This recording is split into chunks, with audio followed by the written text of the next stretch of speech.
It was an ordinary and calm day in the city, where nothing new was happening. From the supermarket, surprisingly, it was filled with shoppers, and in the background, a television was playing the news.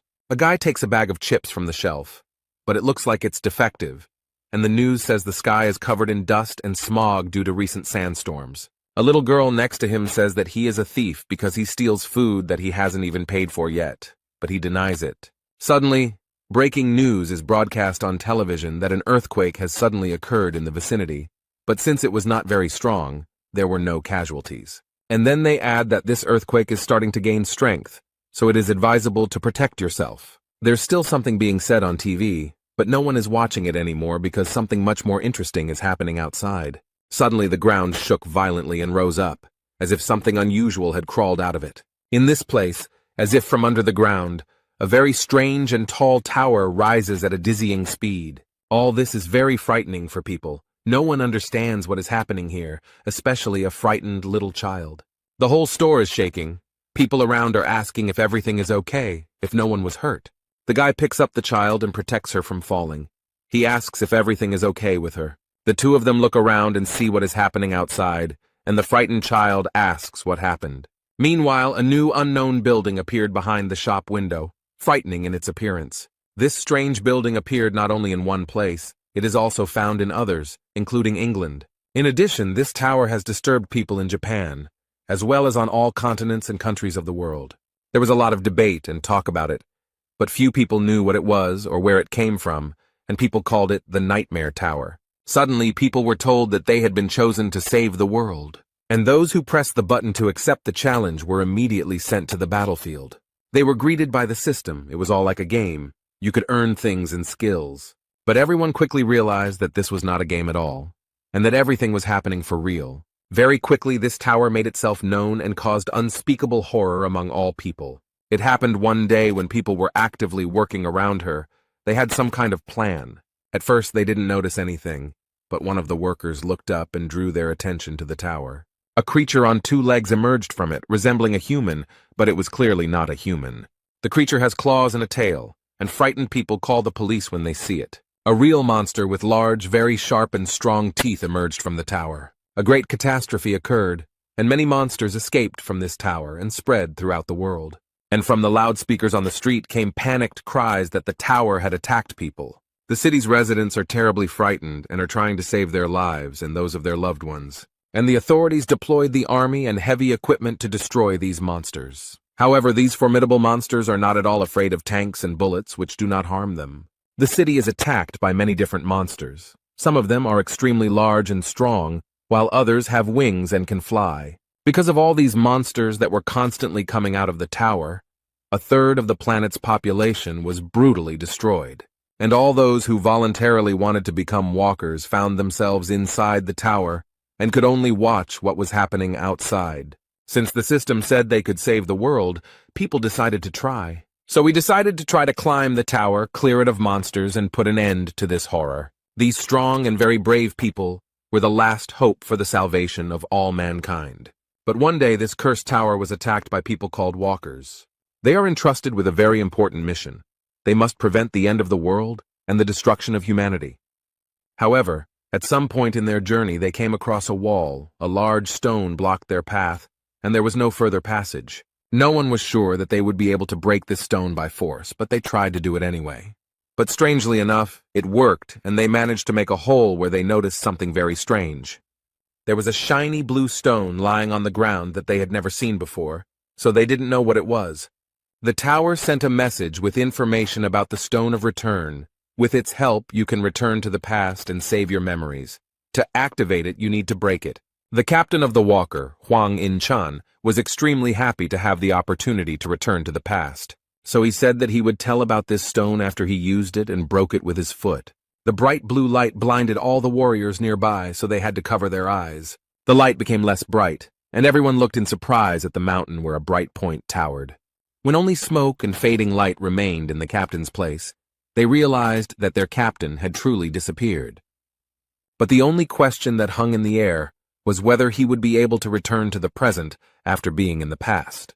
Former scientist Sakamoto, who was with them, said it could have been much more obvious. He stated that the man had traveled into the past, but due to a space-time rift, he would most likely never be able to return there. He explained everything that was happening based on scientific theories, such as the theory of the multiverse or the theory of parallel worlds.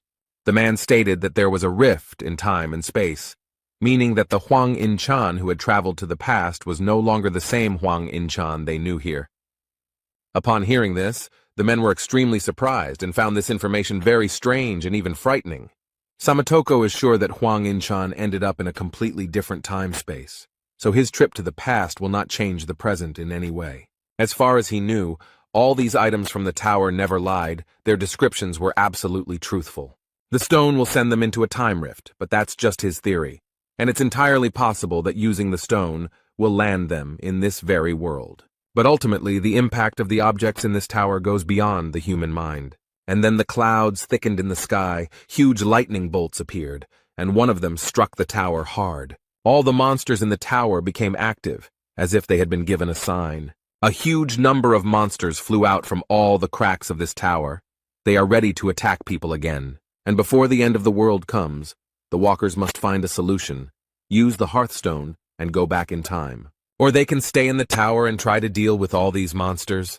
Then they will most likely die. A huge monster with a terrifying mouth emerged from the wall they had made a hole in. He mercilessly destroyed everyone in his path, and many suffered from this. All those who remain understand with despair that this is the end. They no longer have a choice. Poor people hold these stones in their hands and understand that their life in this world is over. Almost all the walkers decided to use the stone to save themselves from the ugly monster. There are 2 of them left, and one of them asks for forgiveness because they have no hope left. It immediately disappears, but the last warrior is still standing. He has no desire to use this stone. The poor fellow falls to his knees in despair and no longer tries to fight. He has lost all hope.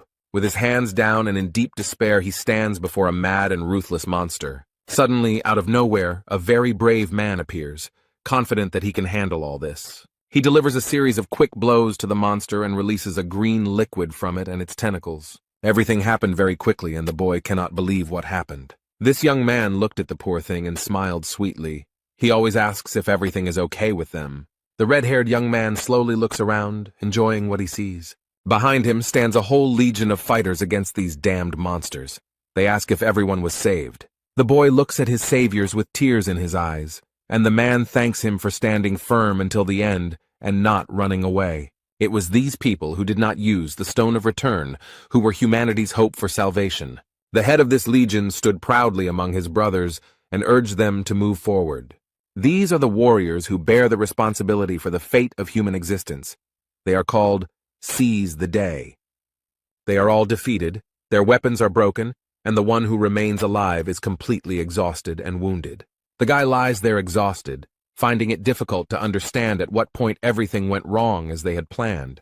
Although no one wanted it, many of their brothers died in battle in this tower. These monsters are extremely strong and always different, and it is difficult to immediately understand how to defeat them. The boy steps on the creature and worries about his friend who is planning something dangerous. Huan attacks the monster from behind while it is distracted by his brother. He gathered all his strength into a fist and swung his weapon to destroy this monster. On the other hand, his friend attacked her and also made every effort to destroy this evil. With their combined efforts, these guys finally managed to destroy this monster. They dealt it a crushing blow. And after they did that, the body of this monster simply turned to dust. Huan said that fortunately there were no casualties, and that those who were injured would recover quickly after rest. It seems that this tower gave them the ability to heal wounds quickly and painlessly. With such success, they have every chance of reaching the top floor of this ill-fated tower. The guys are smiling happily, and Huan noticed something interesting from the side, so he got a little distracted. He saw the dragon suppression sword. It was imbued with the energy of the sun and moon. It was forged by the master of the 85th floor in 1,000 days to kill the dragon. The warrior picked it up and admired the beauty and power of the sword. The boy was glad that a stronger weapon had appeared. Huan looks at the blade with a smile on his face and hopes that they can still reach the top floor. But now, looking back, he realizes that he actually thought that everything was going for the best and in their favor. Now they reached the 98th floor. This is the Purgatory chamber. Here they met the strongest monster of all they had seen before. Their extremely durable weapons were almost completely destroyed. It looks like the monster simply melted them, and their legion seized the moment was almost completely destroyed. The poor guys couldn't survive this battle. Huan watches all this in horror and can't believe that it will all end here. At this time, the monster swung its huge limb to destroy another brave hero. He easily throws the poor thing into the wall, which cracks from the powerful blow. The boy screamed loudly in severe pain and appeared to have suffered serious injuries. You can tell from his eyes that he has already lost all hope of moving forward.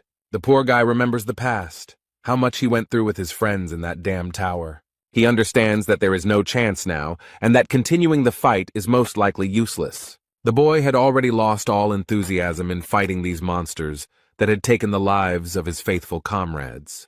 But he can't accept that they've already been through so much, and now he's just going to die one step away from victory. Huan stares at the terrifying monster he has to deal with. But suddenly he notices a brave man very close to the head of a terrible monster. This brave man, this is Huan. He gathered all his strength to finally destroy this monster. The Seize the Moment Legion warrior is very strong as he manages to pierce the monster's armor. He inflicts a lot of injuries, and does not give this creature the opportunity to destroy even one more person. Huan calls his friend and asks Huan to finally pull himself together. The guy tries to hold out as long as possible and inflict great damage on this monster that has taken many lives. He jumps high to deliver another powerful blow. This warrior is trying his best. The young man asks for help because he understands perfectly well that he cannot cope on his own. This terrible creature turned its red, burning gaze on the poor boy. Huan doesn't move. He still stands in place as if nailed to the wall. He is stunned by what he sees. His friend no longer holds his weapon as tightly as before. This terrible creature pierced a strong warrior of the Seize the Moment Legion. The young man could no longer fight. Huan screamed his friend's name in horror and despair. He couldn't believe that this actually happened. After this, for unknown reasons, the monster turned in the opposite direction from the guy. It's as if he's running away from something. Something very strange is happening to this terrible creature. The monster broke through the stone wall with its head. It destroyed it with its strength. The young man understands that all this is very strange. These creatures usually do not act like this, so it surprises him. Huan gritted his teeth and focused all his anger on the monster that took his loyal friend with him. The boy felt that he still had the strength to fight. He had to avenge all his brothers. So the last warrior gets to his feet and picks up his weapon from the ground. He still needs it. The young man doesn't want to let this monster go so easily. He speeds up and quickly approaches it. He doesn't know if he can survive the battle, but he does it for the sake of all those who fell in the fight to save humanity. The Legion warrior uses his power and, like magic ropes, wraps it around the monster. Suddenly he noticed a light on this creature. It seemed that these ropes were causing him irreparable harm. The guy adds strength and makes the liquid flowing inside the creature flow out. Huan now realizes that the monster escaped because it was already weakened and damaged enough to be easily destroyed. The creature falls to the ground with a loud thud, raising a large amount of dust. The walker puts in even more effort and approaches him at breakneck speed to deliver the finishing blow. The monster could not withstand this powerful blow and suffered a crushing defeat. The creature lies in the burning liquid that recently nourished it, and now suffers from it itself. The young man sighed in relief and turned to Huan, who explained that it was time for them to leave. But the boy was in no hurry to get up from the ground. He had a large wound on his stomach. The poor guy didn't have the strength to get up. This monster seriously injured the boy. It caused him irreparable harm.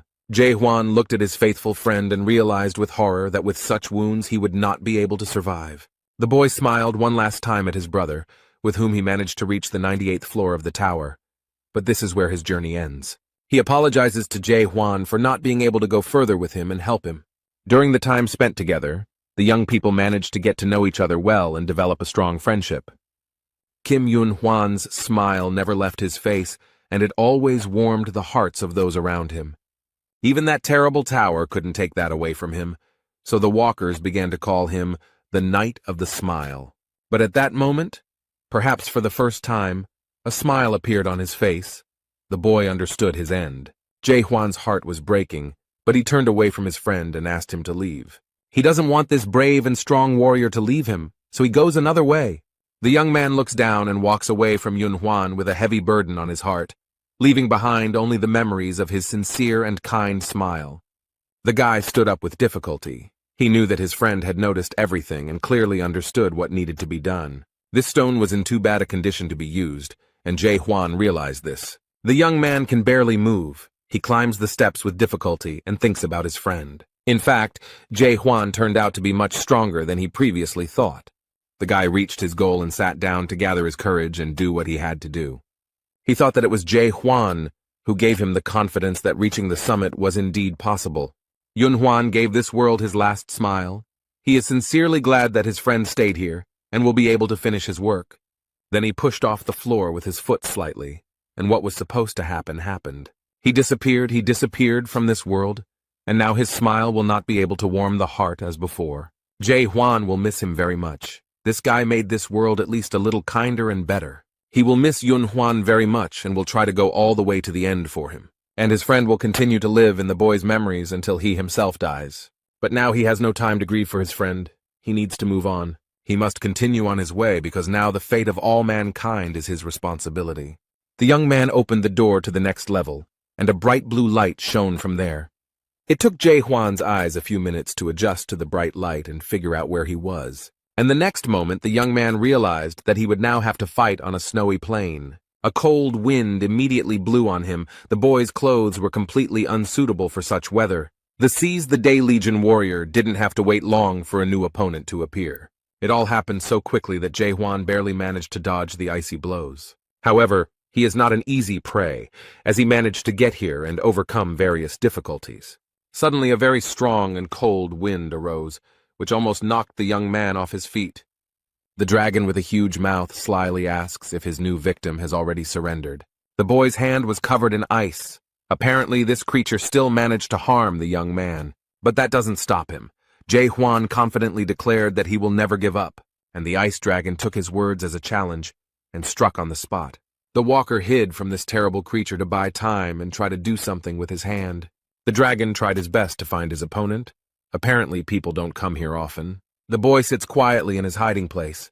He can't let this creature find him any sooner than necessary. This monster has been sitting here for 10 years. He uses some kind of potion to heal his injured arm, the monster's blows causing him great pain. At level 98, Huan had faced many difficult challenges, but what awaited him here was far more difficult than what he had already experienced. The boss of the 99th floor of this cursed tower is the ice dragon Valhisus. He inspires fear with his strength. The breath of this dragon from the Forgotten Lands is difficult to withstand, even if you have a high level of cold resistance. The young man understood that if it weren't for the weapons and supplies of the dead walkers, he would have no chance of winning. On the 85th floor, he received the dragon suppression sword, and from Huan, the ice demon armor. The boy sadly bowed his head and remembered his faithful friends, for whom he came here. He gently touched the Fire King's bracelet and remembered from whom he received this artifact.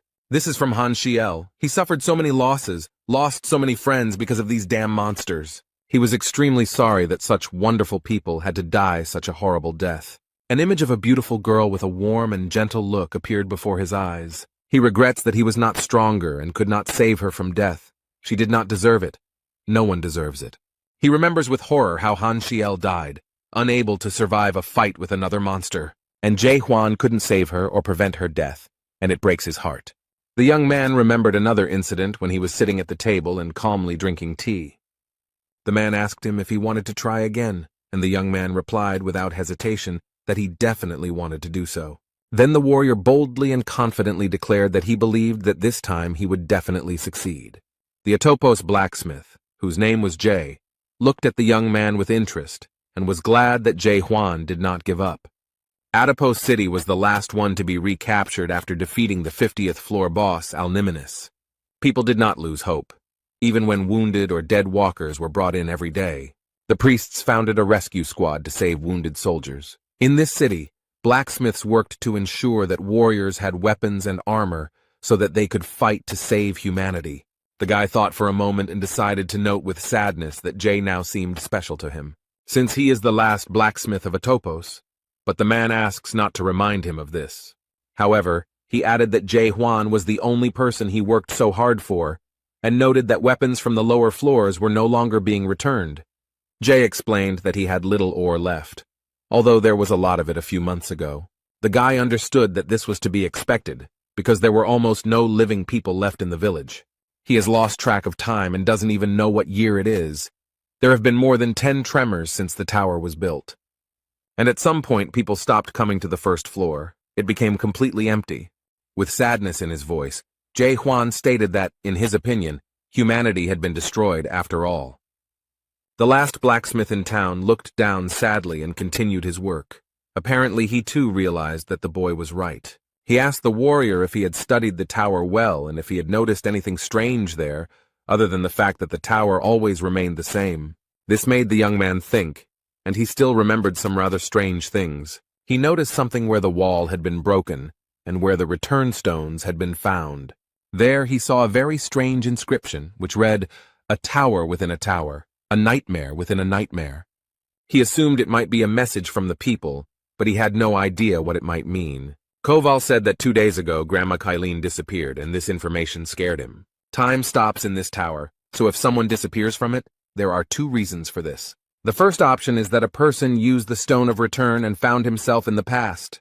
Or there is another, no less terrible option, that the one who disappeared jumped from the tower. Halen from Halen's potion and Jay from Jay's workshop were among the few remaining walkers. The blacksmith tries not to show that he is sad or worried about her. But Huan understands that underneath this mountain of muscles, this strong man hides a gentle heart. Suddenly the boy asks his blacksmith friend to teach him blacksmithing. The man's hand trembled when he heard such a bold request from this young man. Jay didn't answer, apparently needing more time to think about the request. And Huan waited patiently for an answer. He sincerely wanted to master this difficult task. A seize-the-day Legion warrior emerges from his hiding place, ready to continue the fight. The dragon reported that since the tower was built, no one had climbed to the 99th floor alone. The ice dragon Valhisus declared that he recognized in this boy an amazing person, but the young man did not want his skill to be recognized by some monster. The boy teased the dragon, saying that it would even hurt him if he died, since he knew his abilities, but the dragon explained that this was impossible. The young man doesn't believe the words of this overgrown lizard, so he grabs his sword and is ready to prove him wrong. Huan asked the dragon with interest why he was so confident. He is smart and observant enough to notice flaws in his opponent's defense. So he declared that even the armor that the dragon was so proud of had already cracked. The arrogance of this young man greatly irritated the overgrown ice lizard. So he aggressively declared that it was time to put an end to this senseless chatter and was ready to strike. And the next moment there was a very strong blow. The dragon used the power of his breath. This did not pass without a trace for the boy. Crimson drops appeared on the white snow. The poor guy was in a lot of pain from his breath. It seemed like their fight ended at the very beginning. The dragon chuckled and asked if this worthless man had really decided to fight to the end. Huan remembers his loyal friends who died in this fight for humanity. The dragon hypnotized the boy. He believed that even if he stood firm to the end, he would only receive loneliness. The ice figures, who look like his faithful friends, seem to encase him in ice. They do this at the will of the monster. This lizard-like echidna watches as the boy slowly dies in her clutches. The brave boy sighed heavily and declared that the dragon had been sticking out his tongue for too long. And then he put in a lot of effort and managed to free himself from the captivity of these ice sculptures. The dragon aggressively asks if this little man has decided to attack him again. He calls on the walker to surrender because he himself will never be able to defeat such a large and strong dragon. Huan went to the tower later than everyone else, so he missed out on a lot of different skills and hidden abilities. That's why he decided to give up all skills and focus on just one thing. His only skill was to attack the enemy, and he did it over and over again. Thanks to this lunge, he managed to kill over 50 million monsters, and his brothers gave him the second name, Lunge. Over time, the guy realized that his skills were changing. He was becoming faster, more accurate, and stronger, and as a result, he gained such strength that he became more effective than any hidden skills. This technique was not a skill that took away strength, so the boy did not get tired in battle. But despite this, it was still difficult for him. Huan had already made 100 attacks, but he had only managed to make one small dent in this dragon's armor. It was clear that this creature would not tolerate such a thing. The dragon immediately prepared for his powerful icy breath. The walker realized with despair that he had no time to evade. But suddenly, at the last moment, he noticed something very interesting, and it gave him hope. Huan noticed a light coming from the wound on his opponent's neck. He remembered everything that happened on the 98th floor and how he defeated the previous monster. The guy realized that he had already seen this same light on another monster, and this was great news. The walker has already gripped his weapon much more boldly and tightly. He hopes that he has a chance. So without hesitation, he takes advantage of the moment and attacks the dragon with his signature attack. The warrior hit the target accurately. His sword pierced the enemy and destroyed his armor. Now Huan knows for sure that he can do it. He is full of confidence in it. The wounded monster was very angry. He did not understand how this insect dared to do such a thing. But the young man smugly declared that he had not hit hard enough and that he should have simply torn the monster's head off. The ice dragon has spread its wings and does not want such a situation to happen again. He stood tall and declared menacingly that this time he would wipe him off the face of the earth. And without thinking twice, the dragon used his icy breath to destroy his offender. The poor guy barely had time to dodge all the attacks. If even one had hit him, he would not have survived. This is a very difficult test for Huan. He barely dodges. The boy is surprised that this monster can make such powerful attacks. With great disappointment, he realized that there was no chance of winning. The dragon has cornered him, and he won't be able to defeat this creature. But the monster looks pitiful, its jaw hanging open after being wounded. He explains that if at least 10 pedestrians had come here, they would have dealt with him. And he added that if people had not been deceived by the dream demon stone, everything would have been completely different. The boy doesn't understand what stone the dragon is talking about, so he asks him what he means. However, it is clear that he will not explain anything, but will immediately attack the guy. Huan does not wait for his death peacefully, but runs away from this dragon. This monster just watches as the guy who maimed him simply disappears. He has reached the door through which he came here. This will be his salvation. The warrior left this floor and closed the door tightly behind him to make sure that this creature would not appear here now. He understands perfectly well that he was a millimeter away from falling. If the claws of this monster had reached him, he would not have survived. Huan remembers the dragon's words about the dream demon stone, but he can't understand what he was talking about. What kind of stone was it? How did it deceive everyone, and what could have been different? Many questions immediately arose. The warrior was glad that he managed to get out of there alive, but he still returned after 5 years. This time he was much stronger and better prepared for this fight, because he already knew what awaited him. The system bombarded him with various messages congratulating him on completing a new level. This time he managed to destroy this monster, so the guy received many congratulations on reaching the 99th floor. Huan looked at what was left of his opponent and asked what the dragon dreamstone was. This creature answered with the last of its strength that it knew the answer to its question without him. But he added mysteriously that he would understand everything when he found himself on the top floor. As a reward for completing the level, the young man received a new weapon, the Ice Dragon Sword. This weapon is infused with the breath of the Ice Dragon, and can determine when its wielder is ready for battle. Suddenly, the young man looked down and noticed that something very strange was happening on the ground. Some substance that flowed out of the ice dragon begins to move and rise upward. She rose very high and formed a door right in front of the brave warrior. And at the very top, the number 100 was formed, indicating that this door leads to the top floor of the tower. The guy took a deep breath and collected his thoughts. He was ready to boldly move forward. Without thinking twice, he goes inside, not knowing what will happen to him next. After the boy walks through the door, the number 100 slowly turns into some other inscription. In its place appeared hieroglyphs, indicating that a control room was hidden behind the door. Huan had already peeked out the door and was looking around with genuine interest. And he was very surprised by what he saw there. Probably the guy expected to meet another monster there. But what I saw there was something completely different. A multitude of different screens and photographs showing the tower and the city. The young man came closer. He was very interested in examining all this and looking at the tower from the side. All these pictures depict places he has already visited. The boy sees the place where the walkers should come. He also sees a topos, a city where those who have not yet perished at the hands of monsters live. He was so focused on these images that he didn't notice someone approaching him and saying they were glad he had come. Huan looked around and immediately got into a fighting stance, and the voice said that he thought the boy would return to a topos first. And then he calms him down and explains that he shouldn't worry, because he completely forgot about him and didn't have time to prepare everything.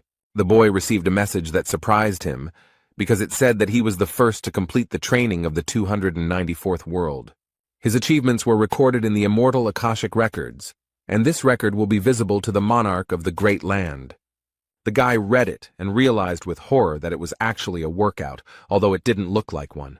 He is overwhelmed with emotions, and they turn into water that envelops the poor guy. The warrior was extremely excited. A large puddle of water had already formed under his feet, caused by his stormy emotions. The voice asks if he is surprised, and hopes that the boy will soon recover from the shock. A huge wave of water rose up around the young man, ready to swallow him up. The creature smiles slyly and remarks that if he does not cope with his emotions, they will consume him. And then the lion head with bright eyes adds that it is probably too late to pull yourself together. And he tries to explain to the guy that there is no reason to be too upset, because he achieved a good result, considering that he is an ordinary person. However, this brave warrior did not give in to his emotions and tried his best to calm down. His stony expression shows that he is in a state of complete calm. His interlocutor is surprised, because the guy came to his senses earlier than he expected. The young man unceremoniously, and without mincing words, asks what kind of creature this is, and who he is anyway. Then he remembered that he had not introduced himself at all, because he was very glad that this young man had reached the 100th floor himself. Such cases had never happened before. He said that his name was Devil Bystrian and that he was the master of this tower. The warrior noted that if this was just training, then the game itself had not even begun yet. The demon smiled slyly and noticed that the boy had a sharp mind. But first he wanted to show him something. And the next moment he clicked his paws with sharp claws, showing what he had prepared. A large screen appeared in front of him, showing people who were in the tower for the first time and looking around in surprise. The guy watches the video carefully, which shows how he started his journey. These are his memories that show him how he met Seal, how she joined their group. Bystrian slyly noted that at that moment they looked quite happy. He then recalled joining the Seize the Day Legion and talking about how his head was not a weapon, but a sword. These were quite difficult memories for the boy, because everything that happened in that tower was terrible. And the creature noticed that this young man would never again see the faces of his faithful friends. The video shows their difficult battle with monsters, in which many people died. Then, at that moment, no one expected that everything would turn out exactly like this, and that this would happen. Among all those who died in this battle was Seal, for whom the boy fought very hard. He was overwhelmed with emotions. He didn't want her to die. These were very difficult memories for him. And after that, he was shown a video of the death of his faithful friend, and the demon noted that it was a very touching story. He asks the young man how he feels and whether he has tears of anger or disappointment, and suddenly adds that she can give him a second chance, but the guy looks angry, not hopeful. The creature smiles ominously and explains that the boy will have the opportunity to play the game again. He tries to console the guy and adds that this is a great opportunity for him. Like a cunning snake, he convinces the boy that he will be able to relive everything, knowing what awaits him, and adds that in the world of people, this is only possible on the pages of books. Instead, Huan wonders in horror if this is the end because he expected all this horror to end someday. He doesn't understand. Wasn't he supposed to save the world after taking over the tower? Or was he really being deceived this whole time? Now the warrior understands that in reality humanity had no chance to save itself and survive. All this time they have been trying hard and very persistently to do everything in their power. All this time, people continued to try to capture the tower, dying one after another. All this was for the sake of saving humanity. They all firmly believed in it. They were convinced of it. And only now the boy understands that all this was just a false hope for salvation. The young man is under the power of this demon. He does not think long before answering his offer. The guy very confidently and loudly answered that he would never return to the past.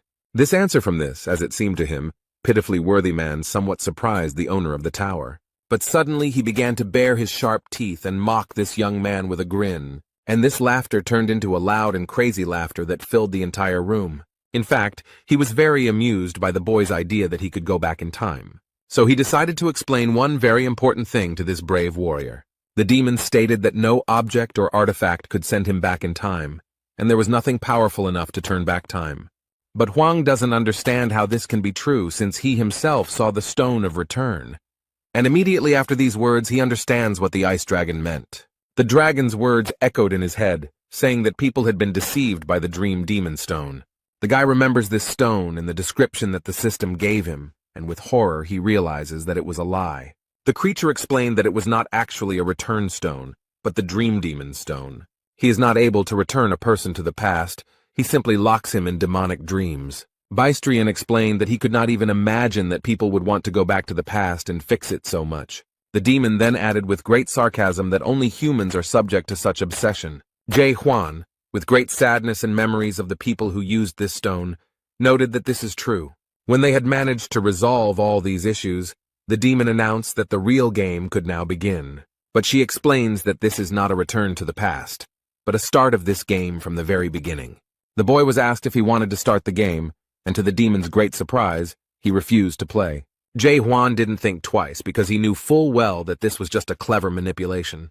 The brave warrior explained that thanks to the master of the Tower of Horrors, he understood a lot. A new report has emerged that the Tower of Terror, also known as the Tower of Regret, is created by a dream demon and is placing walkers in artificially created dreams. The young man explained that he had already been in the dream demon's dream and would not return there again. And that is why the boy grabbed the weapon and boldly declared that he would kill the owner of this tower. He did not believe in the cunning and insidious plan of this monster. The warrior was going to kill him and leave. The creature took a deep breath and explained that there was nowhere else to go. This was the end of the tower, although the boy stated that he didn't trust anyone anymore. The demon asks if he is really that bothered by the existence of fake items and achievements. But the boy does not listen to what this creature is trying to tell him, and immediately strikes. This creature is left without a head, but this does not stop it from continuing to speak. The demon, thanks to his powers, tries to turn his head and asks what the warrior wants. He can give him skills or artifacts, whatever he wants. In the end, the young man had come a long way and deserved a reward, but Huang replied that he did not need anything. Bystrian slyly asks if he wants to return to his previous normal life. The demon explains that he was a prisoner in the Tower of Horror's dream, and therefore no monsters exist in reality. Huang doesn't understand how these monsters can't exist.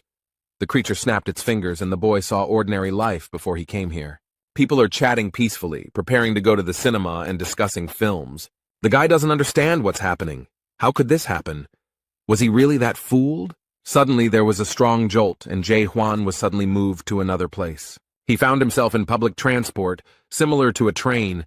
The guy was amazed by everything that was happening here. In reality, no one died, the earth did not turn into a desert, and most of humanity did not disappear. The demon noted that it must be great news for him that his friends and relatives were not killed. Bystrian snapped his fingers again to move again, and wanted to show him the most important thing. He saw many hospital beds where patients still lay, unconsciously connected to various machines.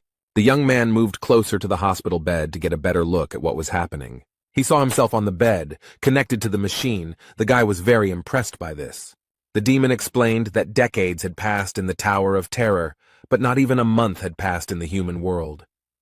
The creature noted that the boy would never be able to defeat him because he could barely lie down during training, and he added that there was a huge gap between people and dragons that he would never be able to overcome. Huan boldly stated that it was a great relief to him to learn that the creature was a dragon. He announced his sword and said that he had fought dragons before, so he wouldn't have any problems. The demon was very angry. He did not like such impudence on the part of this pathetic creature. A brave warrior entered into a fight with a very powerful creature, and who knows how it might end. The heavy wooden door opened, letting a little sunlight into the dark room. Huan comes in completely exhausted and with severe wounds. He calls Jay and tells him that he's back. But the room where Koval was most often looks as if no one has been there for a very long time. However, the main character needs weapons to fight all these evil demons. So, using the knowledge his friend shared, he tries to make himself a good sword. 72 days passed. The warrior fought the dragon every day, but no matter how hard he tried, he could not leave even a scratch on it. But on the other hand, Huang didn't die either. For reasons unknown to him, the dragon didn't kill him. The control room shows a video of a guy working in a forge and thinking that no matter how long it takes, he will achieve his goal. The dragon watches this young man with great interest. He is very surprised and even amused by him. He believes that he should keep it for himself because it is a good product that can be sold successfully. This dragon had been cultivating for a long time, and this was the first time he had encountered such a situation. A farmer is a being who must ensure that the product is delivered to the mainland through secondary processing, that is, by sifting out the worst, the product becomes better. And it is during the training that the best products are selected. which are then turned into real games. But suddenly one product appeared that refused to move to the next stage. Anyone in the Tower of Terror can be killed without any consequences. Their souls are still alive in the real world, so it can be assumed that no one has died. But there will be a lot of problems if he accidentally damages the soul of his product. The Reapers, who are closely monitoring all of this, will never forgive him for such a mistake.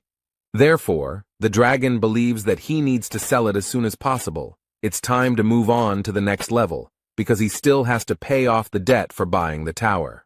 He is such a special product that even gods who have no connection to the demon world contacted him about this guy. Suddenly, at this moment, when the demon was calmly pondering these things, Huan appeared and attacked again. The creature easily repelled his attacks and stated that this guy was driving him crazy. He asks ironically if this war is not enough to continue this useless struggle. The demon remarked that he had better start the real game and spend his power usefully. The next moment he repeated his signature finger gesture and was ready to show off his tricks. Literally a second later, he disappeared from the boy's field of vision, and he does not understand how this happened and where the dragon went. Suddenly a mirror appeared in front of him, in which he saw his reflection, and behind him, a dragon. The guy doesn't stop fighting. He swings his sword and is ready to strike again, even if it is useless. The poor guy is trying his best. He is definitely not the kind of warrior who gives up easily. The next moment, this block, which served as a mirror, shatters into pieces from a strong impact. Huang was injured, his head was damaged, and he has difficulty coughing. The angry dragon grabs the boy by the neck and asks what he wants and why he continues to insist on his own. The guy explains that he will kill the dragon and move on, which even disappoints Bystrina a little, and he asks what he needs to do to make him agree to the game. Huang chuckled. He saw that the creature was already on the verge of fainting, and quietly praised himself for being able to hold out for so long, and explained that he wanted to ask for something. The dragon is already sitting calmly and explaining to the boy that the universe does not consist of only one dimension, but he calmly replied that he knew about it, and added that he also knew about parallel incarnations and the multiverse. But the demon wants to clarify something and says that there is one main dimension, the almighty Earth. And then he explained that it was from this great land that many different alternatives branched off. The Earth is a small planet in a large dimensional system consisting of a large number of alternatives, and they called these actions the 294th world. In the Tower of Terror, walkers can gain skills, obtain various items, and level up. In this way, they will be able to adapt to the structure of the mainland and thus have a chance to enter another world. And various evil demons like him have the ability to control this game. But the guy doesn't understand at all why he's doing this, why the demon needs it. The dragon noted that it was a good question, but he didn't think it was something he really cared about. Bystrian snapped his fingers in his usual gesture, and it seemed like the tricks were about to start again. But they find themselves in a ruined city and ask a question that really interests the guy. So he wants to explain why, out of all the alternate worlds, the Tower of Terror ended up on Earth. The dragon asked if this was not what interested the young man most, why he and his family were forced to face this, and then he gave a very short and quick answer that their world was chosen at random. But this guy said that he was asking about something completely different. He was interested in why he was running this tower. The demon was very surprised, and the young man continued to ask what benefit this tower would bring him. His interlocutor thought for a moment and explained that it was something like his passion or even hobby. And then I realized that this guy didn't seem to really believe his own words, and didn't understand that demons also have hobbies. He then explained that among them, there are those who simply enjoy watching outstanding walkers, and there is also a place called Paradise where monsters and demons live alongside humans. And to make his point completely convincing, he showed the bishop's message, which said that the boy should not be killed. And then he smiles slyly and asks if he believes him now. Huang didn't answer, he just watched because he thought it was all complete nonsense. The walker found himself on the 99th floor, where he had already defeated the ice dragon and received a message that he had reached the maximum level of 100 and all his stats were at maximum. The guy was in terrible condition. He was badly injured, so he drank a potion to recover. He looks at this message with terrible despair and realizes that he now has no purpose. But he still can't tame this monster, the master of the Tower of Horrors, although he really wants to do it. The warrior lay down on the cold ground in despair, wondering what to do next and how to understand what is real and what is not. Huan ponders whether humanity can truly be destroyed and how he will know. Perhaps everything in this world is destroyed, but some alternative version continues to live peacefully. And at that moment, the boy felt something very strange. He had never experienced anything like it before. This alarmed him, and Huang thought that something very strange had happened inside. And then his attention was drawn to some very strange yellow light, which was definitely not there before. Bright yellow substances began to appear in the air, and the main character even thought that perhaps it was a hallucination. Huan hesitated a little, but still tried to touch the strange things in the air. As he examined the substance, he squeezed it in his fist, and it seemed to crumble into small particles. These small particles were first shaped into Zycra cubes and then immediately crushed. The guy believes that these particles are the components of the world, and it doesn't matter what shape they have. Then he remembered the bishop's inscription that the demon had shown him, and he began to gradually understand what was happening. The warrior frowned and realized that he was just entertainment for the stronger life forms in this universe. Suddenly, a demon appears in front of him, and the boy asks who the monarch is and if he is the one in charge. And he tried to explain briefly and clearly that monarchs are observers of a large country. Those who manage to complete the game are sent to the mainland and receive the support of the monarch. Huan didn't quite understand what this meant, so he asked again to get a more precise explanation. The dragon stated that the boy's future could change dramatically depending on the monarch chosen. And then he promised that if the boy obeyed him, Bistrian would use all his strength to help him get to the great monarch. But the demon noted that this would only happen if the young man agreed to play the entire game to the end. Huan noticed that the creature now spoke like an annoying store clerk. And the next moment the guy agrees to join the game, but will do so only after 10 days. 9 days have passed, and the boy is still training with the sword to be in top shape before the game.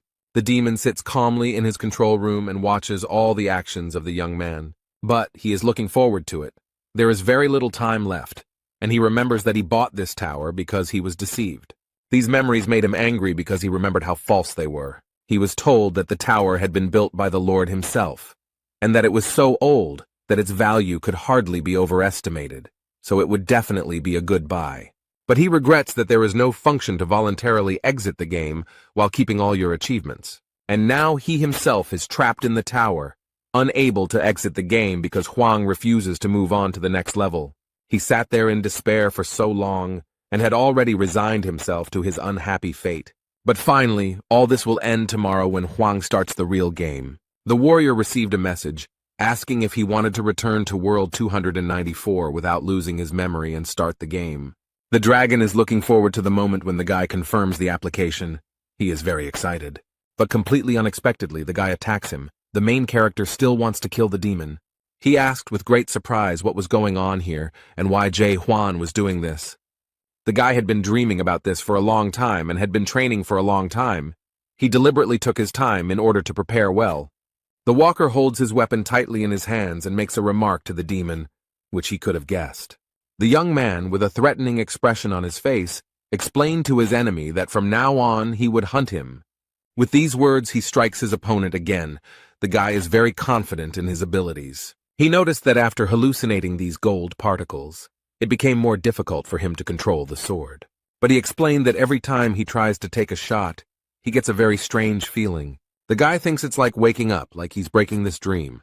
Therefore, Huan does not intend to stop and stubbornly continues to attack this creature. The main character, with a smile on his face, waves his sword and declares that this is the feeling of life. However, a magical symbol appears under his feet, which the boy does not notice at all. In place of this symbol, a huge tree immediately grew, which the boy saw on the 91st floor. It is called the Black Iron Tree. The monster regenerates his arm and explains that this should have happened a long time ago, adding that he has never seen anyone like this guy. The dragon smiles slyly and watches with pleasure as they do this to the boy, paying a huge price for it. The protagonist finds himself completely trapped in the iron roots of the breeder tree and wonders what this creature plans to do with him next. Bistrian calmly replies that this walker will not be able to finish the game without his permission. The demon finally abandoned all attempts and hopes of convincing this stubborn warrior. But I decided to try again and asked why the guy decided that his studies should be continued. However, he added that the Tower of Horrors will automatically close after 100 days of training.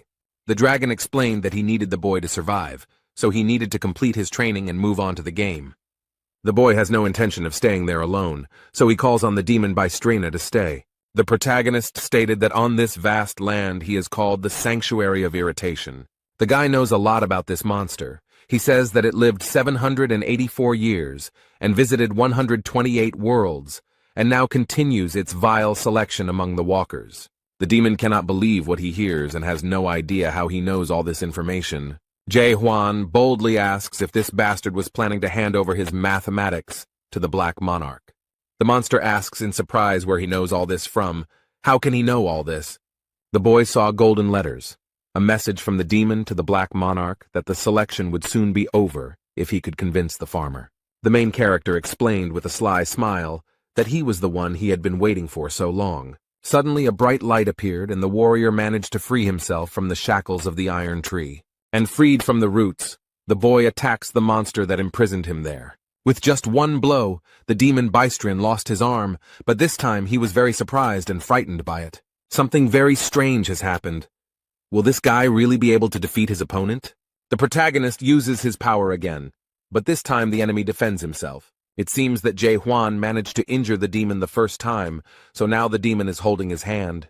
He can't believe that this idiot managed to give him such a cancerous tumor on his arm. The expression on his face reflects all his confusion and shock at what happened. The walker holds a very strange sword in his hand that emits a blue light, as if it is enveloped in something. There are some very strange things happening around. It feels like the game has started to reboot. The guy looks very confident in his abilities, so he stands proudly and stares at the demon Bystrina. When he reached the 100th floor, he began to wonder what it all meant. The main character began to doubt whether this was really a dream. He then wondered if the demon really could not or would not kill him. Then he wondered if he could be reborn after death, and he had many questions. The elements of this world crumbled into particles and text appeared. The warrior watched the demon carefully. And now, after a long period of doubt, Huan has finally reached the stage of absolute certainty. He has discovered something new, penetrated into understanding through and through, and now he can use this powerful force. The vortex of energy quickly approached the demon and very easily and completely destroyed his defense. The dragon was surprised by the abilities of this walker and became very angry with him. This creature opens its mouth with large fangs and asks what is going on here. The system issued a message about the lifting of temporary restrictions, which shocked the tower owner. So he became extremely angry with him and explained that he would no longer feel sorry for him and would give Huang a chance to surrender before it was too late. But the boy will not do this. He will proudly and bravely stand against the demon in battle. Bystrina noted that the young man had achieved a lot in such a short time, but there is a limit to everything. A multitude of sharp thorns instantly grew out of the ground, and the dragon declared that no man could defeat him. This stubborn young man was not so easy to defeat. He looked at the weapon he received as a reward for passing the last floor, but he squeezed it tighter. It was the only thing that could help him in this difficult struggle. The timer shows the countdown of the loading time, and the demon pushes off the ground with its paws, ready to attack. The creature approaches the boy extremely quickly. Its rage knows no bounds. It will not let this pathetic insect ruin everything for him. Bystron shouts that Huan will still participate in the real game, and by doing so, he makes his situation worse. The timer has reached a round number, and the main character is preparing for the decisive blow. The main character skillfully dodges all the sharp spikes and strikes the enemy. The boy remembers how he defeated all his previous monsters, especially those he encountered on the upper floors. But full of confidence that he would succeed, he dealt another blow to the monster with whom he had been fighting for a very long time. The demon is angry, but he can't do anything. He only begs that all this doesn't happen. Now Bystrina finally realizes that this is not just a reboot, and that he will soon have problems. He cannot comprehend with his mind how this ordinary man was able to accomplish all this. There was another blow and a bright light appeared, as if after an explosion, and the demon suffered more and more. The main character does not stop for a minute. He continues to attack to destroy the enemy. The dragon screams wildly from pity and severe pain, opening its wide mouth full of fangs. Huan stands proudly and holds his weapon at the ready, but first he wants to clear up a few things. The guy wants this unearthly being to know that people are not just a commodity to be sold. But he added that they were not so useless that they could be digitized in some game at the behest of some demon. People were not things that could be given a price tag. Bystrina turned into a small creature. Huang poked him with his sword and explained that he would no longer obey his plan. The main character raised his head and knows perfectly well what he wants to do next. He has already thought everything through. So he says that he will completely destroy this place and move on. He will rise higher and higher. Huan confidently declared that he would destroy this terrible world, and there was not a hint of doubt in his voice. The guy is confident that he can destroy the world created by these scoundrels. Suddenly the ceiling began to crack. Fragments rained down onto the ground, and the roof of the tower collapsed. Demon Bystron ducked to avoid being hit by shrapnel and asked the boy to stop. He pitifully begs not to do this and repeats again that there is absolutely nothing higher. However, the summer hero knows very well that in reality it is much more interesting there. But then he confidently added that he was sent here for a reason, and these words shocked the demon. The guy remembers that on many floors he came across strange inscriptions on the walls, and they interested him. He read about the Tree of Illusion on the walls, and wondered if the Tower of Horrors was actually created by the demon sitting at the top of this tree. The young man was sure that there were also inquiries about the dream demon Mulark, so he continued his search. Huang asks if they are now at the root of the illusion tree. If that is true, then it also has a trunk. The demon fearfully asks what the warrior is planning, and he explains that he intends to break through the ceiling here. And the next moment he raises his weapon, and a huge stream of energy rushes upward. The system indicated that an unknown error occurred during loading, and then showed that training was complete. Now the guy is in a completely different place, but the poor guy looks very tired. But despite this, Huan is happy that he finally found exactly what he was looking for. He wanted to be here. This place is not as quiet and calm as it seemed at first glance. It seems that scary monsters live there. The creatures with large mouths sensed the presence of strangers in their territory and were ready to attack. These giant wolves surrounded the main character, but he is not at all scared. He is alone, and there are more than 10 of them, and these creatures do not plan to leave him alive, so they immediately attack. The wolf quickly approaches the boy, his eyes blazing with fury and his huge fangs terrifying. Huan is not afraid of any of these creatures. He makes a light lunge at it and immediately inflicts serious injury on it. He then looks back and sees another evil monster approaching him. This creature is extremely close to him, but this fact does not frighten the warrior at all. He can cope with it. The creature looks very bloodthirsty and evil, as if this creature was specially created to destroy everyone around it. The protagonist holds his weapon tightly and is ready to defeat this creature. He does not seem to consider it very strong. But against this huge wolf, he uses a medium lunge that literally cuts the monster in two. On the monster's head is a large horn, which is enveloped in a magical yellow glow, looking magical. The boy became curious and decided to take the thing for himself. Huang easily pulled it out of the creature's flesh. He put the horns of these creatures in the backpack on his back and noted that the monsters here were not very strong. Huan heard the noise and looked around to see what was going on. Suddenly, some strange creatures appeared and shouted aggressively, "How dare this man do this?" One of them points his finger at the backpack and shouts something, but it is difficult to understand what he wants. The warrior looked at them all carefully, but could not make out what this creature was saying. And then he realized that they were pointing to the horns behind him, so the young man offered to make a deal. He would give up all these things, and in exchange he would want information about what this place was. But the monsters didn't seem to even listen to him, and it was unknown if they understood him at all. They went on the offensive. One of these green monsters immediately dealt a strong blow, apparently thinking that this would be enough for victory. The young man got angry and said that now he would have to kill these scoundrels with bulging eyes. He is ready and willing to proceed with his promise. He does not mince words. Huan didn't have to spend much time and effort to neutralize them all, since all of his stats were at their maximum levels. Now he is trying to get at least some information from this monster. The young man needs to know what this place is. The guy grabbed 2 antennae sticking out of the head of this incomprehensible creature, and it screams in horror that this is a game. The walker is still trying to get at least some valuable information out of him, but all in vain. The creature uttered a few words incoherently, which were understandable. They said, "Human, kill, now."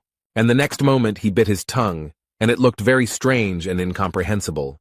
The boy tore off the antenna and the creature died. At first they seemed weak to him, but now he thought they were not so simple. Huang looked at what was left in his hands with surprise and interest, trying to understand what function these things performed. But he decided not to think long and left the antennas on the ground, and went to explore the area. To get a little more information, The protagonist decided to look at other creatures. He saw a small bag and received an information message from the system that it was a small backpack for storing things with a volume of 2 cubic meters. After leaving the tower, the system stopped working, and he thought he would gain access to the other dimensional system. But this did not happen. But fortunately, he at least has access to information, and after examining the bag, he noticed many interesting stones there. The boy examined the stone and was informed that it was a spirit stone, and that it gave him the ability to increase energy. He collected them back into his bag, thinking they might have some value and wondering if anyone made them here. Having completed his search, the guy wondered what to do next and where to go, but he still didn't find out anything about this place. Suddenly, the sword he received as a reward for defeating the ice dragon made itself known. The guy sat down and looked at this thing in surprise, not understanding what was happening to it. And the next moment, the dragon's mouth appeared, as if a ghost was trying to get out of there, or it was a hallucination. It all ended as suddenly as it began. Nothing else happened, and everything just disappeared. The main character props his head up with his hand and tries to understand what just happened. After sitting like that for a minute, he was able to examine everything more closely, and noticing the crumpled paper, he suggested that it might be a map. The guy opened it and saw there a tree of illusions, as well as some other castles, possibly a settlement, and a strange inscription, Chaos. He remembered that the idiot in the tower hadn't told him about this place, so he would have to try to find out for himself. At first, this forest seemed like a very quiet and peaceful place, but these palm trees and greenery create a deceptive impression. A little further away from Huan, wolf-like monsters angrily open their mouths, ready to attack. Their opponents move towards these creatures fearlessly, quickly, and energetically. It is unclear what they are, but they look very human and seem to know what to do. The girl with red hair looks at the spores with confidence, but her eyes are unusually bright. She threw the blade, probably intending to hit one of the monsters, but something went wrong. Because she stepped on some guy's foot and apologizes, explains that it happened by accident, and promises to change her hunting location. He smiled at her, and when she turned around, it was clear that the man was angry, and thinking about how badly she must be handling the weapon that had accidentally hit him in the knee. The other boys looked in horror at what awaited them ahead and screamed in fear. A terribly angry bighorn, also known as a bighorn, is quickly approaching them. This terribly evil creature with huge fangs and an open mouth runs towards the girl, who does not seem to be scared at all. All this happens near a high cliff, and the people below are trying to prepare for a difficult fight. Huan watches them from above and comes to the conclusion that this girl looks much stronger than the others, but they don't seem to be very friendly. At this rate, they'll all just die. I wonder how they even got out of the tower with those skills. The man has gathered his strength and is ready to join the battle. He uses his skill, Breath of the Fire King. The girl screams that she will help him and immediately hits him hard on the cheek. She then smiles cheerfully and apologizes again, although this time the guy calls her a whore. The red-haired girl noted that it was very rude to call her that, because she just wanted to help.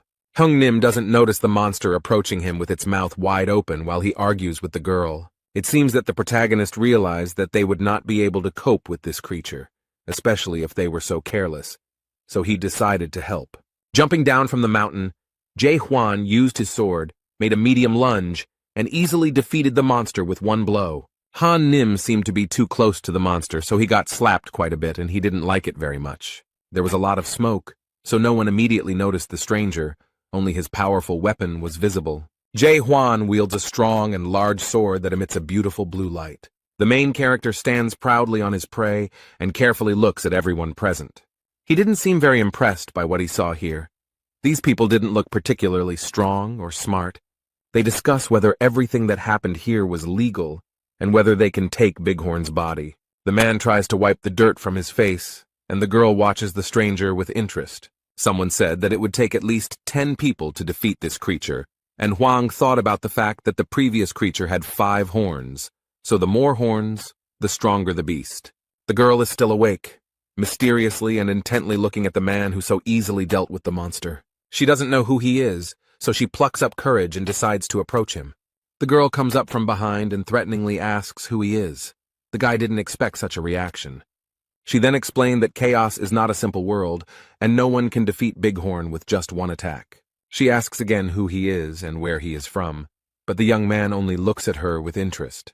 He remembered seeing the word on the map and not being able to figure out what it meant, but now he had a chance to get more answers. Huang turns around. They are standing too close. He stares at the girl and asks what chaos means. The red-haired girl was a little confused, finding herself so close to the stranger. After that moment, they all calmly moved together to new territories for Huang. Hyung Nim asks the stranger again and again. He asks if he is here for long. The guy answers in the affirmative. And then, surprised, he asks if he knows the local language, and the guy replies that he does. The man said, as if to himself, but out loud, that this kind of thing doesn't happen here often, and he found it all a little suspicious. The girl asked if they could really take the body of this monster, and the boy calmly replied that he had no rights to it. She finds him very suspicious because the whole situation is extremely strange. Even though he says he came here through the passage, he killed that monster himself without using any skills. The girl tried to use her abilities on him, but the system gave her an error and indicated that the skill could not be used. She was a little surprised that even her strength couldn't help her stop this guy somehow. The system noted that verification was impossible, and the girl assumed that the guy was probably outside the system. She is very concerned about who this man is and why he came here, so she has several questions for him. So I decided to explain that chaos is not such a simple place, and no one can kill this monster with a simple attack. Then she bombarded the guy with questions, and he looked around with surprise and great interest. But of all these questions and explanations from the girl, only one word, chaos, interested the creator. However, this made the girl very angry, and she asked if he was serious or just joking. And then she decided that maybe he didn't understand what she was saying because she asked who he was. Was it really that hard for him to understand? But the main character explains that he understands everything perfectly and hears perfectly well what she asks him about. The boy remembers his life on Earth, his family and friends, and realizes that his whole life on Earth has lost its meaning after the appearance of the Great Tower. And then, during his life in the Tower of Terror, he made new friends and loved ones. He had many wonderful and very touching memories associated with these people, but after completing his studies, they disappeared like a mirage. All of these people are still alive somewhere on Earth, and he could retain all of their memories if he started the game over. But they won't remember him or their adventures, so this venture will most likely be useless, and they will have a hard time coping with the loss. The guy decided not to tell this whole long and complicated story, and decided to say that he simply didn't remember anything. The girl looked at the boy with affection and asked sympathetically if he really had amnesia, and then she aggressively asked if he really thought she would react that way, and if he could at least try to convince her that he had amnesia. The protagonist noted that he did not say that he had amnesia, and the girl was convinced that it was the same thing, but suddenly, someone asked if he was from the mighty abyss. Just as he was thinking about what they meant, his ice sword suddenly reminded him of itself. His weapon grew considerably larger and opened its dragon mouth as the boy rummaged through his bag. The girl looked at the sword in surprise and realized that this guy had a super weapon. So she comes to the conclusion that it's all about the super weapon and not its mighty power, while the guy is feeding the sword with iron blades. The men nearby look at the super weapon with great interest, as it is a very valuable artifact. The main character is fiddling with his weapon. He doesn't even notice that hungry eyes are watching him. Red is mad at Huang for ruining her assignment. She had a great plan, and she would have done a great job with it. As she thought about this, an idea came to her mind on how to turn this situation to her advantage. Now she talks to the guy differently, explains that she will no longer ask him questions and wants to offer him something. But with a sly expression on her face, she mysteriously asks if he wants to listen to her proposal. The girl introduced herself as Mino and told me in detail about chaos and how everything works here. And then they moved on to discussing the people around her, this suspicious crew of guys called the Red Fox.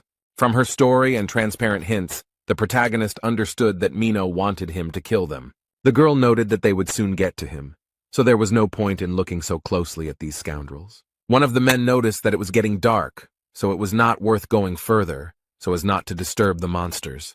So they decided to stay where they were and spend the night in the open air in the middle of the forest. Huan lies under a tree and looks at the map. According to the map, there is a settlement not far from here. The card magically turned into gold particles and disappeared. This is the advantage of the game. The boy lies quietly and plays with these particles. He sharply clenches his fist, trying to catch something. Through the system, the men saw that their guest was in the second stage of awakening, called knowledge, and his energy level was very low. They calculated that his energy level was much lower than their leaders, so they realized that he had defeated the monster only thanks to his weapon. But they know that super weapons can only be obtained in the abyss. These are the branches of the Tree of Illusions. Huan heard everything and realized that these scoundrels were up to something. They would be surprised when they found out that this was where he got this weapon. The tower owner said it wasn't a very impressive weapon, so they probably wouldn't want to hunt for it. The protagonist looks at the stars in the cloudless sky and thinks about how to get to the almighty earth. The Red Fox Legion fighters were already confidently moving towards the boy. Huang realizes that they have already started to implement their plan, and soon everyone will be here. Mino is shocked and asks the guy why he is lying there so calmly, because those bastards are going to come for him now. The girl tries to convince the young man to use his powerful weapon against them. But Jae Huan calmly turned to Mino and explained that he did not have any weapons with him. He explained that he had lent his sword to someone on the night shift, but the girl was furious and couldn't believe he had done that. He was surrounded by many people.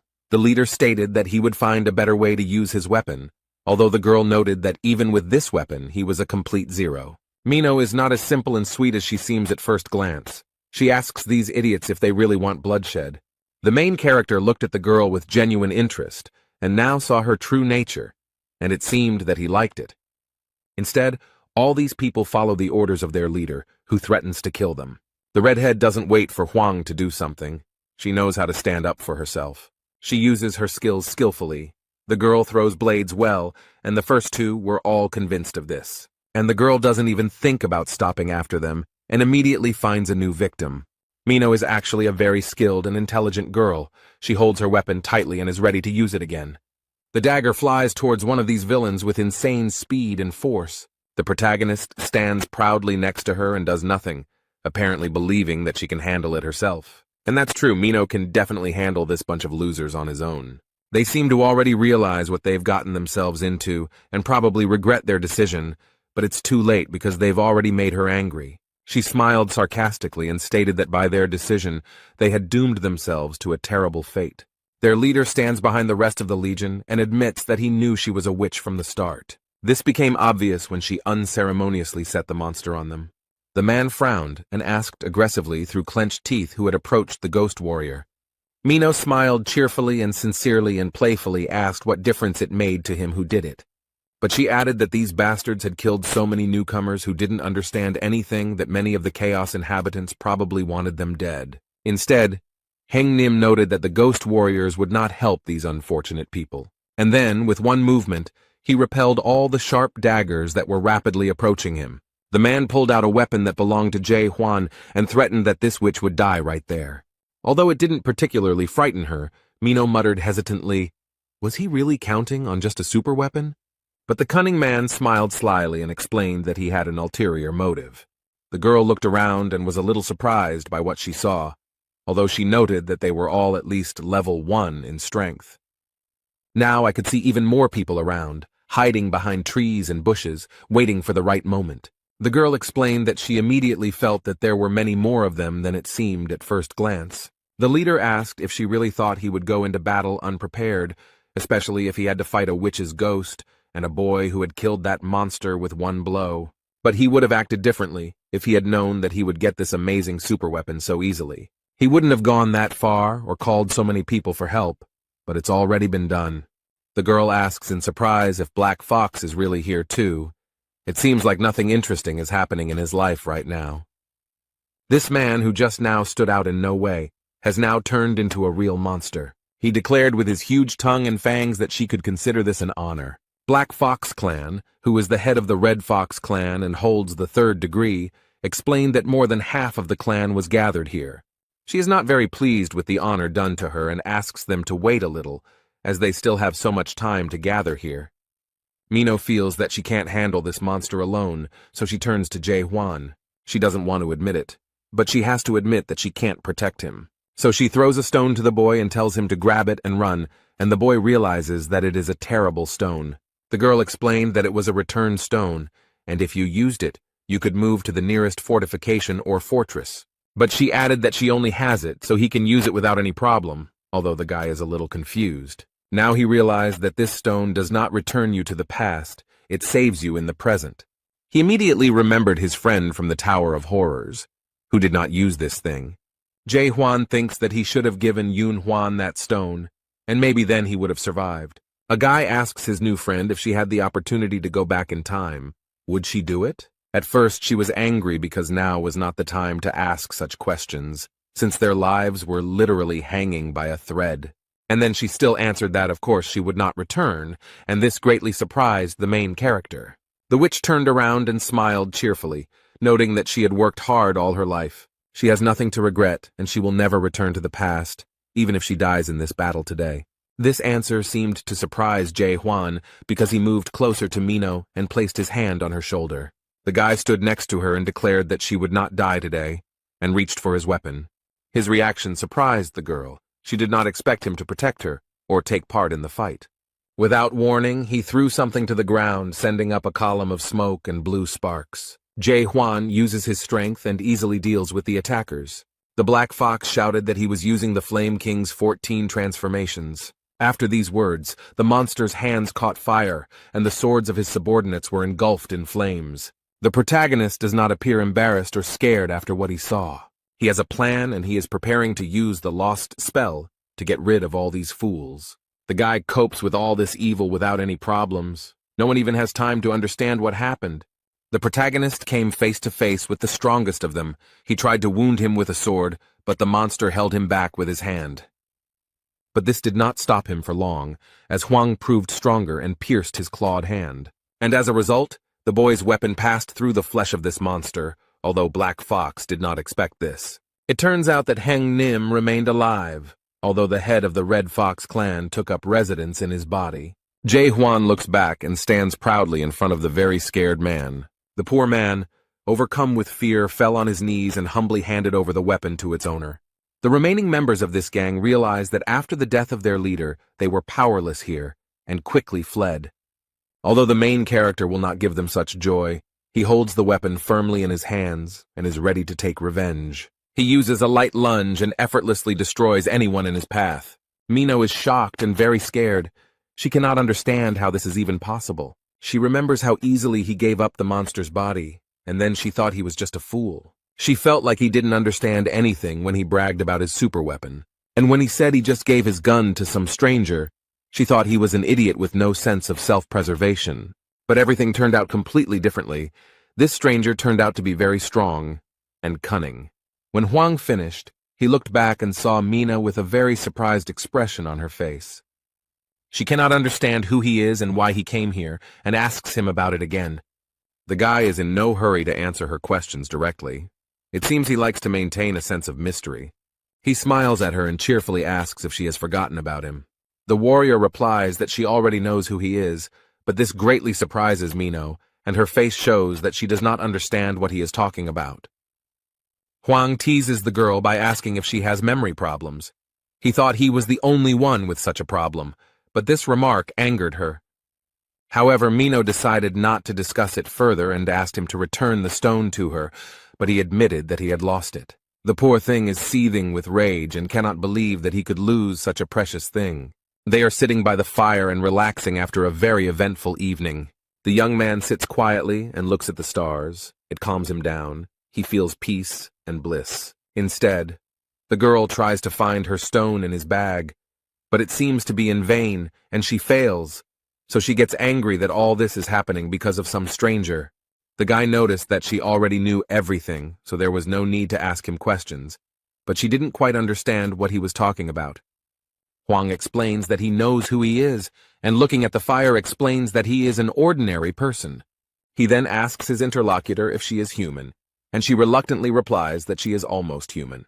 Then the boy thought of something, clenched his fist tightly and replied that it was good. This seemed a little strange to her, so the girl wondered what he was thinking about now, and then, realizing that the guy wouldn't say anything else, she turned away and thought about something of her own. She wondered if it really was necessary to be just a human to become so strong and skilled. The girl asks if he has really forgotten everything that happened to him on Almighty Earth, and Huang confirms that he does not remember anything. Then she bowed her head sadly, and remarked that he was very lucky that he had forgotten everything. Most people here would envy him. And she added that it was obvious how they all ended up there and why. but the guy didn't understand why it should be obvious. But he asks with interest how she ended up here, and the girl stops when she hears this. She gave him a sly look and noticed that he would immediately regret his question as soon as he knew the answer. They achieved their goal. The girl took him to a very beautiful place, which turned out to be the Gorgon's palace. They approach the building and Mino notices that they have arrived at their destination. Huan carefully examines the entire new territory and tries to understand what kind of place this is. The circular space with columns reminded him of the first floor of the Tower of Terror, where newcomers came. The square was completely empty and there was not a soul around, but suddenly a red light came on. And then something very strange happened, which really scared the main character. He didn't expect it. He saw many people suffering, crying from pity or writhing in pain. These were the last seconds of their lives. Mino noticed that there were 1,000 times more of them this time, and added, "Does he now understand how she got here?" But frowning, she added in a threatening voice that he should never ask her that question again. The poor people in the round square are still screaming and writhing in pain, and the girl, lowering her head, noticed that they were in chaos in the kingdom of the dead. If you die on the almighty earth, you will go to chaos. But if you die here, that's the end. The soul will turn into nutrients for the illusion tree. At this moment, men in white boots appear and rush to do their job. Their uniforms are white with gold trim, and the captain orders them to line up and escort. They rush to meet people who have just arrived. Their job is to welcome them. The captain wrapped one of the new arrivals in a warm blanket and noted that he looked very weak, which was probably the cause of his death. The captain's name is James, and he was called to point out the two waiting on board. He asks why the girl came through the north entrance, to which she replies that since they are acquainted, she would be glad if he let her in earlier. The captain apologizes, but things have changed, and now everyone who enters the fortress must have their documents checked. Mino looks back and asks if Huang has an older brother card, but the boy shakes his head, indicating that he doesn't have one. The girl understood everything, and looked at her new acquaintance with suspicion. She turned to James and tried to explain in a flattering manner that she had forgotten her ID. Then she handed him a bighorn horn and asked if this one would suit him. It worked. The captain picked up the phone and basically stated that he checked the paperwork and everything was fine. The man asks Huang to show him his documents, but he explains that he has no identification and asks what he should do.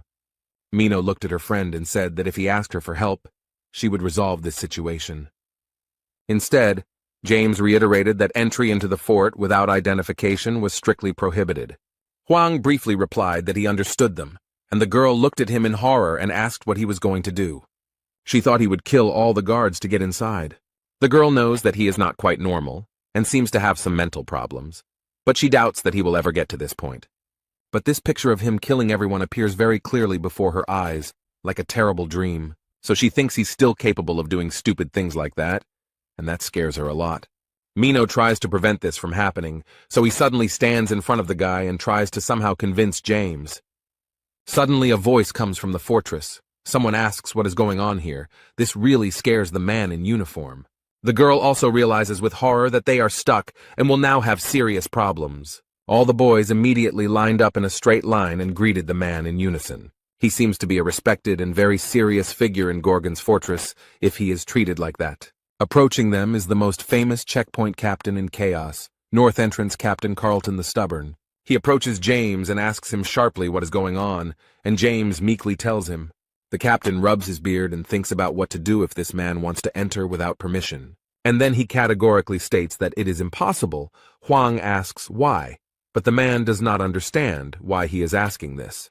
His eyes lit up blue and he read Section 4 of Article 37, which states that if there are problems with identity verification, they have the right to refuse entry to the guest. He used the skill Law of Fortress, and everyone knelt and bowed their heads before the captain. Mino doesn't really like that he used that skill. It seems like those knots are giving her a headache. However, during the lesson, the protagonist holds the sword firmly in his hand, and this skill does not affect him in any way. Huang noticed that the girl was not feeling well, so with one movement of his weapon he easily cut the knots on her head and arms. The boy shouted sharply for him to stop teasing. The captain of the North Entrance, Carlton the Stubborn, could not believe what had happened. Huan stands proudly and stubbornly declares that he doesn't care about their laws at all. And then, without waiting for their reaction, he asks what should be in this certificate. The captain doesn't understand how he managed to untie the knots, but replies that the ID card must indicate the name, status, organization, skills, class, and spirit level. The protagonist replied that in that case he did not need an ID card, since he did not want to confirm his identity. Carlton tries to use the skill Law of Fortress against him again, but it doesn't work. Since this had no effect, the captain declared that he was forced to arrest him on the basis of paragraph 6 of the second article of the serfdom law. But he used another skill against the guest, which is called Silver Shackles. Huan is chained in silver, but he doesn't look scared. The guy dealt with them surprisingly easily. The chains broke and fell apart. The captain's subordinates are shocked that this guy managed to free himself from the shackles of their respected captain so easily. The man, no less surprised, asks how he managed to do it so easily, because it is impossible to get rid of these chains on your own. Huang points his finger at Mino and asks if he can do the same as her. This really scared the poor thing, and you can see the fear in her eyes about what might happen to her as a result. She understands perfectly well that in this situation the horn was a bribe, and the chief captain will not like it. But besides her, there is James, who received the bribe, and 2 men who witnessed it. They were also seriously frightened, and cold sweat ran down their foreheads from fear. The girl tried to stop him, but Huang had already thrown something at the captain at the north entrance. He caught the object in his hand easily and casually, and seemed a little surprised that the boy had done so. The man looks at something in his hand with interest and attention, and Huang gestures for him to take it and throw it. James is incredibly angry, he shouts how this bastard dared to bribe the captain. However, the man stopped his subordinate and asked the boy if his name was Huan, and the young man answered in the affirmative. And then he looked him straight in the eye, called him a gossip monger, and said that he had been waiting for him. Mino was scanned by some device, and told that her soul was more than 15% destroyed, so she needed to take medicine. The captain explains that her soul has been affected, so he assumes that she knows what to do in this situation. Huang asks with interest what this destruction of the soul is, and the girl, having taken the medicine, asks if he really doesn't know or understand anything. Soul corruption is a chronic condition quite common among the inhabitants of the house. The soul of everyone who resides here gradually deteriorates and is eventually completely absorbed into the place. That's why the horn of this animal is so valuable, and in the meantime James reports that they have escorted all the newcomers to the village. The bighorn horn is the only thing that can prevent the soul from being destroyed, so this man was happy to receive it. The girl also remembered that thanks to him she received such a valuable horn for free. North Entrance Captain Carlton Stubborn pointed the device at the boy and explained that he would now test him too. It's like some kind of eye-shaped camera that scans a person's face and gives out all the information known about him. The protagonist stands obediently and waits for this thing to tell him something about himself. However, after scanning, she found some error. It seems that this device does not provide any information. The system only showed that the process of destruction of this guy's soul went unnoticed. James and the captain are shocked by this information, as everyone in this city is suffering from soul destruction. And this thing shows 0% destruction, and it makes them wonder who he is. Carlton thought for a second, then smiled slightly and said he understood. The man takes the boy by the hand and explains that he has checked his stone and can now take it back. Huang asks in surprise if they really don't need this thing, since it seems quite valuable. He addresses him as a messenger of gossip, and explains that the spirit stone is not something to be given to just anyone, but the guy ignores the fact that he is some sort of messenger. But the captain didn't explain anything. He just smiled slightly, and noted that he knew about it. 2 guests entered the fortress, and the captain was asked if they could be let in. Instead, the man asked James if he knew what a spirit stone was, and he explained that it was something that increased spiritual energy. Carlton noted that this was not the only thing worth knowing about this stone, and showed his subordinate something quite shocking. When he took off his white glove, his hand was in a terrible state, and his subordinate asked if it was because of the stone. The captain explained that no one except the messenger of gossip has power over this stone, and only he can bypass the destruction of the soul. Although he doesn't think that this guy is actually the messenger of the gossip, he somehow managed to control the stone. James asks if they can really trust this guy, but the captain explains that he does, deep down. Carlton recalls how he was measuring the level of destruction of his soul, and his subordinate remarked that the device must have broken. But as far as the manager knows, the device is fully functional, and can only show this in one case. This can only happen when his soul is the purest of all that exist in chaos. But James does not understand how this is possible. It doesn't matter whether he is the messenger of the gossip. What matters is that he can control the spirit stone, and what to do with it will be decided by the fortress itself. James asked if this was related to the illness of the owner of this fortress, but the captain of the northern entrance doesn't know about this at all, so he has nothing to say. And then you add that I heard that someone tried to let them through by giving a bribe, and this scared the man. Now he doesn't know what to expect. Huan walks around the fortress grounds, looks around and thinks that the streets here are very confusing. He's also concerned about why this girl is following him and who is in charge here. The captain punished her for not showing her ID and for offering a bribe to a security guard. However, Huan asked to let her go, so the man complied with this request and let her go, wishing her a good day. The guy doesn't know anything about this city, so he decided to just ask out loud if anyone here knew a good blacksmith. He continues asking questions, shows his sword, and asks if he knows anyone who could help him. Instead, a cunning man appeared who seemed to want to profit from the fool. The walk through the city dragged on, and it seemed they had entered some dark alley. It seems that the girl is already beginning to come to her senses after the captain cast his spell on her. Finally, she feels better and asks how long they have been walking and living in this settlement. The protagonist is glad that she feels better, because finally she won't be following him everywhere, so he wishes her luck and says goodbye. But Mino can't believe that he's just leaving her like that and asks him to wait for her. Huang explains that he has entered the fortress, and now he no longer needs help. He looks back at his friend and casually adds that now she will only be a hindrance to him. The guy explained that they were too different to turn their acquaintance into a strong friendship. So he suggests that she go her own way, and this is where their paths diverge. The girl froze in surprise. She could not find words because she was very surprised by his decision. It seems like she doesn't want to part with Huang at all, so she's in no hurry to leave him. Suddenly, a sharp and very loud scream of a girl was heard in the tunnel. She asked the boy to stop. Mino tries to convince the guy that he doesn't know where to go, and that without her, he will definitely have a lot of problems. The young man explained that he could always ask passers-by, but the girl suggested that he ask her, since she knew everything here. Huang seemed to realize that she wouldn't be easy to get rid of, so he seemed to have resigned himself to having her as his companion. Since she had already insisted and said that she knew everything here, he explained that he needed a break now.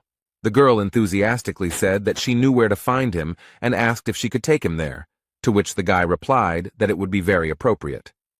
Suddenly, the guy reached for his bag and said that it looked like they had other things to do first. Now they have to settle some issues with people who are interested in the alien to these lands. They are blocked by guys with sly smiles and asked if he has that beautiful sword that has heat in it or something like that. Mino warns these fools to get out of the way if their lives matter, but the boys don't take her words seriously. She was called rude and warned to watch her swearing. The men explained that the youngest of them had reached adolescence and was highly sensitive to any rude behavior, but they threatened that if they want to get out of here alive, they must pay, so let them give up the sword. Huang calmly replies that he does not agree with their terms, and Mino is shocked by their youngest son. The robbers stand proudly and wait for the right moment to begin their reprisal against these two. But the girl is still under the impression of this overgrown man and claims that he cannot be the youngest and accuses them of lying. The Mountain of Muscles no longer waits for a command from his minions. He quickly approaches them. Approaching the girl, he swung his axe and declared that her rudeness would be punished. But suddenly a sword appeared right in front of her. It seemed that her new friend decided to save her. Huang took away both of the emotionally unstable man's arms in one motion. This shocked and frightened the other robbers, and they froze in their places for a second. The bushes fell at Huang's feet, and he noticed that everything here was very noisy, something he was not used to. The guy holds his weapon tightly at the ready. He knows perfectly well that this fight will not end here. Huan seems to be confident in his abilities and is not at all afraid of scammers who enjoy profiting from others. He stands with a cold gaze and a threatening voice, calling for them to come forward and begin the fight. Their youngest lies and whines in pain. He no longer poses any threat. The others scream in rage. How dare he raise his hand against their little brother? They are bombarded with threats and curses and promise that they will never forgive him for this. But everyone comes forward and shouts that they will show them what true friendship and support are. Instead, the protagonist stands calmly and waits for them to approach. He has no doubt that he will easily cope. It didn't last long. His sword was already dirty, and finally there was peace and quiet around him. The girl is delighted with how easily the guy dealt with the attackers. She is impressed and thinks about how strong his other skills are, but he explained that he only knows how to lunge. Mino was surprised at first, but then she remembered that her other friend also only used one skill, but in his case it was defense. And then she asked why he blew off the roof of the house, because she thought that this blow was unnecessary. The protagonist recalls all these events and tries to collect his thoughts in order to try to explain them clearly. Huan recalls that during the fight, he realized that one of the attackers was using an invisibility skill, and so he just wanted to scare him because he really irritated him. The girl asks in surprise what kind of normal person would destroy the roof of a house just to scare people, but the guy, in his defense, explains that, in his opinion, this is completely normal. They continued on their way, and along the way the girl suggested that the guy name his blows in a very pretentious way, but Huang did not like it. They reached the Twilight Strike, the most famous and best forge in the entire settlement. They come closer, and one of the blacksmiths asks if they need help. Master Naven explained that they were very busy right now, and if they ordered anything today, they would have to wait a bit. Mino asks why they have so many orders, and the guy replies that only the deputy owner of the forge is on shift today, and they have a lot of work. However, he added that it would be easier for them to buy a finished product than to wait for the order to be ready. At this time, all the craftsmen are busy examining the dagger made from the horn of a quadriga, and they have to make a slot for the handle. His assistants shout to each other that they want to help with the work with such a legendary dagger. Michael Gernard, assistant forge manager, noted that the horn is not easy to break, making it a challenging task. But he decides to play a game with them, and makes a bet that whoever of them can make a hole for the handle in this dagger will become the owner of the forge's assistant for the whole day. The first volunteer is actively trying to do this. He has made every effort, but he is not succeeding. The assistants take turns trying to make a hole, but they can't do it. The horn is very strong. The deputy is angry that these guys are so weak and can't even scratch him. Huang saw all this and decided to try his hand too, although Naven tried to stop him. He tried to convince the guy that he shouldn't go there, and Michael heard him. The main character boldly enters the forge and asks to be allowed to try his hand. The blacksmith thinks that the boy might think this is an easy task because his assistants failed to do it, but Huang knows full well that this horn is made of materials that are difficult to work with. He added that it was not that they were losers, but that he was extremely experienced and had his finger on the pulse. What happened next left the deputy blacksmith completely stunned, and he was so shocked that he couldn't even move. The man can't figure out how this guy did it and what tricks he has. Huan didn't use any tools, but simply made a hole in the corner with his finger. The boy proudly asks if he can now become the deputy head of the forge for one day. But suddenly cracks appear around the finger on the precious and rare horn. The blacksmiths watch in shock, wondering if he could really destroy such a strong material with just one finger. Michael Gernard is furious. He can't believe this idiot broke this thing. He is ready to tear the guy to pieces and shouts that this is a very expensive thing, and how dare he break it. The protagonist justifies himself by saying that he thought he had calculated his strength, and Mino seems to be getting great pleasure from watching all of this. Now the guy understands that it is easy to break it, but difficult to make a hole in a certain part, and he replies that he is sorry. The blacksmith was still terribly angry. He asked if he really thought his apology would help them in any way. He tries to explain that it is a very expensive thing, and now he doesn't know what to tell his client. Huang promised to compensate for his loss with an even better horn, but Michael finds it hard to believe. The guy put his hand in his bag and tries to find exactly what he needs now. He pulled out the real horn and handed it to the blacksmith, who was shocked to see it. But he explained that it was a horn with 5 horns, and as far as he knew, it was a little better than what they had. The man holds this amazing thing in his hands and realizes that it is a real horn of the 5-horned Harnick. The protagonist asks if this is enough and explains that he doesn't have another horn right now. The blacksmith is shocked by all this and remarks that this would be quite suitable. The boy sighed with relief and asked if he could stay in their forge for a while. Blacksmith Michael looked at him menacingly and ordered his assistants to close the front door. The young men, still shocked by what they saw, unanimously declare that they will immediately fulfill his request. Huan continues on his way, where he is led by the deputy head of the Twilight Attack Forge. There's a sign on the door that their forge is closed, and Mino wasn't invited inside, so she'll have to go somewhere alone. This forge is considered the best in Gorgon's fortress, and since the boy is currently acting as deputy, he can use any tools and materials. The guy modestly thanked him, and Michael asked with interest where he got this horn. The protagonist, preparing to start work in the forge, briefly replied that he had received it. The man asked if he had managed to destroy the pentagram on his own, and the young man confirmed that he had. Huan asked for help, and explained that he needed a sheath for his sword, while the blacksmith thought about how rare it was to meet such a young man. The blacksmith very carefully placed the extremely rare and expensive horn on the table, but he was shocked, and asked if this guy was really going to use Harnack's horn for his vagina. The protagonist pulled a sword out of his bag, and the blacksmith, at first surprised, exclaimed that this was such a weapon. And when he picked it up, he assumed that it was a copy of the ice dragon sword, and added that it was very beautiful and rare. After thinking for a while, the man explained that making a sheath for such a powerful weapon would be quite difficult, and that it would be better to make a new sword out of this horn. Suddenly, completely unexpectedly for Michael, the sword opened its mouth and swallowed the very precious and rare five-horned horn. This is the second time today that such a horn is destroyed before his eyes, and he justifies himself because he did not think it was a spiritual weapon. But he is so fascinated by this amazing weapon that he has no time to grieve over what is lost. After looking around for a bit, he realized that this sword had evolved, and due to the great evolution, it was changing its shape, after which Huang had to give it a new name. Because after a great evolution, every spiritual weapon loses its original name. Michael regrets that the horn swallowed the sword, but the guy calms him down and explains that it doesn't matter because he still has the sword, and he calls the sword a pig's snout. Not even a few minutes had passed when Cavalia took the horn in his hands again, and shocked, asked how this was possible. But the guy noticed that this monster had 5 horns and added that it was obvious. Having come to his senses a little, Koval asked how he could help, and the main character explained that he wanted to see how he worked on this material. He was ready to start work, and asked if his client had already thought about the form.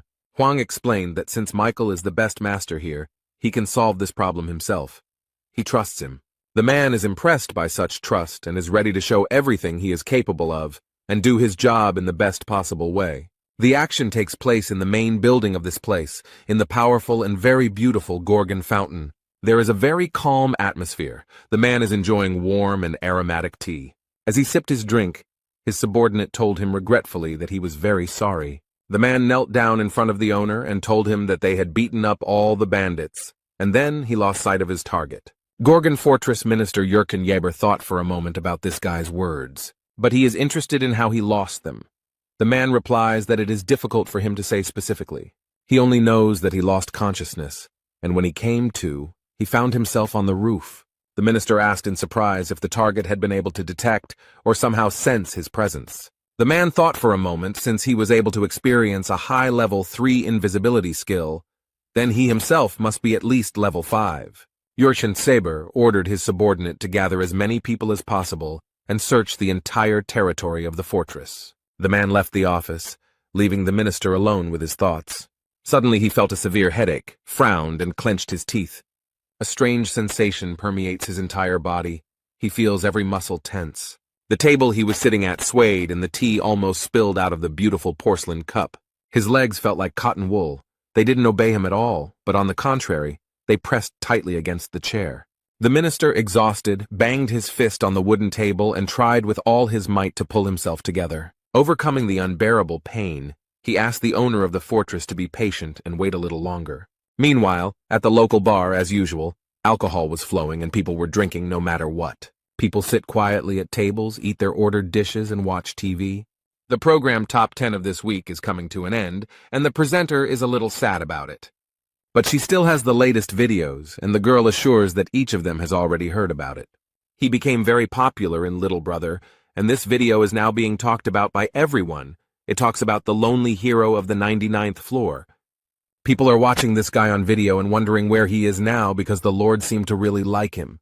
There are rumors in the bar that the tower has stopped growing plants, and it is assumed that this happened because the tower's owner was trying to cheat. It is said that the tower was completely destroyed, and its owner fled, although for the demons, this tower was worth a lot of money. The bar's patrons think it would be better to sell it at the market rather than destroy it, and in between conversations they order more drinks. Suddenly the door opens wide and Mino appears, looking very unhappy about something. She walks past all these drunk men. What an impression such a beauty makes here. The girl boldly walks past them and sits down at the bar counter with other visitors sitting nearby. One of them is already quite drunk and tries to flirt with her. He asks if she is alone here. The girl addresses him in a very threatening and aggressive manner, making it clear that she does not want to date anyone. The man immediately realized that it was better not to disturb this sweet girl now, so he moved away. Mino is in a very bad mood right now and can't understand why she is so sad. She takes out the money, gives it to the bartender, and orders herself a liqueur, hoping that it will lift her spirits and make her feel a little better. The girl asks the bartender for more. She wants to drown in alcohol and forget. Not much time has passed, and the girl is already quite drunk and tells the bartender what is bothering her. She drunkenly says that this guy is a terrible weirdo and is making a big deal out of himself. The owner of this tavern, Claire, exhales heavily and notices that the girl hasn't even had time to get drunk yet, and she's already talking nonsense. The woman explained that there were many good men around and asked why she was so attached to him. The girl lowered her head, but the only explanation she had was that he was starting to really irritate her. She remembered him from fights and explained that this guy destroys absolutely everything in his path. It irritates her that he walks around swinging his sword as if he doesn't care about anything at all. Mino tilted her head and remembered how he spoke and what he said, and it all sounded very strange. The trouble is that he speaks to her very poorly and completely incomprehensibly. She was angry with him because he did whatever he wanted, even knowing that he was in the world of chaos. Huan responded that people usually think it's the end, and then added that she is no longer human, and they are very different. Apparently these words really touched her, because the poor thing sadly leaned over her glass and fell silent. She is terribly irritated that this man does not take her seriously and considers her a nobody. The girl noticed that everyone present there was struggling for their lives, and he just appeared out of nowhere. She remembered asking him what he would do when he was horrified, and the boy briefly replied that he wanted revenge. But he didn't explain why he wanted revenge, so the girl thought he was looking down on her. Mino is terribly irritated by his behavior. Next to him, she feels inferior and worthless. Claire noted that she was still just a child and asked her not to go near the man again. But she doesn't understand at all why she needs this and asks the bartender to explain it to her.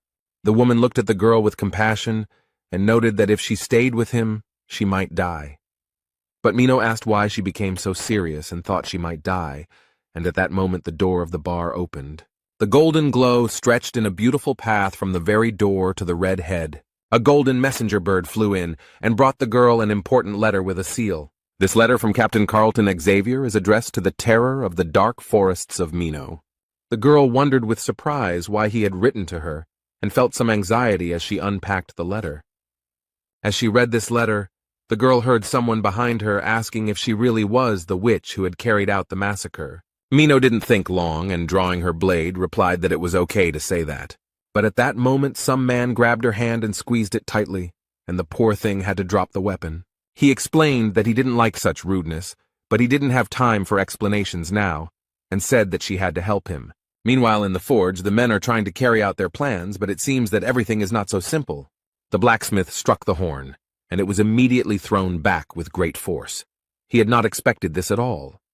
Completely unexpectedly and as if out of nowhere, a huge monster appeared. It was that very pentagram. The man is terribly frightened. He cannot take lessons and asks where they can get his horn. The poor guy doesn't understand at all how to do this because the monster is huge and scary. The protagonist noticed this, lifted the man to his feet and asked him to pull himself together. Huan asked threateningly if he had forgotten that they were already halfway there, and he added that since this man promised to help, then let him fulfill his promise properly. All this happened because the blacksmith persistently tried to break the horn with his tools. But for a long time he couldn't do anything. He was very tired and said that this was too high-level material for him. Huan covered his eyes with his hand and explained that the situation was unequal, noting that the first stage of rebirth is the stage of doubt, which can destroy the essence of the world. The second stage of rebirth is the stage of understanding, that is, the ability to recognize and accept the destroyed world. The blacksmith seemed to discover a strange, secret vision within himself, and looked in amazement at the horn on the table. The thing began to move and seemed to change its structure and shape without any apparent reason. A large black substance begins to rise and form something completely unlike itself, which seriously frightens the man. There was a strong, bright flash that made blacksmith Michael Garnard close his eyes. And when she opened them again, he couldn't believe that what he saw was actually happening. From this strange black matter emerged a huge and terribly evil monster. The man seems to freeze in place from horror and complete incomprehension, and Huan asks him to come to his senses. But he added that since the blacksmith promised to help, he must do it now. Michael is horrified and cannot understand if this monster is really Harnick's horn, and that he used his pathetic skills against it. Suddenly, in the middle of this space, he saw a door.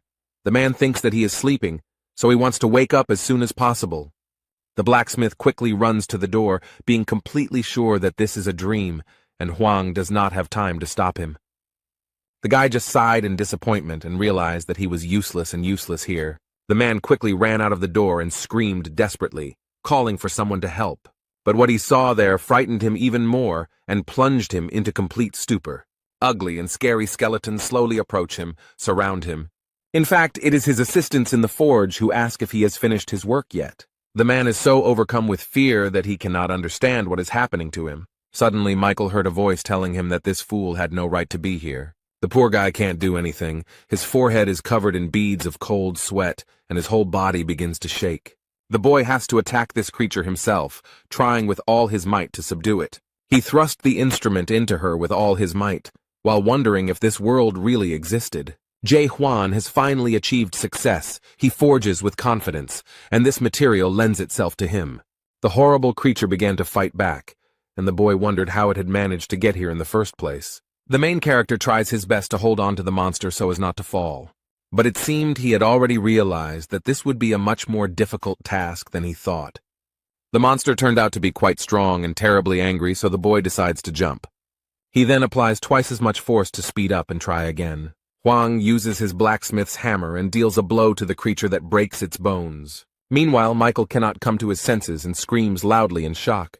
There are boundaries in this world that cannot be crossed, and no matter how hard you try, a person will never go beyond his capabilities and reach the level of horror.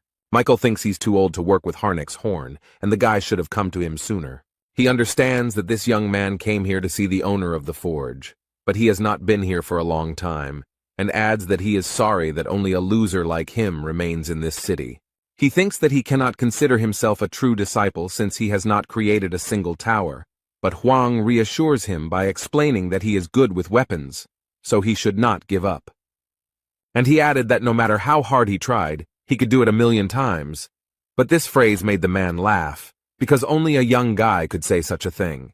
Michael noted that the boy might think he wasn't trying hard enough, but that was not the case at all. Believe it or not, this man tried again and again, but he never gave up. The guy remembers the blacksmith from the tower, who said that he has honed all the skills related to blacksmithing, and can repair all the weapons in the Tower of Horrors, with a probability of 99%. But despite such success, recently he began to be troubled by very strange thoughts. Instead of focusing on the 99% chance of success, he thinks only about the 1% chance of failure and does everything possible to avoid it. Huang noticed that Michael worked harder than the others, but did he know about the principle of craft skill? The skill of the craft of horror appeared much earlier. It existed from the very beginning, like fire and water, but is a person capable of understanding how the world works? Huang asked if he really used this skill without understanding its essence. The blacksmith thought for a moment he had nothing to say or add to his interlocutor. He believed that spiritual power transferred energy to the hammer and the tools adapted to work with the horn. But the boy noticed that if everything was so simple, then why couldn't his subordinates succeed? The blacksmith suggested that it was because they hadn't yet fully mastered the craft. Michael suddenly thought that since the principle of this skill was so simple, there was no point in mastering it.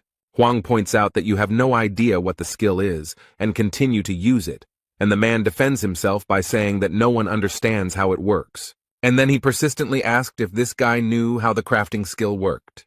The protagonist calmly replied that he had just figured out how to do it, and reached his finger towards the horn. Under his finger, the material magically begins to melt and change shape. The guy was working on the horn, and asked everyone to look carefully and say what they saw. The blacksmith saw the decomposed particles of matter, but Huang noticed that everything was not so simple. Hard work made his world more stable. Michael doesn't quite understand what he's talking about, but the guy explains that there's nothing wrong with it. But he goes on to say that he doesn't really understand that if it doesn't work even after so many tries, then the problem is not with him, but with the world. Suddenly, the blacksmith remembered a conversation with a monster who explained that his approach worked for monsters, but not for people. The man asks what then is suitable for humans, but the creature does not know and explains that humans cannot achieve anything higher than becoming a disciple. But he still worked hard and tried to achieve this mastery, and it was terrible. And now he doesn't understand what to do, whether this guy is really offering to challenge the world, because this world rewards all efforts. The result justifies the efforts. Huan asked if it was really good, since this world makes you believe in your own inadequacy. The blacksmith is no longer young, but he can still continue the fight. The protagonist asked him to take a closer look and not to believe blindly. The man trusted the boy and looked at the horn carefully. He looked at it for a long time and carefully, and now he saw it, understood the essence and how it all worked, and now it seemed to get through to him. Michael saw the boy fighting the huge monster again, and wondered if he had always known about the existence of this world.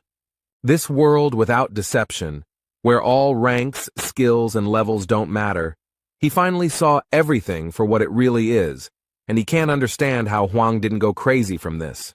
And then he thought that maybe the blacksmith had gone crazy after all, and he set to work with wild enthusiasm. It looked very inspiring and at the same time frightening. His tools cut into the extremely hard material, causing sparks to fly from his work. After some time, the work was completed, and Huan had to continue his journey. Here he got everything he wanted, so it's time for him to leave, because the main character still has many adventures ahead. The sword seems to like the scabbard, otherwise it would have eaten it, and Michael asks if the boy has come up with another name for it. But he added that if Huang hadn't thought about it yet and didn't mind, he wanted to offer his own version. The man explained that he was inspired by martial arts and thought the name he came up with sounded cool. It is associated with the ability to enjoy solitude, and it seems that only one name suits this sword: Lonely. At this point they said goodbye. The blacksmith Mikhail kindly wished him a safe journey. They seemed a little sad that he was leaving so soon. But at the last moment the man asks him to stop. He is worried about another question. He puts his hand to his chest and asks with genuine curiosity what he really looks like. He is very curious about how he looks in the eyes of his master, what he is like in the world that Huan sees. The guy half turned around and briefly replied that he saw a person in him. This answer greatly surprised and greatly pleased the blacksmith of the Twilight Attack Forge, and the boy already set off on his way, boldly passing by all these terrible skeletons. On the city street he was met by Mino, and Huang asked why she was chasing him, but she tried to explain that she was doing it with good intentions. The protagonist looked back and asked if she was up to something sneaky again. The next moment she was already walking next to him and was surprised how he managed to guess so quickly. Without much preamble, Mino suddenly announced that she planned to kill him, and she said it very calmly. And just as calmly, without any fuss, the boy asked what they were going to achieve by this. The girl said that she wanted to take possession of his soul stone and finally live a full life. But when she saw the expression on his face, she realized that he was not joking. She is a little disappointed that he is not impressed at all, so she suddenly gives him the clothes as an apology gift. They walk through the city, and Mino asks what he will do now, since he never got to face this horror. He explained that Michael told him where to find him, so that he would find him and ask about the Tree of Illusions, and then go in search of a way to the abyss.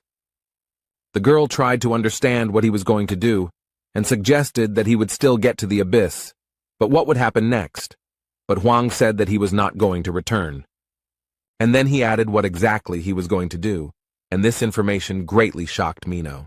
She could barely stand on her feet, took a deep breath, and asked in surprise who he was. And then she got very angry, screamed, "Where did he get this from? How could he do this, and who gave him such a right?" She asked why he thought he could do whatever he wanted and didn't care about anyone else. The girl considers him cruel and heartless, and adds that he does not consider others to be people. She explained that she is a human being, even if not very strong, but she is a human being and worthy of respect. Huan tries to listen to her and understand. He watches the girl carefully. He remembers their first meeting and how she said that if it were fate, she would die today but would not go back to the past. Suddenly he saw her body begin to disintegrate into tiny particles and messages, telling her not to be stupid and not to cause trouble. And the next message said that she should lure him, and if she did not keep her promise, the old woman would die. From this, Huang realized that they had a hostage and they needed him, so they wanted to lure him somewhere. The main character noticed someone very suspicious standing on the other side of the road and following them. He thought that he should give his head to some swindler, but it was all in vain. No matter how hard he tries to save people, it will not change anything, and only doubts allow him to see the whole truth about this place. This world is ruled by money and information, and it is also made up of people who have sold their souls for power and wealth. The guy decides to get rid of them and go in search of horrors, while Mino explains that you don't need a big dream to be happy, you just need to appreciate every day you live. She gets terribly angry and thinks that from this point of view he is not a person, and grabs him by the clothes. The girl boldly declared that she did not want to stay with him as long as he had such goals. When she broke up with her boyfriend, she said she hoped to never meet him again. But at the moment when she was saying all this, the guy saw something very strange. Now she begins to look like an ordinary person. He does not understand why this happened. Huang noticed a message that the witch had betrayed them, and all their plans of horror had collapsed. Meanwhile, the girl headed to the bar where she had recently been drinking and sharing her problems. She walked to the door and thought sadly about how this could have happened. She opened the door, apologized to her aunt, and asked if she had kept her waiting. However, the institution looks in a very terrible state. Everything is broken and scattered. This is the work of Maluzga. There's a man standing in the middle of the establishment with a huge sword and his henchmen around him, and the barmaid remarks that she should have stopped her earlier, and she added that this time she would really die because of her. And the man holding Claire threateningly demanded that she shut up. The eldest of the Kim Chinbang brothers, Jenya, asked why the witch killer came alone, since they had an agreement. But she said he was very naive to think that the witch could keep her promise. She prepared her daggers and explained that he would not come because he had gone to destroy the world. And after these words, she abruptly released her weapon to hit as many opponents as possible. This evil man smiled slyly and noticed that this girl had completely gone crazy. But he immediately cast a shadow on her, and in the forests, she was nicknamed the Witch Killer because of her ability to lure creatures. Jenny is very curious to see how she will cope with these shadows he casts on her. It looks like he wants to see an interesting show. Meanwhile, Mino is doing well. She has learned to avoid the shadows and not give in to any of these creatures. These creatures are no match for such a strong witch. The girl does a somersault and throws her daggers. The man realized that if he wanted to win her over, he would have to put in some effort. So he decided to use his powerful weapon and made several powerful attacks with it. His movements formed a powerful cross, which was now rapidly approaching the poor girl. It's as if he has Mino chained up and she's trying her best to break free. Meanwhile, this man was preparing to approach the witch who had caused the massacre and believed that he had already won. The girl has freed herself from his power, but it is as if she has burned herself, and she regrets that this is happening far from the fortress. The eldest of the Kim Chinbang brothers noted that the soundproofing was good here, so there was no point in shouting. But she had one last chance to bring the boy here. But she is not going to do this, and threatens that the dark forest will take revenge on them for her. The man said that by the time the fort found out what they were doing there, they would both be dead. Mino used her skill, Akaram's 7 swords, and added ice defense. Such skill impressed her opponent, so he noticed that she looked good, and he didn't expect her to be so strong. But these skills mean almost nothing to him, and the man promises to tear his opponent apart with his bare hands. The poor thing can't resist his strength. She's in pain, and it's hard for her to keep from falling. The girl holds on with all her might, her eyes almost closing. She wants this to be the end. And the last thought that came to her mind was the question of whether she would go back in time if she had the opportunity. And only now did she realize that she wanted to return so as not to leave Huang again. She stood before her assailant, who was ready to take her life, and wondered if she would witness the decline of this world. As soon as the man raised his weapon, his sword was reflected in the blue light of the ice sword. Jenny's followers are surprised by what happened and did not expect anyone to stop them from doing their dirty work. But a guy walks into the bar with confident steps. Now they won't be able to do what they want so easily. Mino is very happy that he came, but ironically says that she doesn't like it when people interrupt her so abruptly and asks why he came, sacrificing his plans. At first she thought he had come to save her, but the boy immediately threw a bundle of clothes into her hands and explained that they were too small for him. The men are glad to see him here because he has made their task easier and has come to their aid himself. The main character looked at them, and the only thing that interested him was whether they knew where this horror was. And then he decided to put the question differently. He demands that these bandits bring this horror to him. One of them said he heard that he had broken the rules of the fortress, and it seemed to be true. Mino warned them and noted that he was on level 4, so he shouldn't be underestimated. The gang leader went on the attack and was ready to show this simpleton what real strength is. Huan is ready to take the hit and convince this smug fool that he is wrong. The protagonist used his super weapon and aimed it at his opponents. Jenny somehow managed to dodge the protagonist's signature attack. Huang raised his eyebrows and was very surprised that the man managed to avoid the blow. The opponents are surprised. They thought he was just an ordinary newbie, and now they assume that he can become the champion of the abyss. The guy remembered that the only one who managed to avoid his blow was the pentagram, so he and this person were on the same level. But he doesn't care because in the end the monster gave up, and Huang will still fight. The protagonist looks confident and completely calm, while Mino is very scared. The girl is very worried about her Aunt Claire, who is still being held hostage and threatened. The gang leader realized that his rival was stronger than he expected, and decided to scare them by telling them that their hostage would die. The woman screams for them to attack without delay, but at that moment one of the bandits gives her a hard slap and tells her to shut her mouth. The girl tries to calm the woman down, and explains that she needs to be patient a little longer, and she will be saved right away. She turns to her friend and hopefully asks if he will help save her. But he doesn't understand why she's asking him about this, because the guy came here only to see this horror. The main character is confident that he will destroy everyone in his path, regardless of who is nearby. Mino tries to stop him and begs him to save the woman because Claire is also human. Huan looked at his girlfriend and clearly saw her as a person, no matter where she was. He slowly turns his gaze to those standing in front of him and sees something completely different. There are only skeletons in front of him, but Claire yells at him to stop thinking and attack. Suddenly he begins to see this woman as a real, normal person. It looks like he'll have to save her now, even though he didn't plan on it at all. He then decides to raise his sword and direct all its power upwards towards the roof of this building. A huge jet of energy burst through the roof and shot high into the air, attracting everyone's attention. This was noticed in the fortress as well, and they looked around in surprise and did not understand what was happening here. The captain of the north entrance also noticed it and seemed very interested in what it was, so he immediately orders his subordinates to head to where this light is coming from.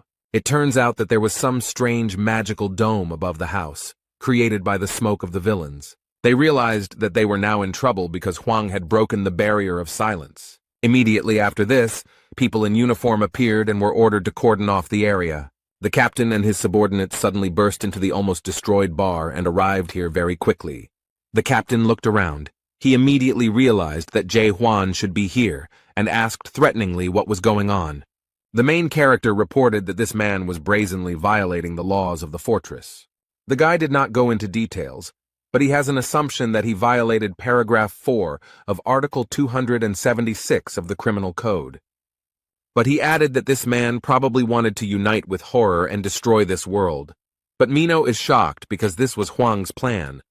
The captain arrests them under paragraph 4 of Article 174 and paragraph 6 of Article 124 of the Criminal Code. The bandits are not very happy that they want to be arrested, so their leader gives the order to flee. However, the man is not going to let them go so easily and uses his silver chains skill.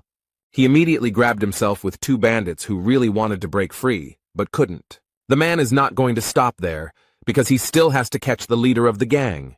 So he takes out his gun and warns them that their best option would be to surrender. However, Zhenya seems to be confident in her abilities and is not going to surrender to the law so easily. He drew his weapon and was ready to fight the captain, just so that he would not be put in prison. A battle between 2 rather strong opponents takes place under a huge hole in the roof. Neither of them is going to give in to the other. Neither of them is ready to lose. The gang leader waves his weapon wildly and shouts furiously, demanding that it burn with a blue flame. However, the captain is not afraid of empty threats. He uses his silver chain skill. The man wielded it skillfully as he instantly and effortlessly tied his opponent's hands. But he threw him to the ground with all his strength, so that the man would not be tempted to continue the fight.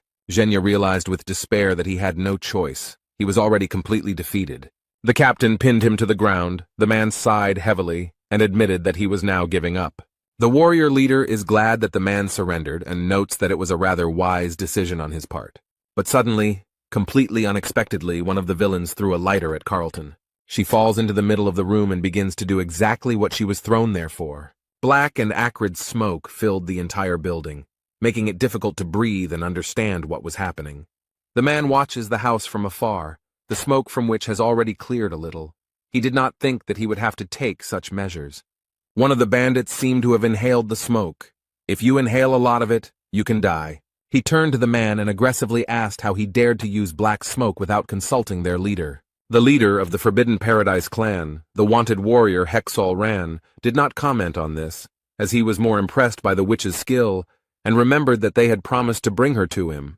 The boys explained that the witch was not to blame because they used silver amulets against them. Only now did Hyuksol realize that Huan was there too, and he was glad that the boy had inhaled that smoke and thought he was already dead. However, as soon as he thought about it, he noticed something near the building that surprised him. Huan emerges from the building unharmed with his friend, the witch Mino. It looks like he used his super weapon to avoid the harmful effects of the smoke. But as soon as he came out, he immediately noticed these scoundrels on the tree, and with one swing of his sword cut down the thick trunk. They are extremely shocked, and do not understand how this guy's spirit did not decompose under the influence of black smoke. The man suggested that it might be a messenger, but he had never seen them without antennae before. Huang looked around and made sure the girl was okay and could stand on her own so he could finish his work. The clan of Scum is already wary and wondering why this guy came to the house. Instead, the protagonist took out his super weapon, and thinking that they were terribly annoying him, prepared to engage in a fight. Huang is very serious, so he will not lose this fight. He unsheathes his sword, and he really didn't think it would come to this. He summons the monster hidden within this sheath using the technique Garnek's Greatness. It's clear that no one expected this. They were hoping to defeat this guy very easily. But now they have to face not only a guy with a super weapon, but also a giant and terrifying monster. Before they could recover from what they had seen, the boy and the monster had already attacked several of them. The protagonist calmly walks past the lifeless bodies lying in his path. He looks very menacing and scary, and his weapon radiates terrible fury and ruthlessness. The head of the Forbidden Paradise clan, Hyuxiol Ran, looks at the boy with fear and cannot understand what kind of monster this is. And then he probably realized that this creature was much stronger than him, and he didn't want to deal with it, so he just ran away. Zhenya realized that he was left practically alone with a guy he didn't even know anything about. Zhang Man and Zhang Meng were unable to withstand Huang's strength and so lost the battle. The man immediately lost 2 of his subordinates and friends. He cannot believe that everything turned out this way. The protagonist approached him and explained that he had a chance to save his life. He just needs information about where they are hiding this horror, and then he will let him go. The man knows that if he tells everything now, his life will lose all meaning, because if he finds out about the betrayal, he won't just let it go. Huan became very curious about who Zhenya was referring to, and who would take revenge on him for this. The bastard took another look at all his comrades who had just died and realized that there was no other way out. He already understood everything perfectly well. He knows that in any case he is destined to die. So the man boldly takes the blue stone out of his pocket and eats it. The guy recognized this stone. He is 100% sure that it is a soul stone. At first glance, it may seem that all people living in chaos are attached to some objects. But these are not drugs. As it may seem at first glance, they must be taken to prevent the complete destruction of the soul. After all, no one wants to die. That's the point of this place, and this man risked everything he had. After he did this, he was overcome with unbearable pain, and his eyes seemed to grow larger. Strange long shoots, similar to tree roots, begin to emerge from the body. The man's body has completely changed. It is getting bigger. Something is happening that is completely different from what he expected. The city's residents are terribly frightened. They have never seen anything like this. Instead of dying, he turned into a huge monster. This creature is very frightening to those around him. The creature is very angry, and there is absolutely nothing left of Jenny. Now he will be like this. His rage knows no bounds. The monster mercilessly grabs everyone he sees in his path. And after him, only lifeless bodies remain, scattered throughout the streets of the Gorgon fortress. The frightened residents run away in horror. They do not want to be left without their souls, which they value so much. And Zhenya finally sees the true essence of this world. Now he knows that there is nothing good here, so he does not need to be afraid to die and give up his soul. Now he knows that he held on to all this in vain, but he could be truly free. This being is now satisfied. Now it has no fear because it has nothing to lose. The monster didn't see where Huan was, but now he finally found him and promised to destroy him. The boy stands boldly and proudly before the monster, and it is already stretching out its limbs towards him. Now he can see the world as it really is, and the boy in this world looks like an ordinary person, not like a skeleton. Zhenya is surprised that he is a real person, and does not understand how he could end up here. Instead, the protagonist stares at the creature and has no idea what is happening to it. Huang tried to use his doubt skill, but it didn't help him figure out who he was. But now he doesn't have time to think about it. So the guy gave up on this idea. The protagonist points his weapon at the monster, showing that he is ready to engage in combat with it. No matter who he is or what happened to him, this guy knows exactly what he needs to do. Huan confidently moves towards the creature and believes that his weapon is strong enough to defeat it. The ice sword is a very powerful weapon. The creature Zhenya has turned into seems scared. He didn't have time to do anything or even understand. His end came unexpectedly quickly. Thanks to the sharp blade, the head was separated from the body, and now he will not be able to scare anyone. It seems that this man's soul is dying irrevocably. He remembers for the last time the happiest moments of his life. In the world of chaos, it's raining, the bodies of the dead are smoking, and Huan doesn't care because he destroyed the monster. All that is left of him slowly disappears like rain erasing a pattern on the asphalt. And in an instant, nothing remained of Jen, the great swindler and criminal, but smoke. The protagonist realized that this creature had disappeared and would never return or recover, so he calmly hid his weapon. He pauses for a moment and looks at the place where his opponent was and thinks about his own existence. But he is still haunted by thoughts of horror. He is sure that he will definitely find someone here who will tell him about it. After that, he goes on a search. His mission is not yet complete. He has not done everything here yet. Mina never regained consciousness after inhaling black smoke.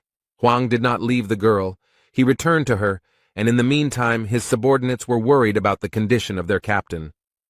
Carlton is also feeling unwell, but he manages to explain that they need to warn the fortress. He approaches the girl. She is very sick. Mino believes that she cannot be saved in any way, so she asks him to kill her while she is conscious. The guy is surprised to see the girl in human form. He doesn't know why this is happening to him. He sat down next to her and looked at her with sympathy. Perhaps he had some feelings for her. The young man tries, but cannot use the skill doubt against her. This worries him a lot. Why can't he see her as she used to be? There are so many questions, so many unknowns in this city. But he is ready to accept Mino's last will and do as she asks, so the guy reached for the weapon. He understands that good emotions cannot exist in this terrible world. There is simply no place for them here. But suddenly, very abruptly, someone grabs his arm and tells him to stop and not do it. Claire convinces her that there is still a chance. The girl needs to be taken to the hospital as soon as possible, where she will be taken care of. You just need to hold on a little longer, and the chance for recovery will definitely appear. The hospital in these parts looks like a field hospital, with wards instead of wards. Mino lies motionless on the bed, while someone explains to her that if the grinding process does not stop, she will have no chance of survival. Suddenly there was a very sharp and unpleasant sound, signaling some kind of warning. Announcements appeared all over the fortress that the dead had appeared on their territory. In order to save themselves, the leadership asks all residents to immediately leave the fortress, which causes great panic. One young man, in a panic, tried to get at least some information from the guard and asked where they should run. But when the guard turned to him, it turned out to be a terrible monster, from which everyone ran away. The poor thing has no chance to escape. It's too late. The creature has stretched out its limbs towards him. On the territory of this world, there is real devastation and anarchy, and a mad scream is heard. People are trying their best to save themselves. They all want to live. That's how this world works. And now they have very little chance of survival while such monsters roam the streets. Suddenly, as if from nowhere, warriors appeared, destroying these monsters one after another with one blow. They finished their work quickly, so now they look as proud as possible. Huang calmly watches these events from the room where his girlfriend is located. Claire remembers everything Mino told her about him and asks if he really decided to go against all the rules of chaos. She believes that this person judges the world by himself and decides for himself who has the right to be called a good person. She understands him very well, because when you get here, you adapt not because you are stupid, but because there is no other choice. The guy suggests that people here simply don't have the courage to change anything. But Claire was skeptical of his words and asked what all this courage was for. Huang tries to convince the boy that it takes courage to step outside the box. Only with courage can one break accepted laws and rules to see a new path. The woman noticed that he was one of those people who always strived for something. Perhaps he was right, but she could not understand him because he had such courage. Claire raised her head, looked at Huang intently, and stated that she knew one thing for sure. She understands perfectly well that this guy is dangerous, so it is better to stay away from such people. Mino hopes he won't leave now, but Claire has made it clear that she wants him to leave. And this is not because of her personal dislike or desire, but because he gives people hope. And then he drives people to despair. It's terrible and very cruel. It's better for him to leave. The woman is angry with him. Before his arrival, everything was relatively fine, but now everything is going wrong. Instead, Mino asks Huang not to give up with a sweet smile on his face. The main character is lost in his thoughts. He looks at the poor girl and feels sorry for her. Most of the doctors and guards surrounded the captain. They found that most of the medicine had been used for the master of the fortress, so now they had little left. James shouts out an order to immediately bring all the medicines that are in the fortress. Huan watches all their actions carefully and thinks about how to help Mino. He noticed that the monster's horn was crushed in the bowl. Now it became clear how they used it. They tried to give it to their master, but even the horn of the cocked hat could not correct the situation. Huang asked if they could bring him back to life after he turned into a corpse. The man is very irritated by this question because he does not know the answer to it, so he answers like this. The protagonist grabs the captain by the shirt and lifts him up to shake him slightly. He slaps him and asks him to wake up, while his subordinates complain how he can behave like this to their master. However, the method seemed to work, as their attention shifted from the boy to the captain. He barely opened his eyes and said Huan's name, a little unclearly and very slowly. He holds his hand tenderly and has only one request. He wants the young man to kill him. But the boy asked incredulously, "Don't people usually ask for salvation?" The captain explained that according to Article 4, Section 1 of the Gorgon Fortress Law, this was exactly what should be done in this situation. The boy bowed his head over the man and looked at him with compassion. This man was so dedicated to his work. If he had had at least a few people like that around him, he wouldn't have been stuck in the tower for 40 years. Suddenly, the system reacted and reported that the captain's soul destruction level had reached 94%. This is already a very large percentage, and it seems that there is no chance of salvation at all, because the decomposition process will soon begin. There is some noise in the street, and all the guards are ordered to step aside and make way for him. The same man who, a few minutes ago, destroyed the dead monster that was wandering the city streets, enters the tent. James realizes with fear that this is the captain of the demonic extermination squad, Yahello, who has the 5th degree. He drew his sharp sword and declared that he must do his job in accordance with Article 4, Section 1 of the Gorgon Fortress Law. He has to kill the captain of the northern gate of Carlton and a girl he still does not know. This man waves a gun and doesn't ask if anyone is against his decision. But Huang doesn't hesitate to stop his weapon with his bare hands. It seems he has other plans. This action greatly surprised the captain of the demonic squad, because no one had ever done anything like this. The protagonist explains that he will not allow this man to be killed because he still has a few questions for him. Yahello frowned and couldn't understand how this guy managed to stop his blade with his bare hands. He tries to calmly explain that very soon Captain Carlton will cease to be human and will turn into a dead man, and this will lead to terrible consequences. However, he added that they are doing this with good intentions, and just want to avoid this event.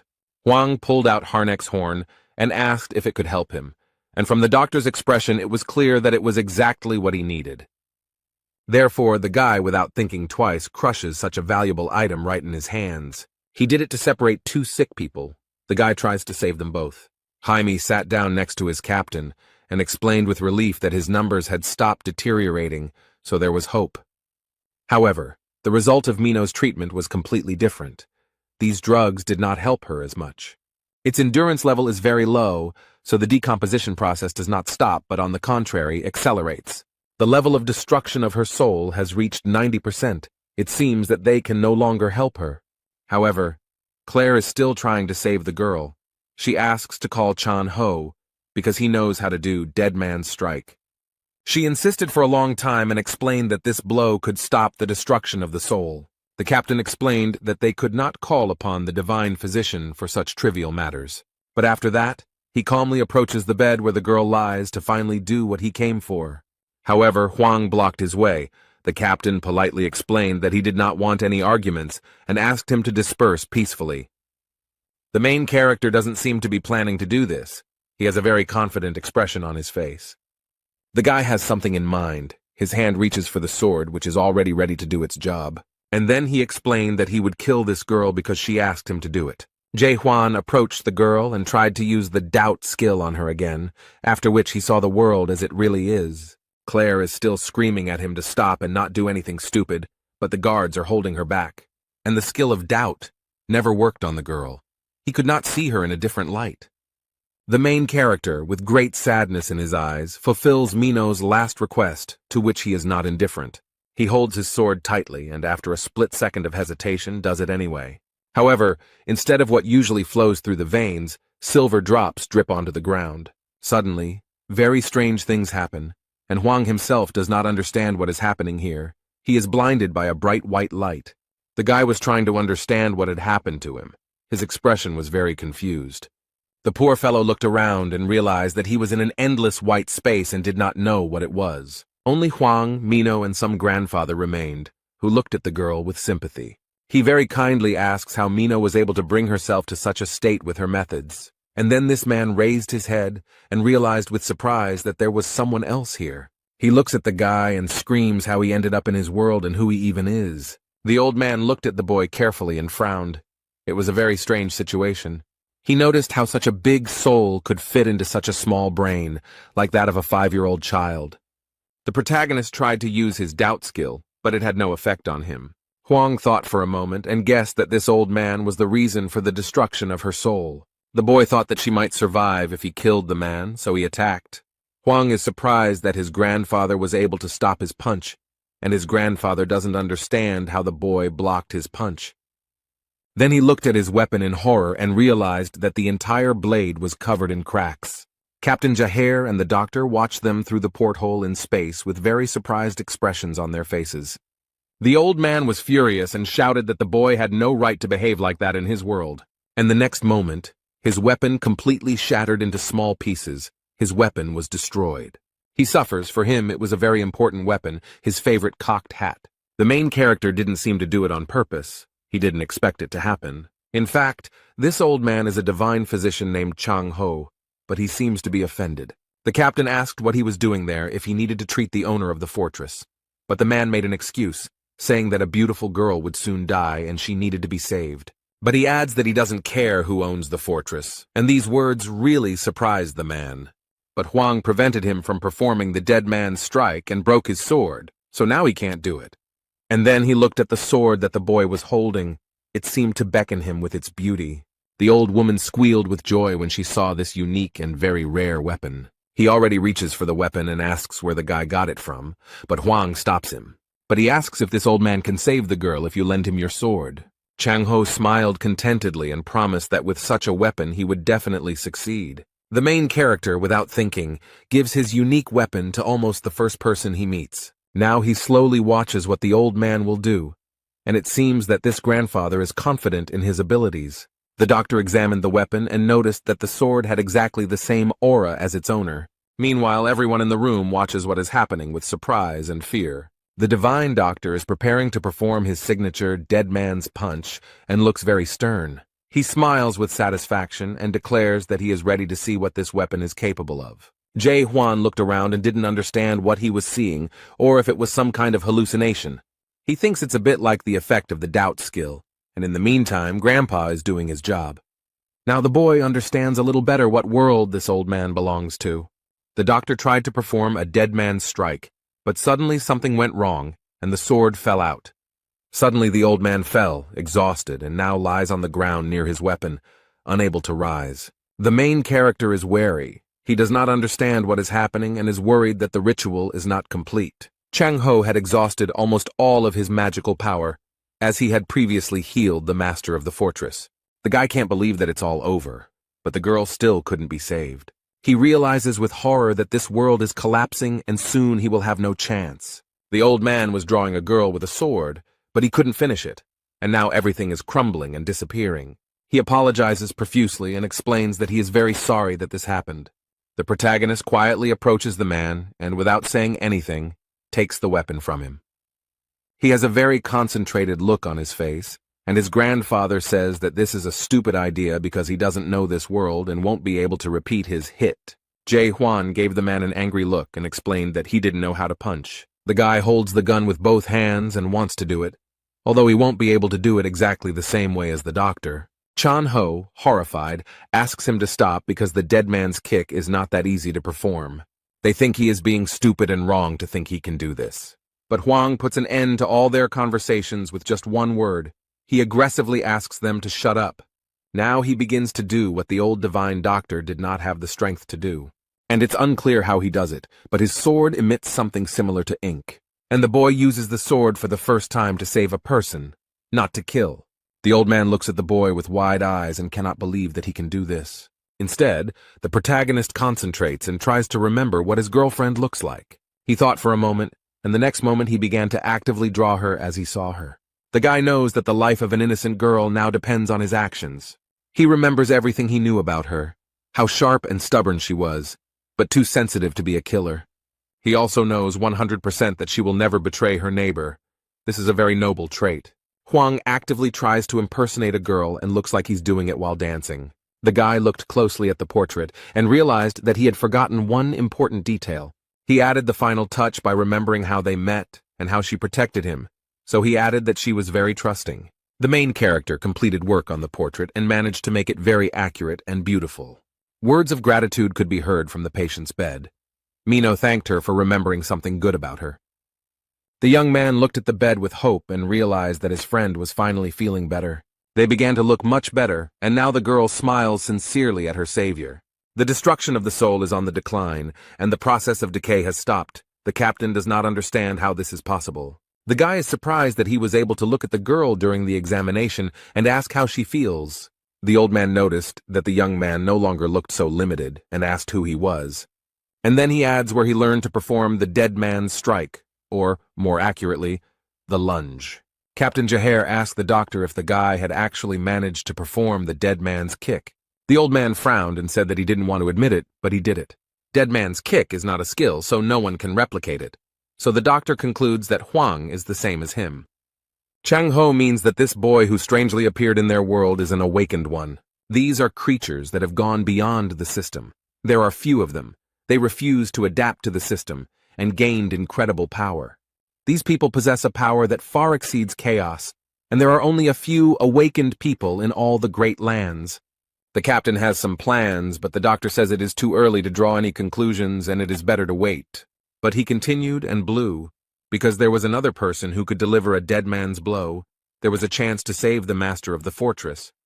But he turns to the divine physician, declaring that there is nothing more important than the master of the fortress. Someone tries to enter the cell and explains to the guards that he received permission from the fortress. Several people enter wearing long cloaks, and with their faces covered. This is a squad of shadows.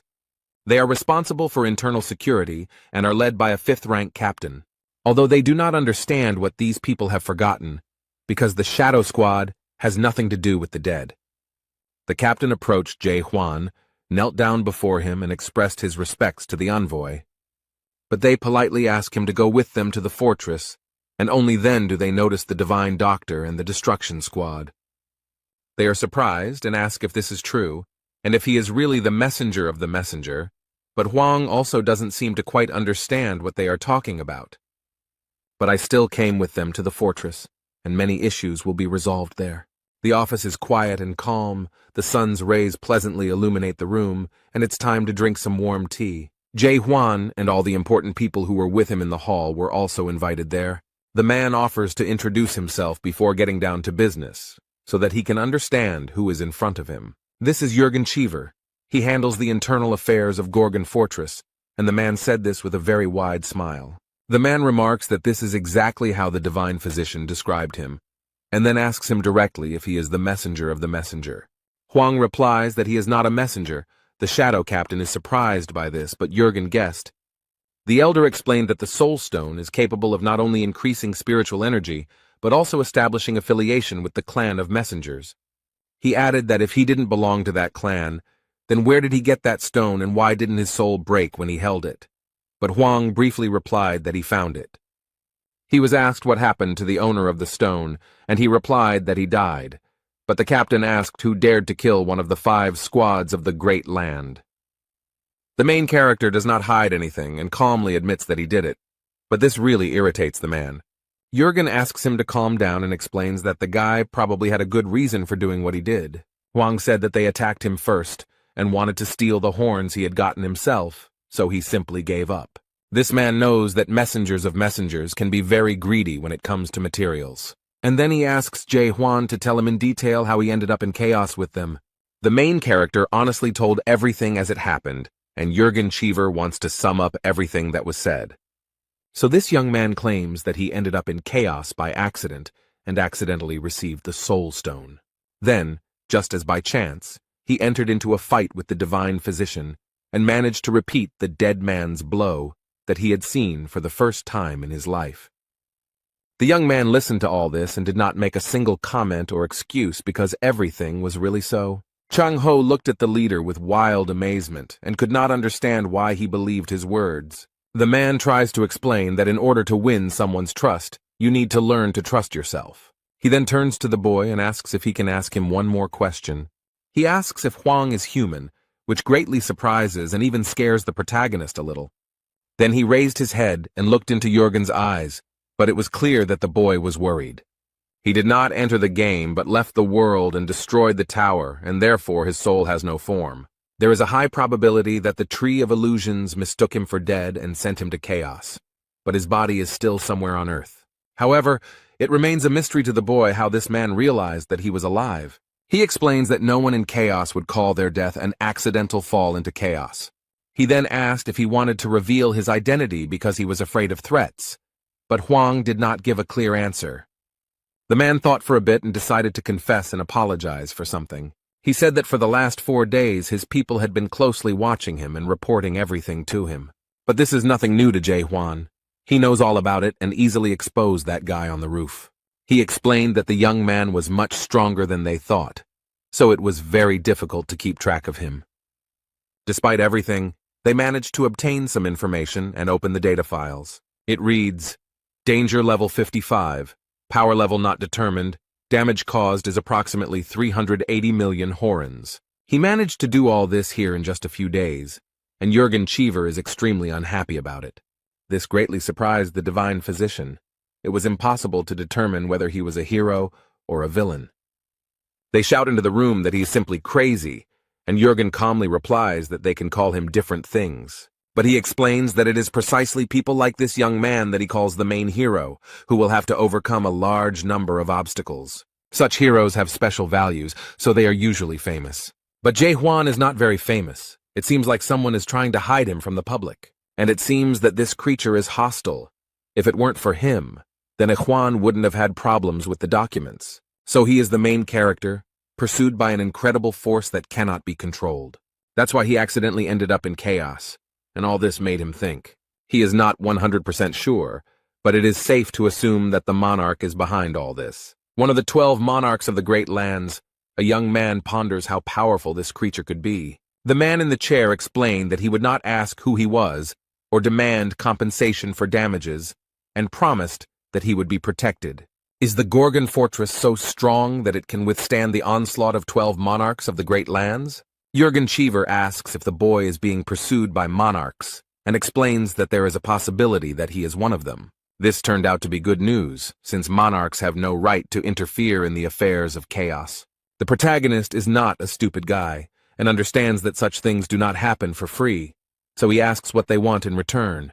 Everything happened exactly as he suspected. They wanted Huan to do them one favor, save the owner of the fortress. 2 hours later, the boy is led through dark corridors without windows or lighting. Meanwhile, the North Gate captain and the girl are still recovering in the hospital. He is being taken to the training field, instead of being able to rest peacefully in the guest room. Old Jong Ho noticed that he had a lunge and a punch, so he wanted to test his strength. And then he adds that this guy also cleaned the master's tower, and these words really surprise the guy. He asks what this old man knows, but he calmly replies that he knows a lot. They walked along long corridors, went down the stairs, and found themselves in front of a large and strong door. They enter the room and the man explains that if Huan wins, he will answer any questions. And then he adds threateningly that it is impossible to defeat him. But such words only fuel the boy's desire to fight. Some time had passed since their fight, and some things in the training room had gotten a little damaged. The protagonist looks down in surprise to see where the shorty is hiding. From the hole in the ground comes the voice of the divine medic Jung Ho, who barely survived Huang's blow. But he is very persistent. The old man has not yet managed to climb out of the hole, and he is already demanding revenge. The guy looks around the almost completely destroyed room and explains that the old man has already lost. But he justifies himself by saying that he didn't have time to use his most powerful move, and he didn't use it earlier because he was afraid that Huang would die from it. The guy remembered that his opponent had already said this, and then he was asked how old he was. Huang thought for a moment, and then said that he was about 60 years old, but oddly enough, he did not know the exact number. And the old man boasts that he has 1,000 of them, and 60 seem like a pitiful little thing compared to his 1,000. The protagonist wondered if this man had really only been doing this for 1,000 years. He replied that it was true, and the young man remarked that it did not seem true, but rather that he had been doing this for about 10 years. This certainly hurt his opponent's immense pride, so he became very angry. That's why he immediately and very abruptly climbed out of the hole into which Huan had shamelessly pushed him. It turns out that he still has the strength to fight and call the boy a fool. He is ready to give him the strongest blow, and the old man wonders what this guy will say about it.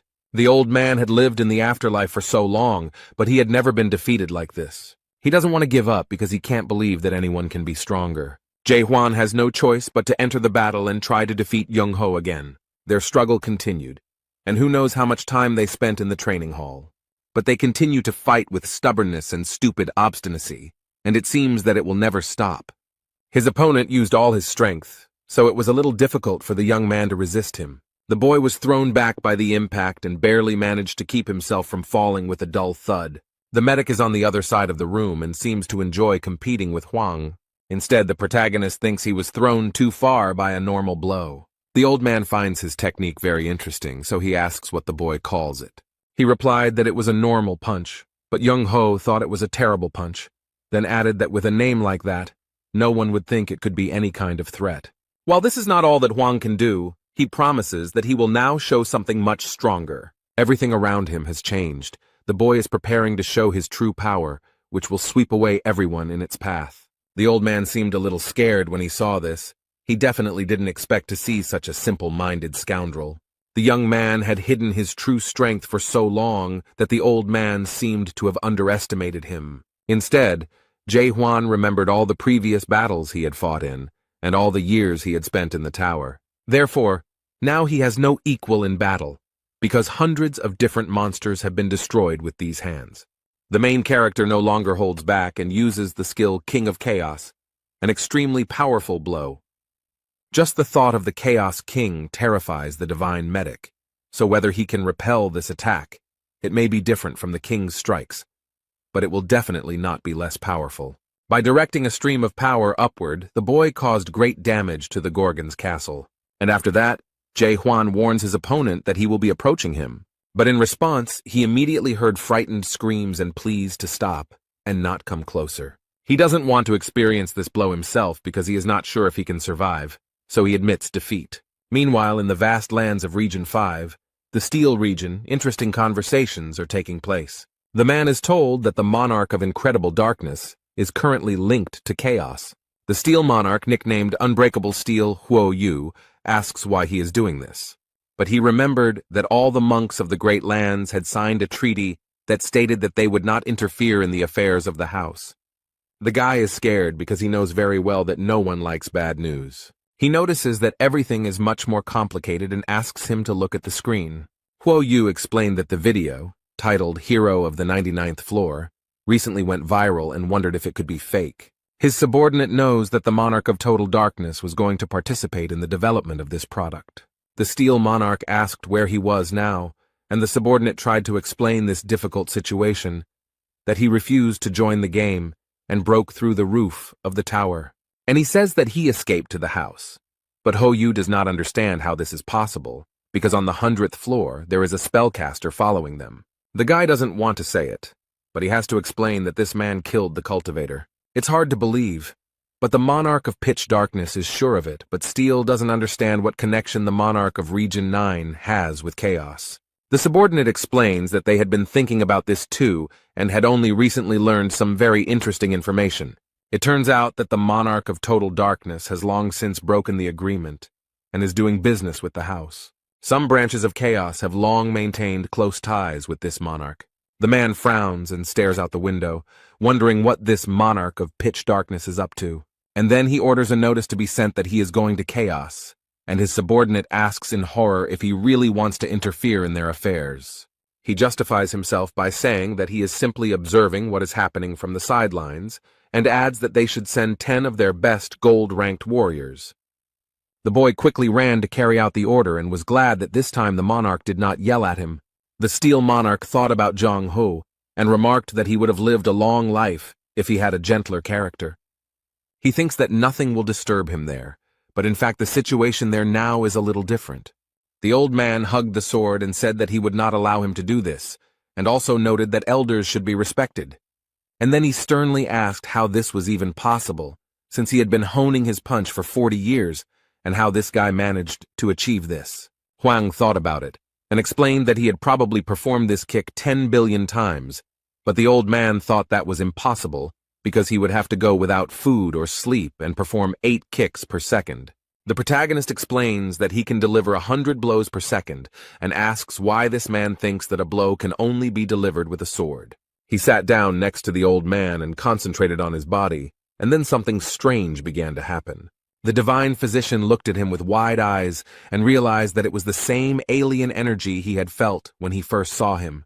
The boy was already surrounded by a radiant halo, and the old man understood that this was not energy or even fighting spirit. He comes closer and realizes that it is actually his anger and his frantic desire to change this world. Chan-ho touched the glowing needles and they seemed to illuminate him. Now the medic understands that these are all blows. This man looks at the young man in shock and can't believe what he sees. This guy has become a hit himself. With wide eyes and a trembling voice, he notices that Huang is surpassing this world every minute. The protagonist calmly remembered that he was telling the truth about having performed this blow about 10 billion times. The guy shows his opponent a document and asks if the old man remembers him. This is the contract they signed before the fight, in which they agreed that the loser would have to grant the winner one wish. He starts to read the contract, but Jung-ho stops him and is ready to listen to his wishes. And he asked if the guy wanted to make a slave out of him, but the main character explained that he didn't need that. He has a very simple request. He wants an honest answer to just one question. Although the man finds this a little strange, he agrees but suggests taking a walk first. The young man asked who owned the tower because he knew it was made by horrors, so he was curious about how it worked. Towers are rated from F to S, but there are some horrors that don't care about that. A master is someone who has already built an S-rank tower while still an apprentice and has become an exemplary master. But if a tower is built by a master, it does not mean that it belongs to him. Only the special tower can be considered the master's tower, which has nothing to do with cultivation, but Huang asks what these towers are for.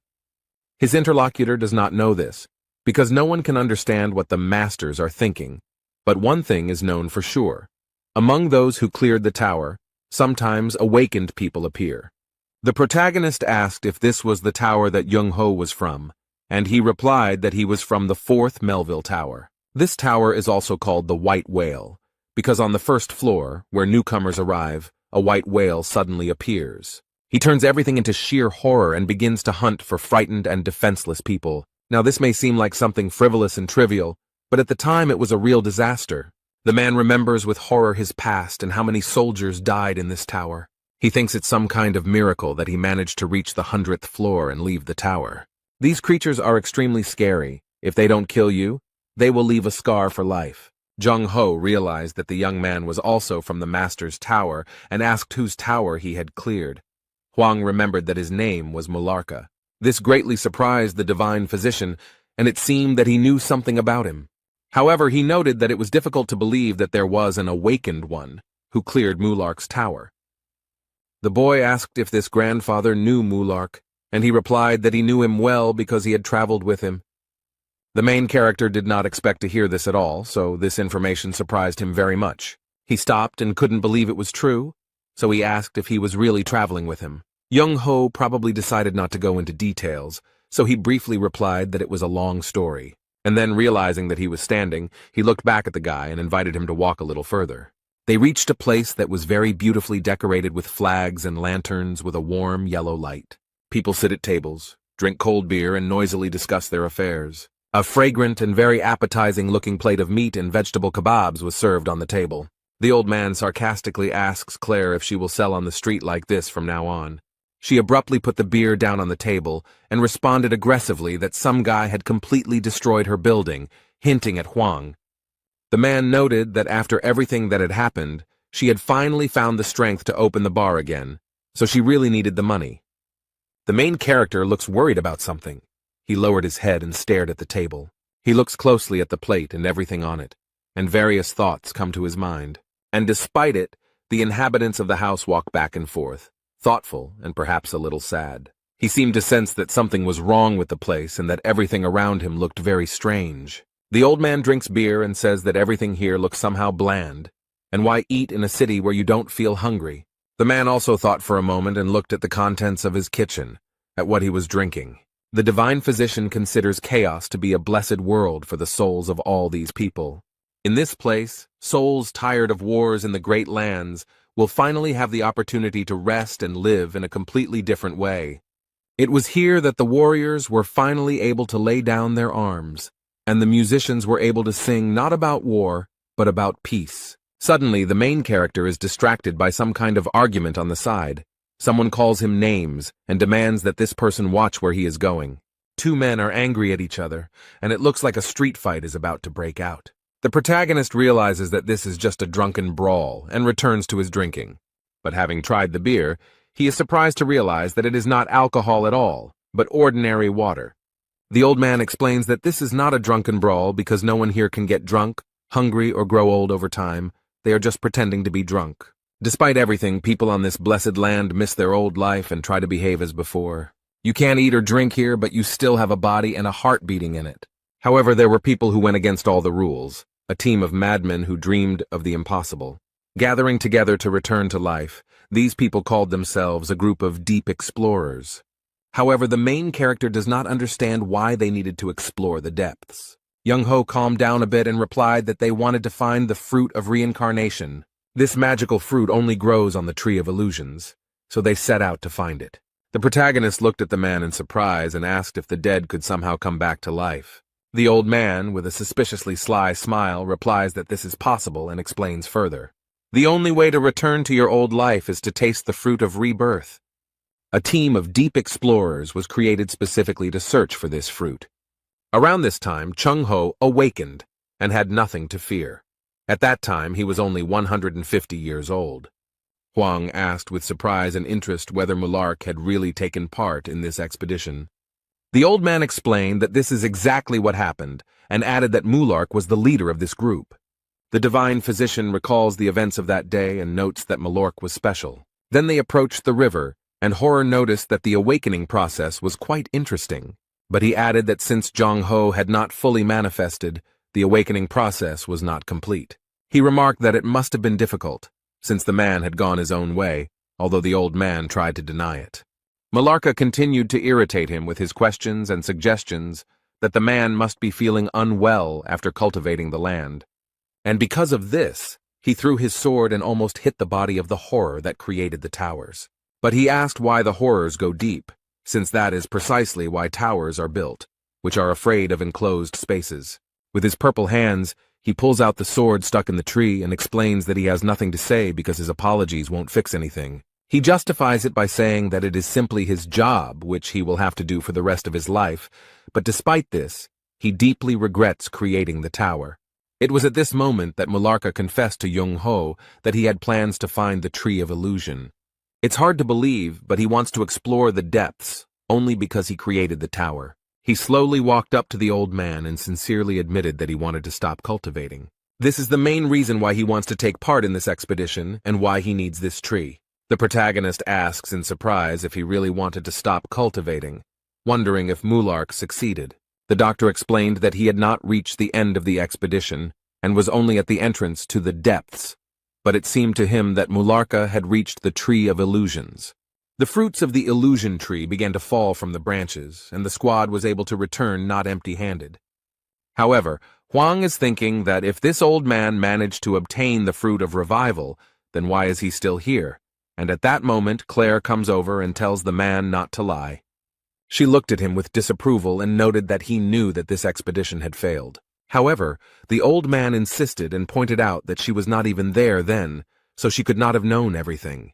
They received the fruits, but on the way to the house of fortress, some people were already waiting for them. All the lords and chieftains of the great lands gathered and cunningly set an ambush for them. They did this because they themselves were afraid to go down into the depths and get these fruits. Unfortunately, even the owners of all the fortresses and legions that took part in the expedition were unable to offer resistance. The difference in strength was colossal. These attackers were from another dimension, and they still managed to take the fruit from them. After each death, they ate the fruit and were reborn again, and this continued for 900 years. They even had a whole rebirth castle, and any lord could be reborn after waiting their turn. Now Huang understands why all the people in this place look so sad and unhappy. They all know very well that they will never have the life they strive for, and will never receive their fruits. The main character wanted to continue the conversation and ask more questions, but the old man suddenly fell asleep. Claire explained that there was no use waking him up, as he was already drunk, and that he must be tired after all his 1,000 years of life. The woman explained that after this expedition, no one saw Mulark again. He said his last words and disappeared. Suddenly, someone from the outside responded that his last words were, "I lost and I won." James said this, and he also thanked the guy for his help, because if it weren't for him, the captain would have died yesterday. And then he added that if the boy ever wanted to come to the house again, he should come to the south door. Huan won't need to show his ID since James already knows him. And then he decided to make a joke and asked the guy to keep it a secret from the captain and continue doing his business. The main character didn't answer, but suddenly he heard some noise nearby and looked around. The man runs very fast and calls for the divine doctor and the boy who is with him. He runs up to the table where a young man is calmly talking to Claire and asking her about various things. Their conversation was unceremoniously interrupted by the captain of the fighter squad, who seemed to be frightened by something. Jaher can't get his thoughts together, so the only thing he says is that they're in trouble now. The full moon is shining brightly outside, but it is barely visible because of the thick, dark clouds. It seems that these are not clouds, but energy that comes from the owner of the fortress, the main character, and rushes towards him. Huang thought that the owner of the Gorgon fortress seemed to be dead. The spiritual pressure is 10 times stronger than what he had heard from the dead before, and is felt most strongly in the fortress, or rather, under it. The boy remembers the words that Jürgen Cheever told him and promised to forget all the evil he had done. But in exchange for one favor, they must save their master of the Gorgon fortress. He asks the captain if the tower commander is getting out of control, and the captain replies that the guy got it right. He suddenly got angry, which usually happens no more than once a week. The captain warns the boy so that there will be no misunderstanding, that their master is a good man, at least he was one before his decomposition, but he added that he was one of those who went into the depths for the fruits of the Tree of Illusions. He suggested that Huang could also perform the dead man's strike, since he had already done so, as the divine physician would not be able to do so. The boy explains that he was just repeating the movements, but the old man could teach him. They reached the fortress very quickly, but felt tremors. The men are surprised that there is an earthquake now. It could mean something bad. Everything around is moving dangerously, and the fortress itself is barely holding on. It seems like it will soon collapse. The captain of the destruction squad is worried about his master. He wants to save him with all his might. The captain of the Tower of Destruction and the captain of the Tower of Despair suddenly appeared in front of them and greeted the boys cheerfully. Jahir insisted that they retreat immediately because they had urgent matters to attend to, and they knew it very well. But the men say that no matter what problems arise, they have orders and will not back down. The man frowned sternly and asked if they were really going to go against the rules of heaven. But this phrase seemed very funny to one of the new arrivals and uninvited guests. And then they very confidently explained that their paradise was a forbidden paradise. The next moment where they stood, there was no one left. They were very fast. The warriors, without any warning, immediately went on the attack and found themselves on the man. He reacted quickly and pushed Huang and Young Ho away sharply so as not to hurt them. And a second later, an explosion was heard at this place. the floor collapsed, and pieces of stone flew in all directions. Despite the fact that the blow was extremely strong, the captain of the fighter squadron put up resistance. He was attacked by two super strong opponents at once, but so far he is coping well with them. Huan appreciated his abilities and mentally praised him for doing such a good job. Instead, the man struggles and thinks about how he didn't expect that the fortress would have its own people from the forbidden paradise. The captain noticed that these guys had changed a lot during this time, but one shouldn't think that he too stood still. But he asks them to think carefully about their actions, because if they retreat now, the master of the tower will grant them forgiveness. But these people are not seduced by such a vain hope. They do not seem to take the owner of the fortress seriously. The tower captain asks contemptuously if he is talking about this coil that is underground. This man cannot control his powers, and has long since completely lost the ability to distinguish between good and evil. This man makes a great claim that they were not serving the heaven they had served before, and that much had changed. But he asks the squad captain if he really remains loyal, despite what is happening around him. But man is confident in what he believes in, and his faith is unshakable. He knows that the master will return. One of them said that this is why they do not waste time on unnecessary conversations and attack the man again. He didn't even notice the attack, which is why he was hit in the face with a huge hammer. There was another loud bang. The captain fell to the ground and stones and dust rose high into the air. They smile sarcastically and say that if he had been a little smarter, he wouldn't have had to fight. With these conversations and their actions, they only irritate the captain more, but so far they have not caused him any harm. He knows that they are on the 4th level and won't be able to defeat him even if it's 2 against 1. But he doesn't understand how they can be so fast and strong. It doesn't look like reinforcements at all. It looks more like decomposition. He suspects that something is wrong here and it could be very dangerous. That's why he turns to Huan and asks him to escape from here as soon as possible. But it seems that the main character has completely different plans. He hands over the divine doctor to other hands. Now the captain of the extermination squad will take care of him, and he is a little surprised by the actions of this guy. It seems that the protagonist realized that his friend was having a hard time dealing with these scoundrels, so they decided to take matters into their own hands. They repeat their question and wonder if this guy can really do a deadlift, and the young man replies that he can. They know this guy is not like them, so it's hard to tell if he's telling the truth or lying, but for some reason they feel like he's nowhere near their level, so he won't be able to land a proper punch. However, while this man was thinking, the main character did not waste time and was ready to attack. He quickly got behind his opponents and asked them what they thought of the blow, whether it was strong enough. They completely underestimated their opponent, so now they have no chance of avoiding the blow. The captain of the Tower of Destruction had already received his portion of conviction that his opponent was strong after all. He fell to the ground with a crash, along with his big hammer, which this time did not help him at all. The other tower captain looked at this with horror, and could not believe that this had happened. He didn't have to wait long for the protagonist to get into a fight with him and feel the same as his friend. Huang noticed that the man was too self-confident and confident to defend himself. But immediately after that, he delivers a powerful blow which his opponent did not even have the opportunity to dodge. He managed to stay on his feet and not fall. It seems he is stronger than the man with the hammer. He grabs his weapon and tries to point it at the boy, but Huang very deftly dodges it. Instead of hitting the enemy, his weapon hits the soulless stone. But he does not give up and does not stop trying to take the life of the main character, although he does not succeed. The boy dodges his large spear and now feels a much stronger energy. He looks at the man and tries to understand what this energy is, and realizes that it does not look like revenge. His opponent's mask was broken, and he asked if Huang really hoped to save the tower's owner. And at that moment the boy understood what kind of energy it was, the energy of fear. He wondered why they, with such weak abilities, came here to fight. He explains that he cannot save their master because the job belongs to the old man. The young man stops his opponent's spear with a light movement of his foot and wants to finally finish the fight with him.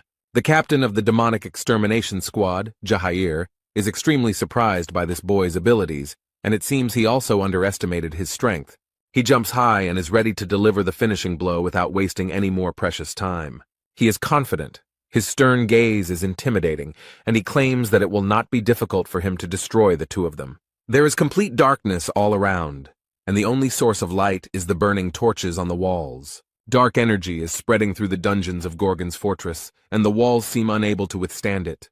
Important figures from the fortress arrived there and are strictly observing what is happening. It hasn't been a day since the dead strike, and the situation doesn't seem to be improving.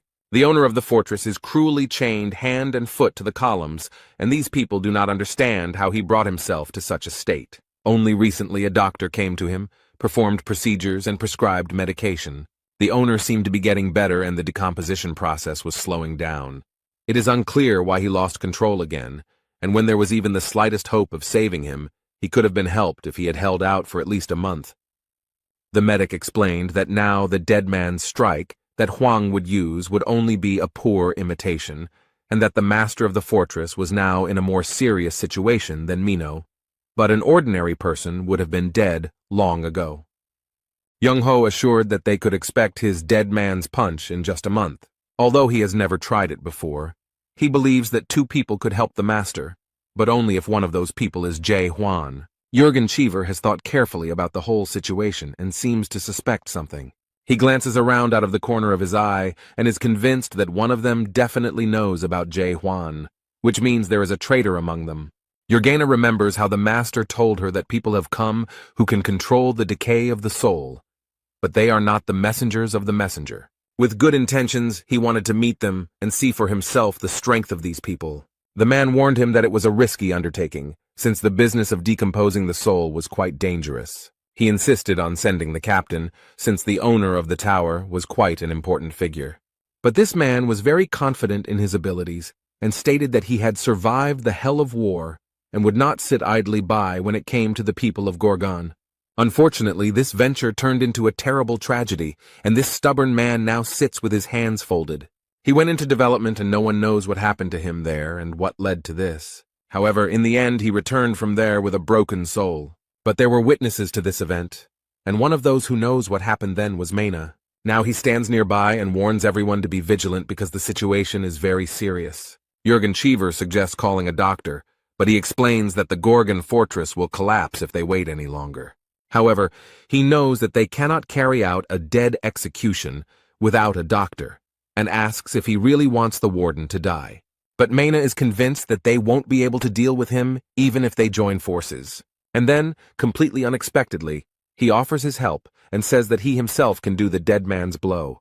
Jurgen seems to be against this because it is a last resort, and during this attack they must preserve the host's spiritual energy. And then he adds that for this ritual they need the ghost stone, but it doesn't seem like that's a problem. Mena explained that everyone already knows and understands that this man cannot be saved. At that moment, someone quickly approaches them from the dark corridor and shouts that he is already here. The dark shadow captain approaches them with a box containing a very important item. Jurgen is shocked. He cannot believe that the traitor was someone very close to the commander. Now he also realized that this box contained a crystal that belonged to Huan. Mena complained and asked why they were hiding such an important item from him, since the future of the Gorgon fortress depended on them. And then he puts pressure on the man, stating that he knows perfectly well what will happen if the decomposition process is completed.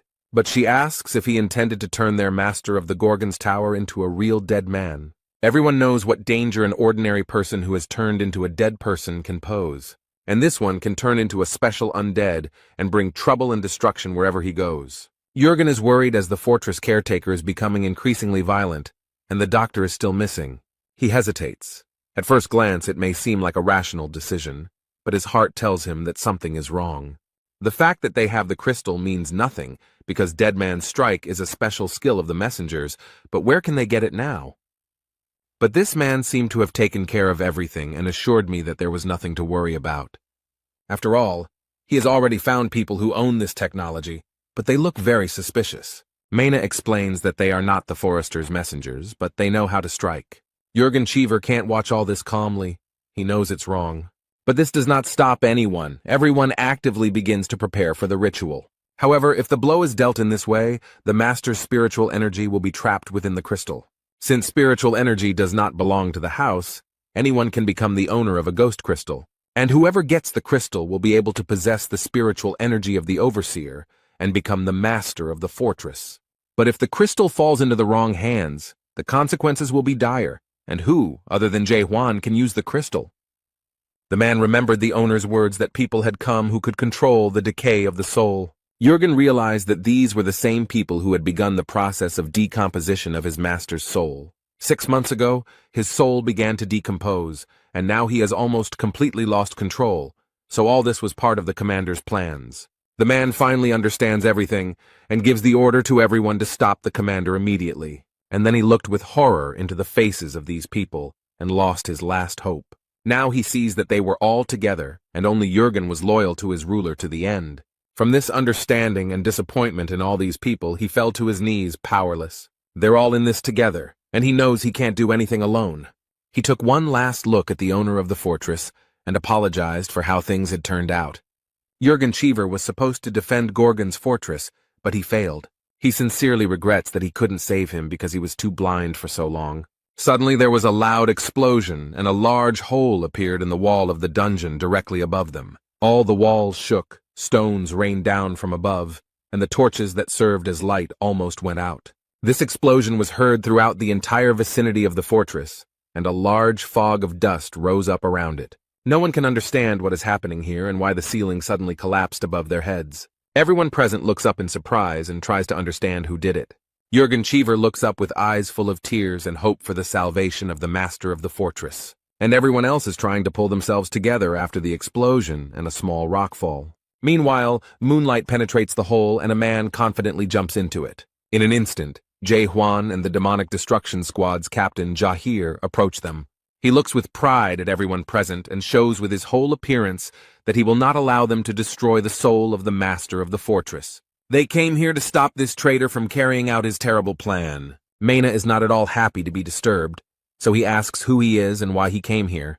However, Captain Yahello demands that the steward stop and not do something he will regret. The captains fall at his feet, and the man explains that news of his terrible plans has already spread throughout the heavens. But he adds with irony that his traitorous accomplices have long since told everyone everything. The manager looked at them with a cruel gaze. He would not allow there to be traitors in his ranks.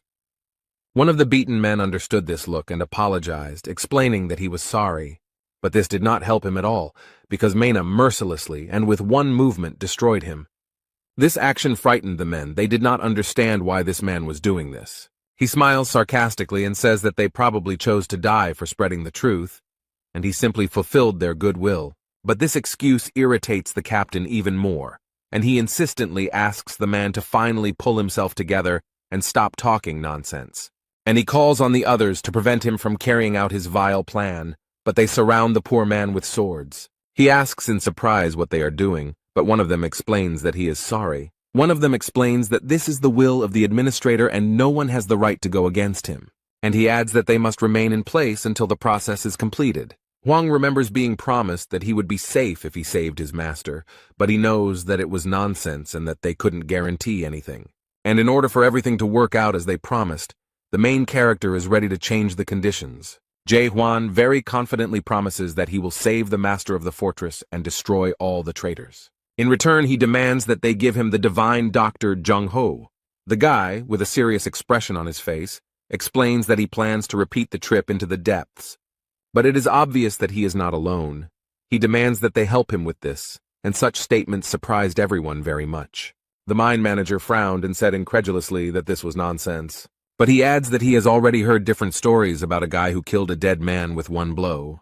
He always thought that these were just stories and lies, but it turned out that it was all true. Since such a situation has already arisen, he proudly and very confidently declares that he will go with them. And with these words he pointed at him, and all his henchmen rushed at the boy with swords. In addition to those inside, a whole squad attacked him from above, all armed and trying to kill Huan. The main character didn't lose his head for a second, immediately pulled out his sword and skillfully killed his enemies.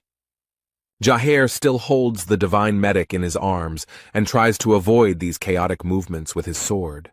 The guy skillfully copes with the onslaught of carnivores and leaves them without limbs. The man looks at everything that is happening with horror and understands that he will not get out of here alive. Instead, a new group of warriors jumps down from above, hunting only one man. The guy assessed the situation and realized that it looked like an endless stream of manpower. He is alone, surrounded by hundreds of experienced and highly trained warriors who know how to kill. Huang looked around and saw that not only the pawns, but also the stronger characters in this party wanted to join the battle. He quickly approaches the protagonist and looks very confident in his abilities. The guy makes a slight lunge towards him, so that the light from his sword fills the entire room. This man has no chance of blocking the punch because it is simply impossible. The force of this attack surprised the commander. Now he realizes that he was wrong about this guy. So he didn't even try to stand in the way of this energy and quickly dodged, barely surviving. Huan crashed into the wall next to the fortress owner, who was still chained up and waiting to be rescued. This traitor Moy is surprised by such power. He did not know who he was dealing with. Now he is scared. He realizes with horror that he will certainly die if he tries to repel this blow. The captains couldn't even imagine that Huang possessed such destructive power. The warriors don't understand what to do because continuing to follow the plan is useless, so they should move on to point B. They plan to use dark smoke, and they don't care that it might cause the fortress to collapse completely. The boy looked sternly at Mian Keldergran and clearly saw how bad and cruel this man was.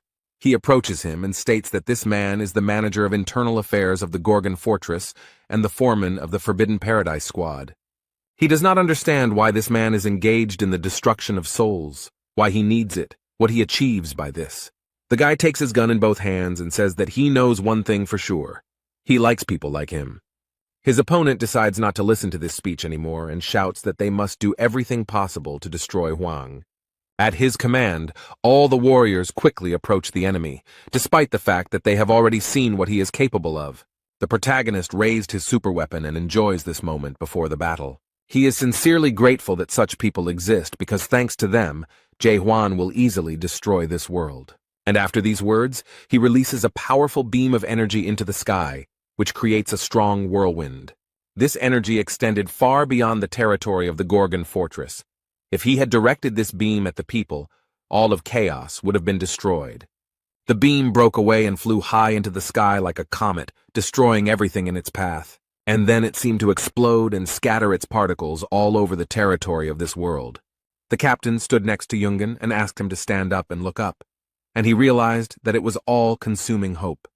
These particles reflect back and break rocks and people in their path. He remembers the words of the owner of the fortress, who explained that there was no hope for the people here.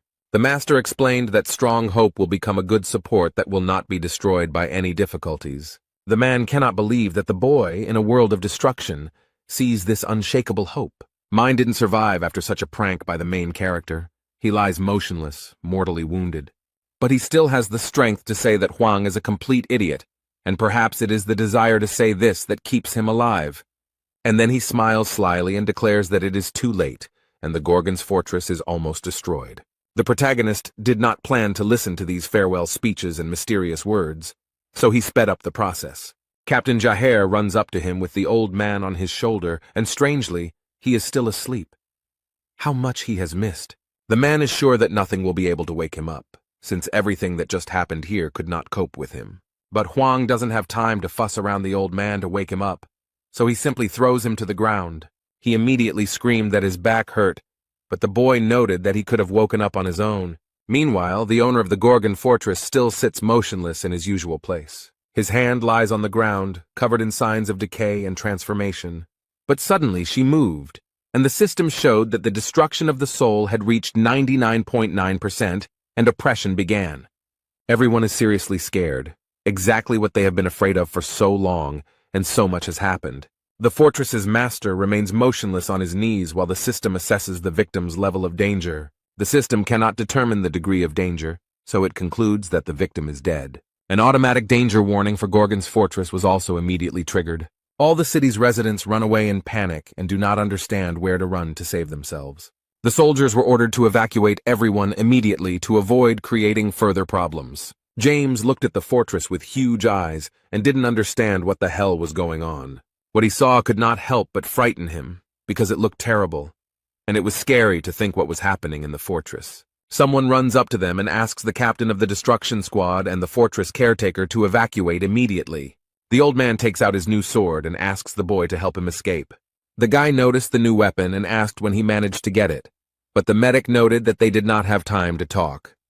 The divine physician set to work, and in the meantime the fortress in which they were located was almost destroyed.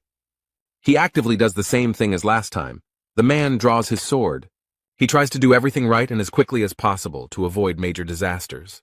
The man is lost in his thoughts and sees his vivid memories behind the back of the owner of the fortress. Chung-ho remembered how good and fun it was for them in the bars with the owner of the fortress, and how sincere he was.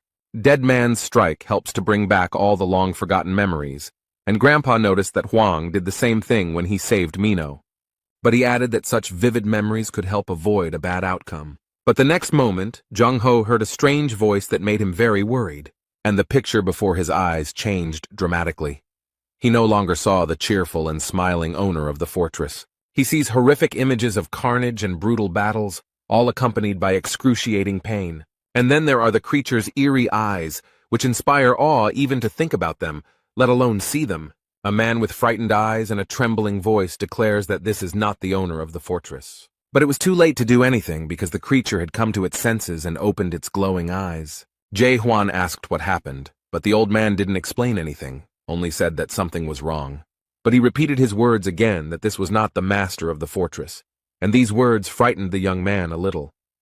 The divine physician screams in horror that it is someone completely different, but the shackles are already broken, and this creature finally comes out unhindered, no longer hiding in someone else's body. Apparently, it has become huge because men have to raise their heads high to see anything. Now, instead of the owner of the fortress, there is a huge and terrible monster, and who knows what it can do. And so he opens his terrible eyes and sows unspeakable horror in all who see him. This huge creature is happy to finally get out of its cramped and small body. Jung-ho didn't expect this. He is very surprised and scared. It seems like he knows what kind of creature it is. His body is raised high above the ground, hovering in the air like weightless dandelion fluff. This creature carefully studies those around it and examines their internal state. And then he spoke and said that he could not even think that he could come into this world with the help of the body. However, he added that the owner of the body was already dead, so he probably didn't care what happened to the body. And now, when I look at the divine Dr. Jung-ho again, he says that he sees a familiar face. He bared his huge teeth in a grin as she remembered that he knew that face. The creature turns to him as if half awakened and asks why he is still in chaos. And he adds mockingly, "Didn't he find what he came to Glebina for 9 years ago? He is the master of the Fortress of the Dead, located in the center of chaos, and only he can open the gates to the depth." The protagonist tries to use his doubt skill but can't figure it out. This creature looks very much like a dead person, but it is something completely different. Huang cannot understand who it is. The master of the dead fortress waved his hand and pretentiously asked why this man was still here. But then large black rays burst out of it, absorbing everything in their path. It is difficult to resist such a force, and the creature asks if all this is because it wants to save this unfortunate world. Jung-ho is scared. He doesn't know what will happen next and what to expect from pure evil. In the end, with one flick of his finger, he easily erased the entire world he had created. And then this terrible creature turned its attention to the boy, who was standing calmly to the side.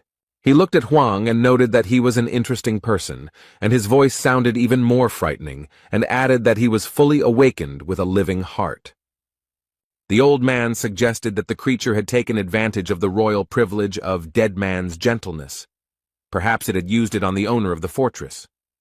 So it's just a clone. This conclusion really alarmed the old man, and he was shaking all over. He can't believe that the Fortress of the Dead's doppelganger could be so terrifying. Huan turns to the old man, who looks at the young man with fear and listens to what he says. The protagonist calmly asks if he understood correctly that he failed. The guy has already pulled out his superweapon and is holding it tightly, ready to use. And then he explained that if their plan had failed miserably, then his goal was to kill this monster. But when this monster heard it, it seemed very funny and completely impossible to him. He asks again what the man is going to do and starts laughing even louder. King Catastrophe laughs madly, his voice penetrating your skin and making you tremble. Chung-ho tried to convince the young man not to do this, since he would not be able to do anything against such an opponent. But he added that even Mulark would not be able to go against him, despite the fact that he was just a brawler. It might be unrealistic. However, the protagonist is very confident in his abilities, so he insists that the old man not be afraid and convinces him that he can fight him. The old man was shocked to notice that this boy was too calm in the face of real death. And this monster laughs louder and louder, trying to scare his opponent. Huan didn't move for a moment. He had already seen many potions in his life. The Tower of Terror had hardened him greatly. The monster opened its mouth wide and the hilt of a deadly black sword protruded from it. He grabbed it with both hands and pulled it out of his throat, then demanded that he show him his best punch. He calls the boy a stupid awakened being with a living heart, but Huan doesn't respond. The creature smiles slyly, holding a giant sword in its hands, and eagerly awaits the boy's first movements. This weapon that the King of Catastrophe wields is called the Void Sword. It is a terrifying weapon. Chung Ho recalls that it was this sword that turned the entire expeditionary force into dead men. It was the most incredible combat experience for him, and now he can't believe he's seeing it again. He moved closer to the boy and seemed to grab him, but Huang restrained himself. He looks intently at the young man and declares that this look is familiar to him. He has seen it before. And he stated that Huang is aiming to get into the deep, but this shocks Jung Ho because he missed the guy's confession. He can't believe this guy is going to the depths. The old man didn't even manage to get there, but he wouldn't want to try again. The creature sarcastically stated that it seemed that there were still those here who wished to reach the end of the world. But then he adds menacingly that this guy is too weak for such a difficult journey. The monster laughs and says that the boy doesn't even reach the level of horror from 400 years ago. And then the monster stretches out its terrible and scary hands to the main character's head. The poor thing seems to be swallowed up. He tries to fight, but it is simply impossible to escape from these embraces. Huang held the sword and managed to use it skillfully, so now the bastard was left without an arm. This fight is very difficult for the guy, but he always finds a way to defeat his opponent, whoever it is. He consoles himself with the fact that he has lost his arm, and hopes that in the future he will be able to destroy it with the same success. The creature swung its dark sword and almost hit the boy, but he barely managed to dodge. Immediately after this, the monster repeated its attack, and this time wounded Huang's hand. The guy is not distracted by this and lunges, hitting right in the chest. But for the King of Disaster, this blow is not a problem at all. He acts as if nothing happened. And then he thrusts his sword into the ground, making a loud noise and raising a lot of smoke.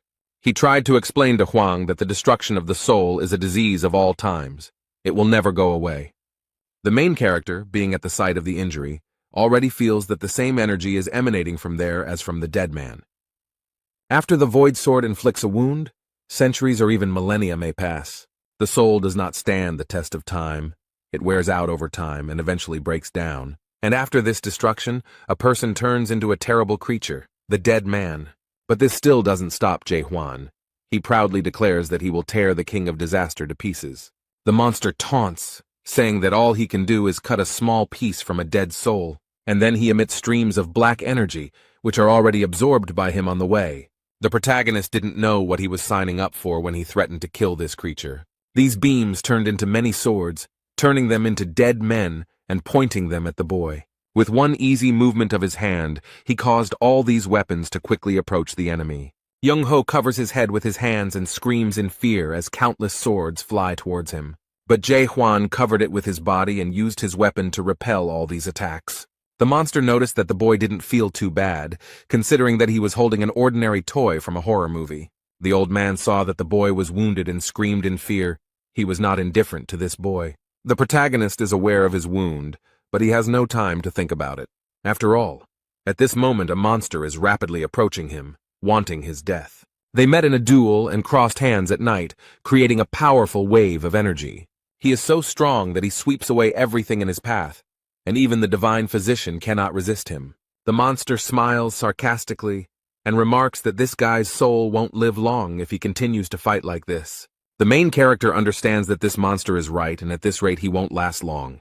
The guy can't figure out his opponent's weaknesses even with the doubt skill, and can't concentrate because of the tiny particles flying in front of his eyes. Huang remembered how the old man told him that his world was white, and in it, he could recreate the images of all the people in his life who had died through his imagination. Each awakened person has his own unique world. This world is built from a special word, and is usually an expression of desire or emotion. In addition, strong, awakened ones can pull a rather large creature into their world.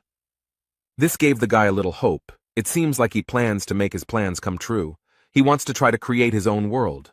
And this hope gave him strength, thanks to which the main character managed to repel the blow of the terrible monster. Jae Huan has distanced himself from his opponent and is preparing to put his plan into action.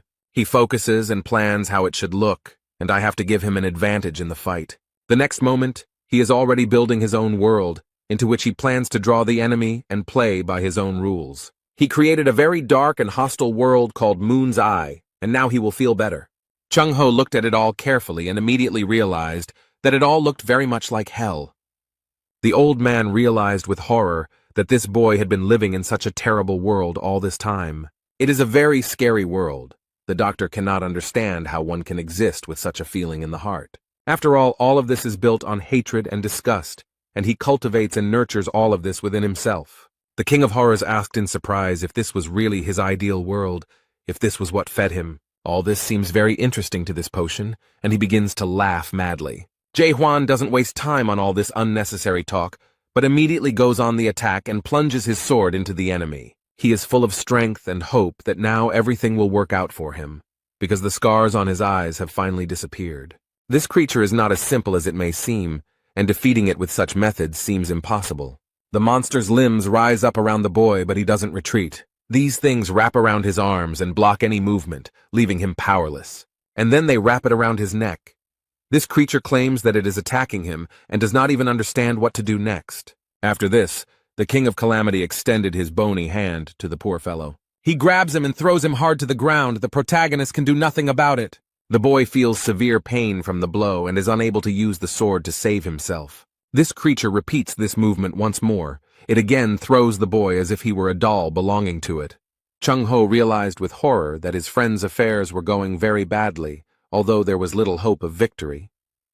The monster places his foot on Huan's chest and believes that people like him will never give up their feelings of hatred. Another sword bursts out of his body with which he plans to finally finish off the boy. He pointed a gun at him and admitted that he hadn't met such interesting characters in a long time. He smiled slyly and added that he had a great time and a good time. But everything comes to an end, and now it's time for them to end it because it's starting to get boring. The main character thought with horror that these were his last minutes of life, but he didn't want this. He still had many plans. He is not ready to give up so easily and does not want to die, so he uses a sword. With his blow, the boy cuts the creature in half and prevents it from doing what it had planned. The monster did not expect such a turn of events.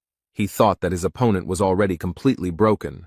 But now, as the monster's head falls to the ground, the boy asks if he likes this ending. He stands up proudly and boldly declares that he has only just begun the fight and will not die so easily.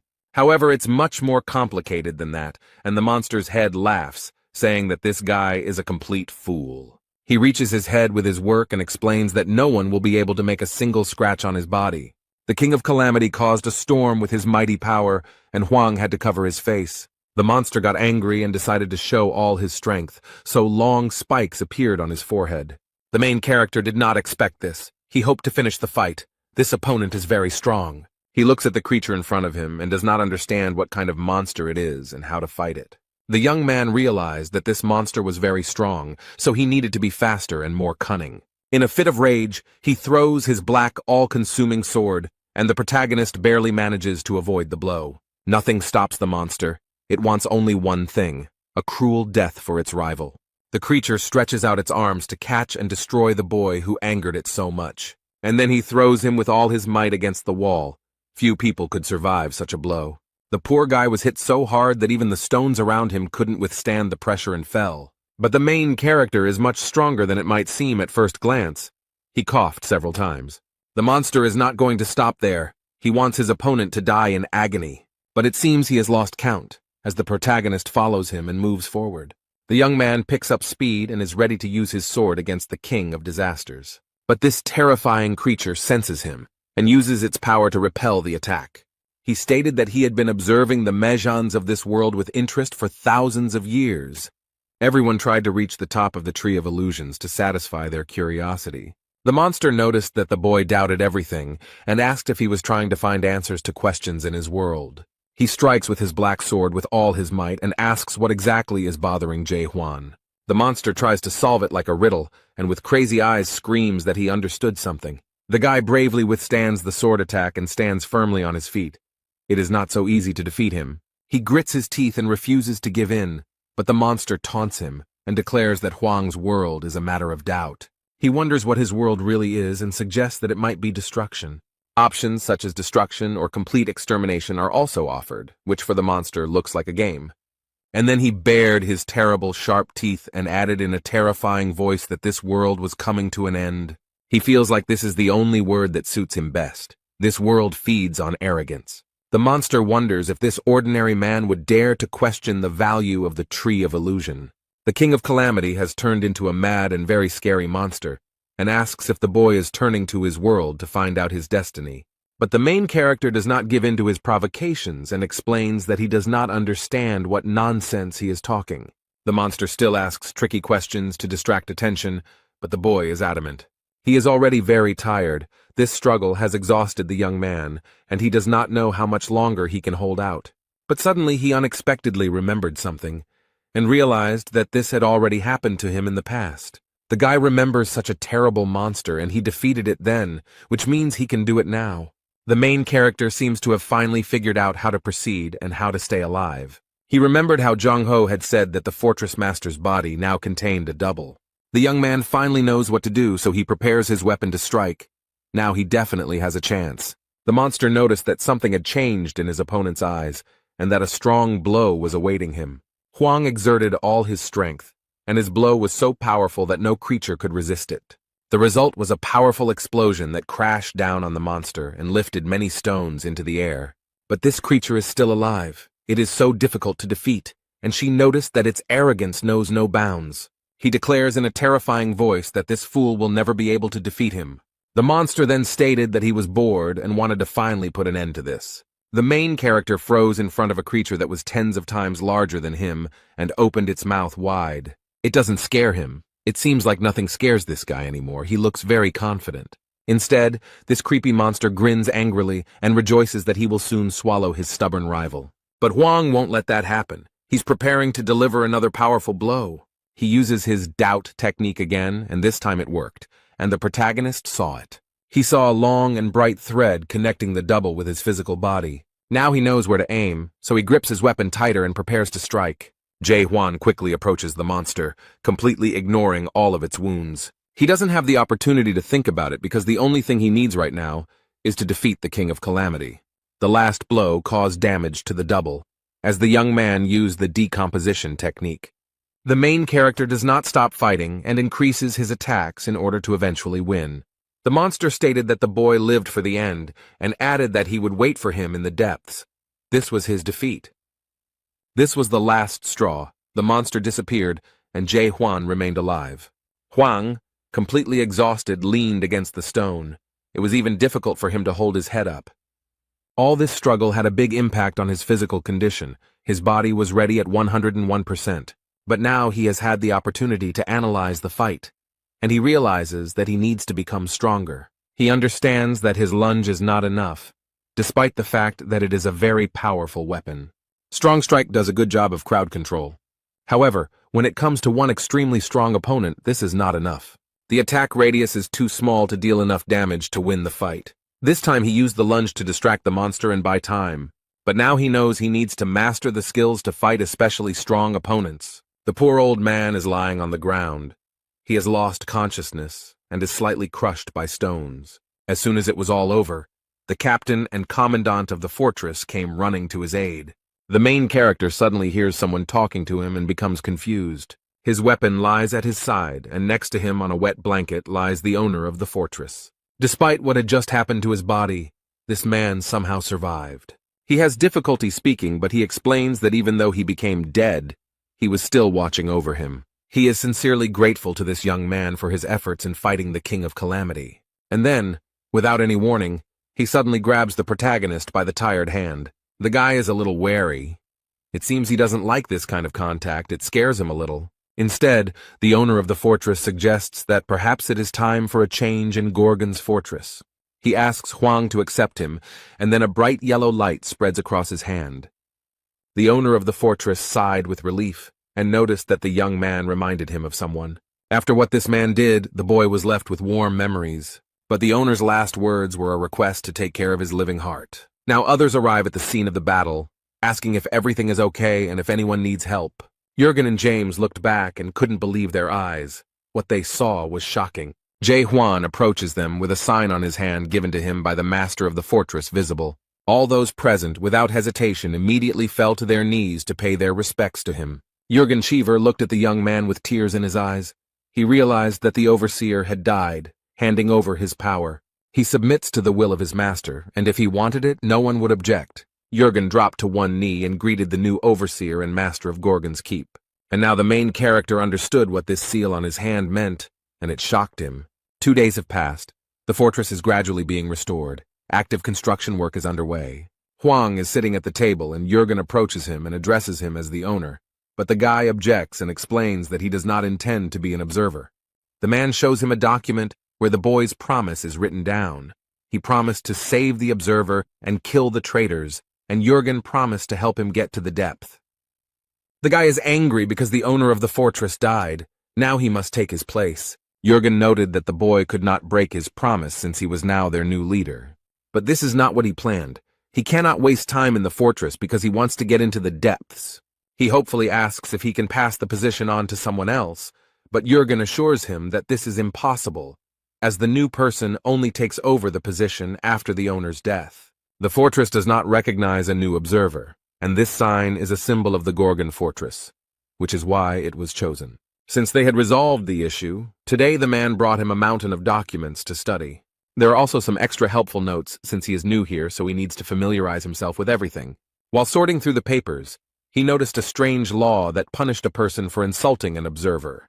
And if this happened 3 times, then he would be punished by the complete destruction of his soul. Jürgen went to put the books away, but before that he allowed them to use any items on the table, and the boy looked into the drawer. He was a little surprised when he opened it and saw what was inside. He was very interested in a crumpled piece of paper that stood out from the rest of the documents in the drawer. On the edge of the sheet was a noticeable inscription in red ink, 17th Warden. Suddenly, this paper ball starts to unfold without any help. And he starts talking. This paper greeted Huang, and it really surprised the guy. The newspaper continues to talk and explains that if he sees this, then he has become the new warden. The leaf turned into a paper figure, which suggests that the boy is probably thinking about becoming the master of the fortress.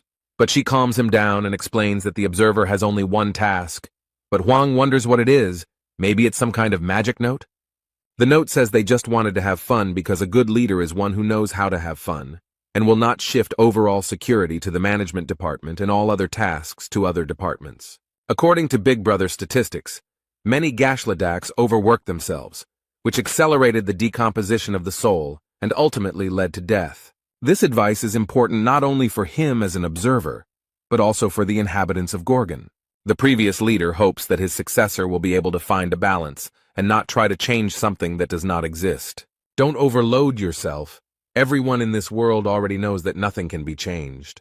The inhabitants of chaos do not need change, but a long and peaceful life, so there is no point in inventing anything. And so saving the many without changing the lives of the few would make more sense. Therefore, the former warden has only one request for his successor, not to be insatiable. After all, a good leader is one who does nothing, the note ended. And then he curled up into a ball again and fit into the box, and the boy thought about these words. After this note, he seems to begin to understand what kind of life the caretaker of the Gorgon fortress lives. If the existence of the overseer is limited only to the preservation of life, then he thereby deprives the world of the possibility of any changes for the benefit of the majority. Jürgen approached and found the boy very thoughtful, so he asked him what he was thinking about so persistently. The young man seems to have come up with something and wants to tell this person about his plans. He confidently states that he will abolish the position of the caretaker of the Gorgon's fortress, although this will be an ambitious request. Jürgen Cheever doesn't understand how this is even possible, so he asks what it is supposed to mean. The guy decided to start over and asked what a lock was. The man thought the question was strange. A castle is a fortress, and a fortress is a military structure designed to protect against enemies. And suddenly the guy makes a very bold assumption. There are no more enemies. But he asked the man what would happen if there were no more people willing to attack the castle. In this case, the existence of the fortress would lose its meaning, and the guard would no longer be needed. However, this all sounds very false. Jürgen is convinced that it is simply impossible. But the main character is firmly convinced of the opposite, and insists that this is quite real and possible. Huan proudly and very confidently states that this will happen because he is going to unite chaos. In chaos, people are not buried, but a soul flight ceremony is held to mourn the soul lost forever. During the ceremony, the soul is forgotten. During the ceremony, the life of the deceased is spoken over and over again until it is completely erased from the memory of chaos. This is the last thing the world of chaos can give to those who leave it, recalls Jürgen Emil Groschek. He is no longer there, so eternal memories will become fertilizer for the Tree of Illusions. This whole ceremony will last a whole week, and sooner or later everyone will forget about him. And during this week they will remember him and share their memories. They will talk about the dead man non-stop until there is nothing left. Huang stands there frowning, and now he knows the name of the one who so shamelessly handed him the position of fortress overseer. The protagonist overhears them discussing him. They are amazed that such a young man became a warden. Someone noticed that he was not even 100 years old, and suggested that Jürgen was up to something. And one of these gossips expressed a desire to gain power over their new overseer. The guy noticed a girl who looked at him very strangely and sometimes even angrily. She looks at the guy with interest and intently, trying to understand what kind of person he is. The man boldly approaches the protagonist and attracts Jae Hwan's attention.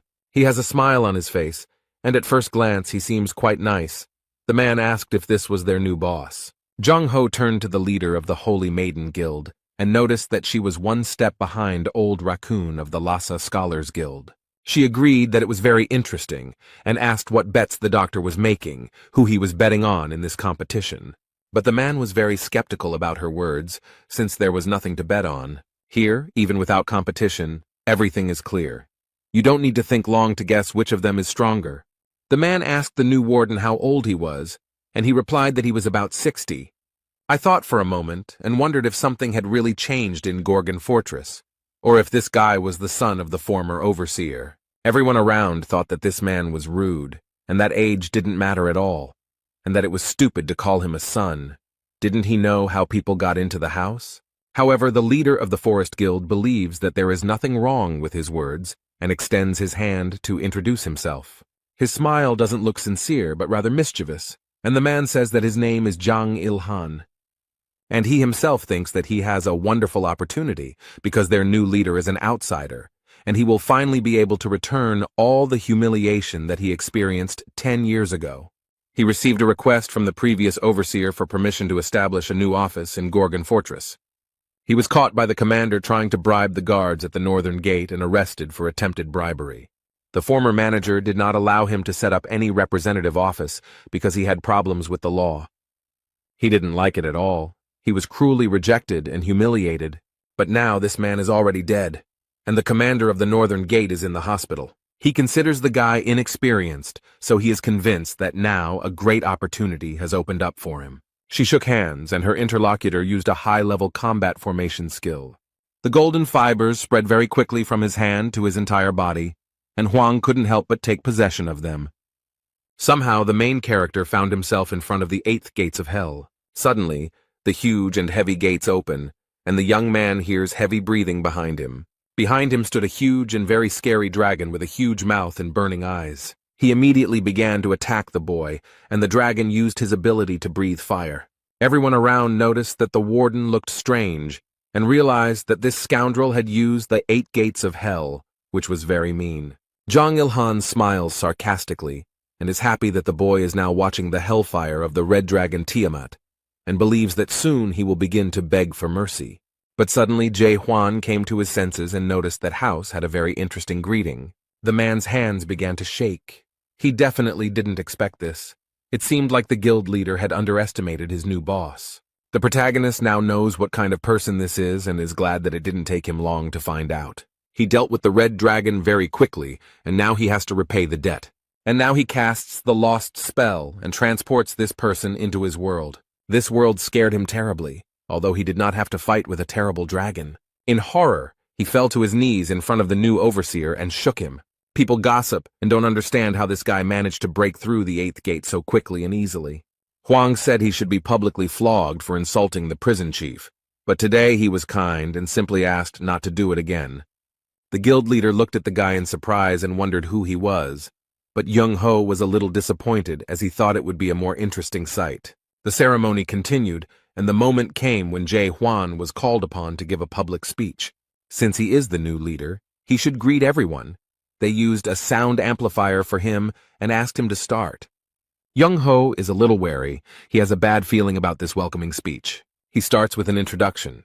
The guy says his name and explains that he will now be the caretaker of the fortress. He blurted out that he didn't know Imel Groshek and didn't know what he did or how he lived. The guy doesn't know what kind of leader he is or anything at all, and these words really shocked everyone present.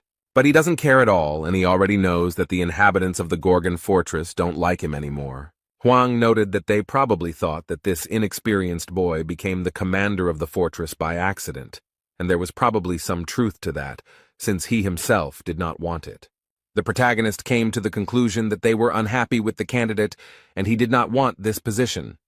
So after thinking about this question for about 30 seconds, he came up with a rather interesting solution. The guy explained that whoever beat him in a one-on-one fight would become the next warden. Whoever manages to do this first will be able to take his place and get this position. South Sea leader came and slammed his fist on the table and remarked that this guy was brave. But he added that their former boss, Imel, had chosen an incredible man to replace him. But it's not that simple. There's one small condition. They only have 1 month to do all this, but that's not all. After all, whoever loses the battle to him will be forced to do something that he can no longer refuse. The loser will be forced to join an expedition to the depths that will take place in 2 months. Jurgen still believes in Huan despite everything because he saved Gorgon Fortress. And no matter how you look at it, the former warden recognized him and handed over all power to this guy. He believes him even in spite of his stupid decrees about uniting the entire house. His faith was not shaken even by Huan's strange welcoming speech. He decided to give him a chance.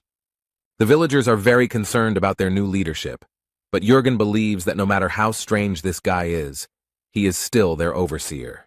Many people have gathered at the gates of the Gorgona fortress, but the guards are not letting them in. They notice that they have a chance to compete with the warden, but the guards cannot cope with such a crowd. But the captain of internal affairs still doesn't believe that this young man could do anything to harm House. But in the morning, a man bursts in and notices that it seems that things have gone too far.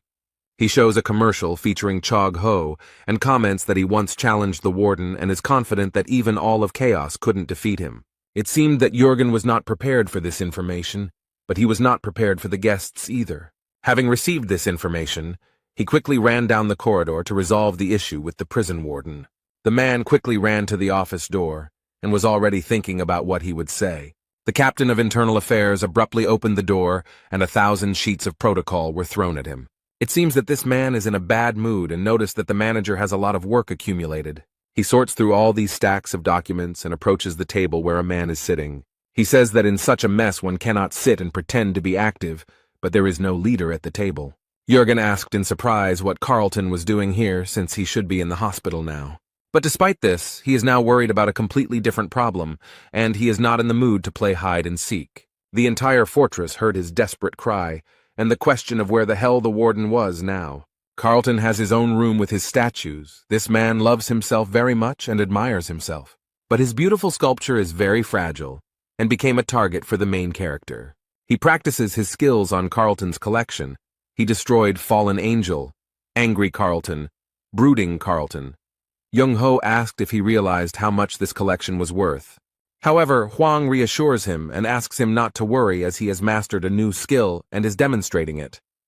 The doctor was impressed by the boy's posture and noticed that Huang was encouraged by his strike, judging by the movements of his sword.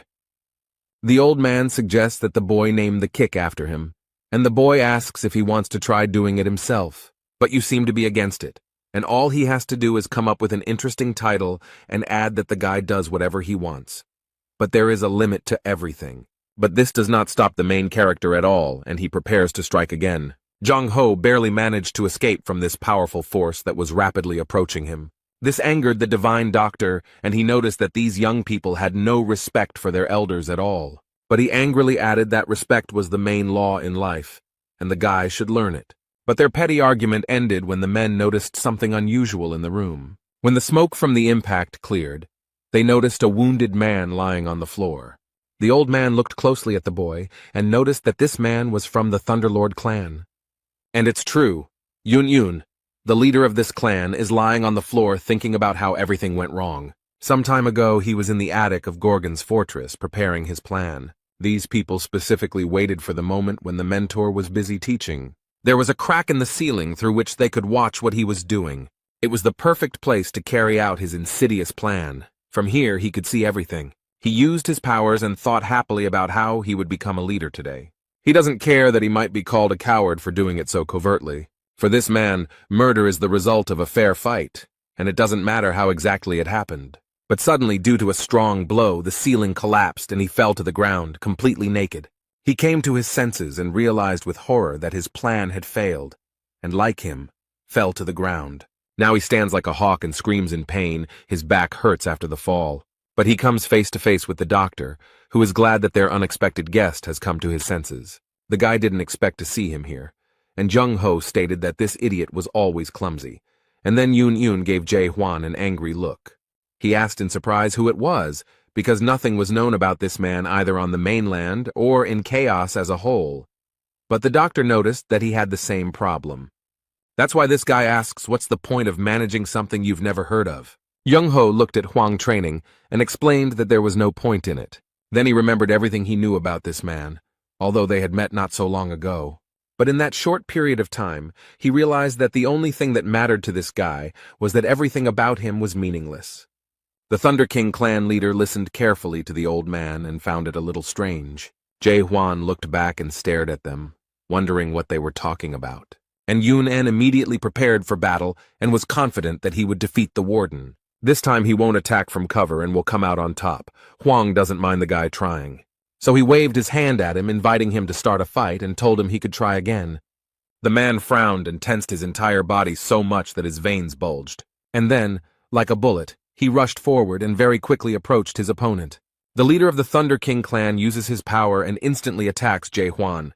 But the boy skillfully dodges his quick attacks, so he notices that Huang is faster than he looks. He prepared a special attack and assured that it would be difficult to dodge, but the protagonist was not bothered by this. And the next moment there was a strong blow, but the main character dodged and the blow hit the wall. He didn't like it at all. Yun only became more angry, and his desire to kill Huan became stronger. He creates a huge blue ball of lightning and remarks that he didn't mean to go that far. He gathered all his strength and used the technique, Power of the Thunder King. He looks terrifying. The guy smiles slyly and believes that this move will finish him off. But while he was preparing, he lost sight of his target, and Huan ended up behind him. The protagonist noticed that this skill takes a lot of his time, which is unacceptable in battle. At this moment, the boy realizes with horror that his enemy is too close to him. That's how their fight ended.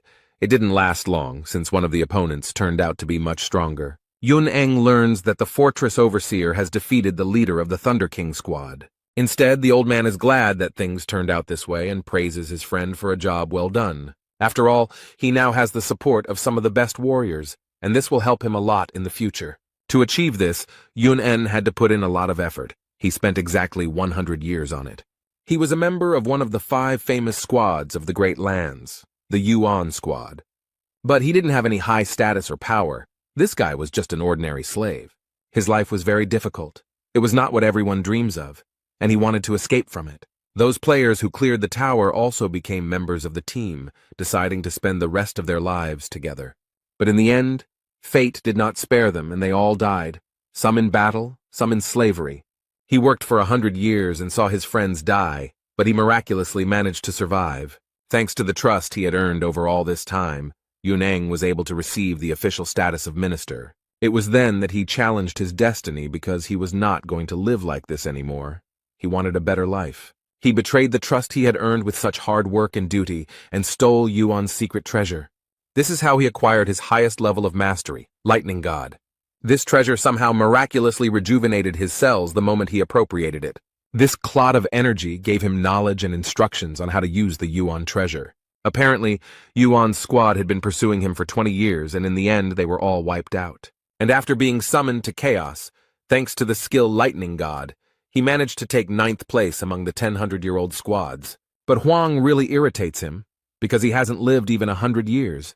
He hasn't had such a tragic and difficult experience. Yun doesn't understand why he got such a high position, how he managed to do all this. It's just impossible. He recalls his conversation with the divine physician and finds his behavior strange. This man is familiar with the feeling of despair after an expedition into the depths, but when he talks about Huan, a smile appears on his face. The old man mockingly declared that he was very lucky because he met this guy before he knew real despair. Meanwhile, the main character looks with interest at the last surviving statue.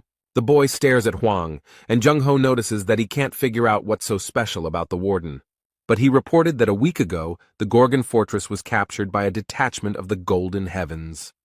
The young man looked at his interlocutor in surprise, and listened with interest to the continuation of the story.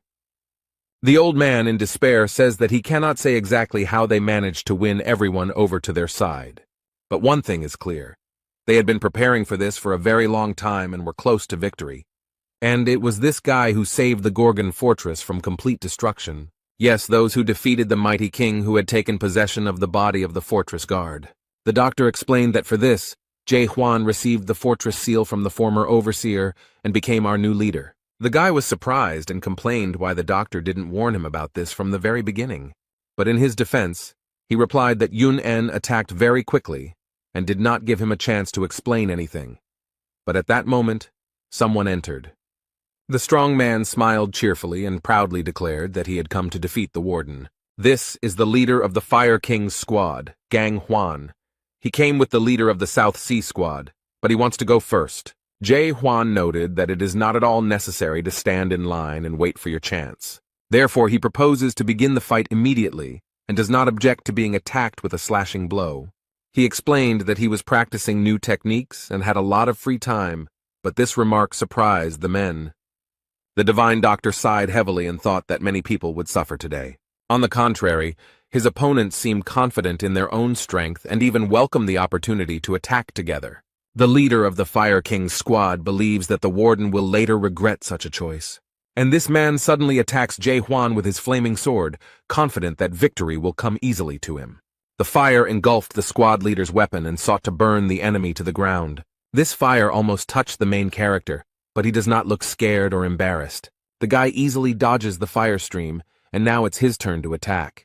The fire spread to the wall of the house and damaged it. It doesn't look like a suitable place for a fight. Young-ho got angry and shouted as if he wanted to burn the entire hall down, but Yun-young noticed that the man in such a state probably didn't hear him. They met and crossed swords. They are quite strong opponents, but Gang Huan still does not lose confidence in himself. He smiled smugly and noticed that the boy was afraid of his fire sword. However, Huan quickly convinces him otherwise and states that this is not true. And then he, with all his strength, with his bare hands, without any hesitation or fear, strikes with the fiery sword. Now the main character has grabbed the sword with both hands and is ready to strike again. The overseer of Gorgon Fortress is too powerful an opponent to be defeated so easily. He asks the leader of the Fire King's squad to tell him if he was scared by his blow. After these words, which slightly confused his opponent, he gets up and hits Gang Huan hard. As a result, there was now a large hole in the wall, and the boy noted that he still found it difficult to use force. Yun-yun is shocked by what she saw, and the doctor is worried because he doesn't know how to explain all this to Jurgen. The leader of the Southern Naval Detachment struck the ground with his sword, and water appeared all around, which was very much needed here. After their fight, everything is on fire, so he decides to use his power to put out the fire. He looked at his friend and noticed that Kang Huan was okay in case anyone was worried about that. The protagonist looked at him menacingly and repeated that he asked to attack simultaneously. In response, this man very laconically explains that he does not really like fire, and now that the leader of the Fire King's squad has been defeated, he is ready to try to win. He stands proudly and offers to fight, despite how easily Huan dealt with his predecessor. It's amazing that after everything he just saw, he still has such enthusiasm for the fight. The main character thought about how first there was white electricity, then fire, and now water, and it reminded him of Pokemon. However, upon closer inspection, this man turned out to be stronger than his previous opponents. But without further warning or prelude, Huan takes the first step towards his opponent.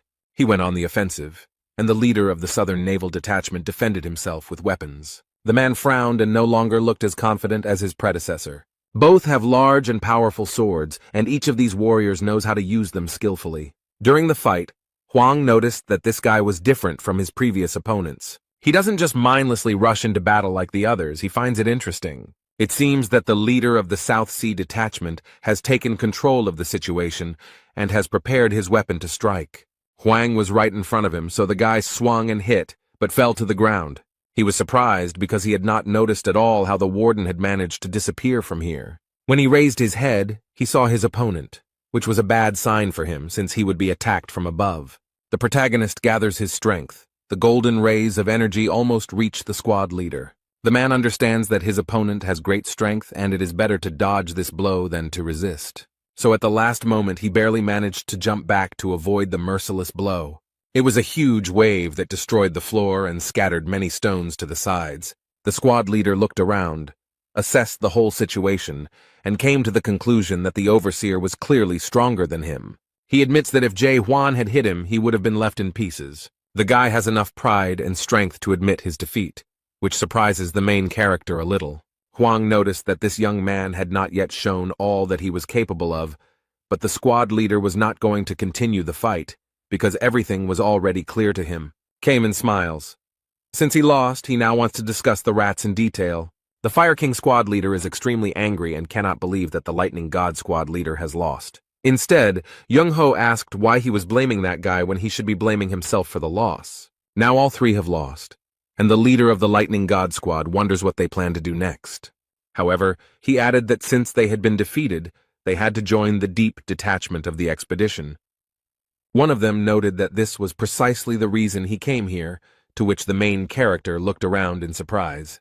But I asked the South Sea Detachment commander if he was joking, and he replied that he was absolutely serious. The leader of the Fire King's squad, Gang Huan, looked at him very aggressively and thought that this was to be expected from him.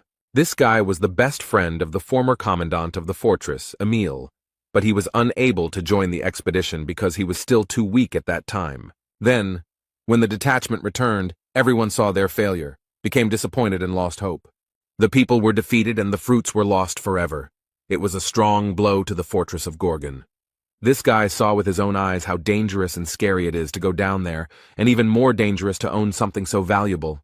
He witnessed the disintegration of a detachment that was going on an expedition into the depths, after which no one else showed a desire to go there.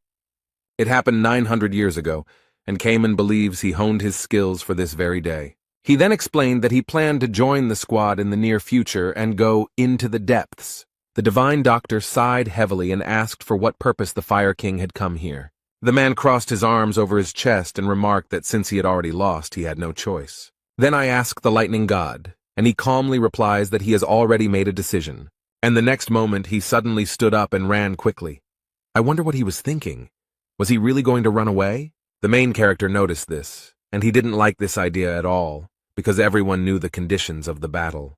However, then everyone noticed that he was running towards the main character, and the doctor tried to stop him, as he thought that he wanted to fight him again.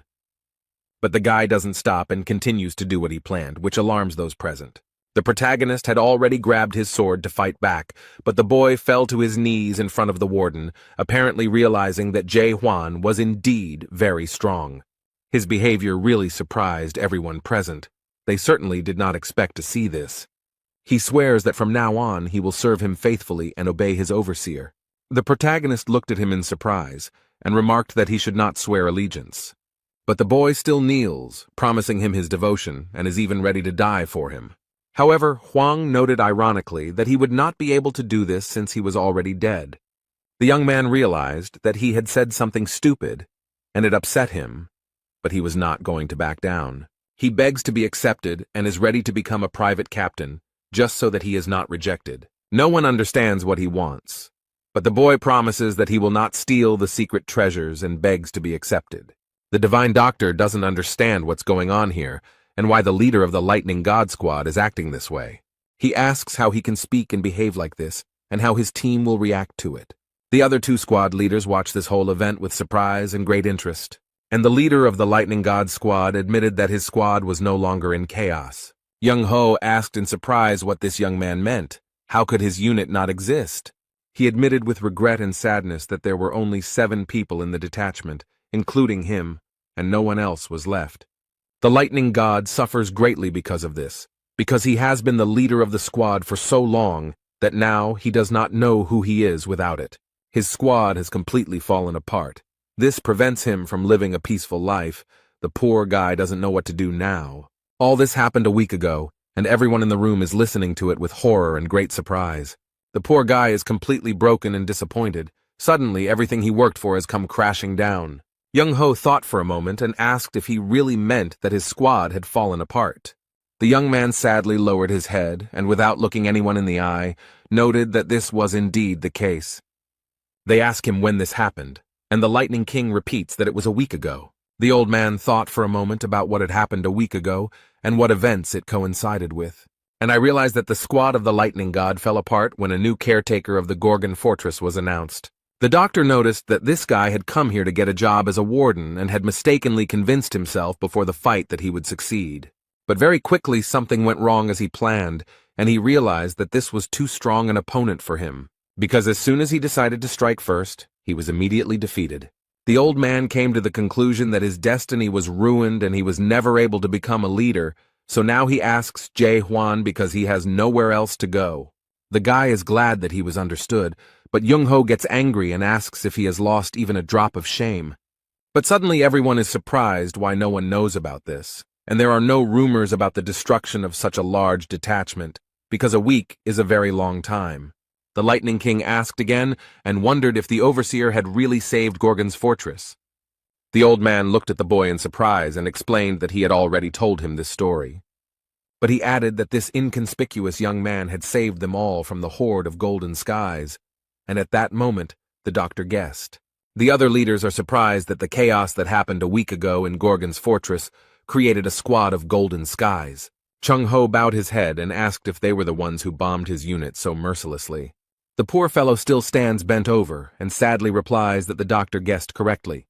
But he added sadly that his unit was not the only one to suffer from the Golden Skies unit. Along with them, there also existed the 3rd rank Shadow Squad and the 1st rank Dragon Squad. Although these troops were quite strong and there were many of them, none could resist the Golden Heavens Squad. This information really surprised and even frightened those present, because this is a serious request. The doctor asked what happened to the Manticore castle if their troops were defeated. The guy sadly explained that the castle had been captured by the Golden Heaven Squad a week ago. The doctor frowned, and now everything was clear to him. But there was still one question that was bothering him a lot. All this happened a week ago, and it is unclear how this information has not spread throughout the House of Representatives yet. It's impossible to keep all this a secret, so Young-ho thinks they have some kind of cunning plan. It seems that the Golden Sky Squad is controlling the skill system and blocking the signal from Manticore Castle. The leader of the Fire King's squad scratches his head and cannot understand how this could have happened. Were 3 squads destroyed at the same time by just one squad, Golden Heaven, which is ranked 10th? Cayman had heard that the unit was growing in strength, but it was unclear how they had managed to reach such a level in just a few years and take control of Castle Manticore. The protagonist had been keeping aloof all this time, but now he asked to explain how the ranks worked. He assumed that the lower the rank, the greater the power, but everyone was very surprised by this remark.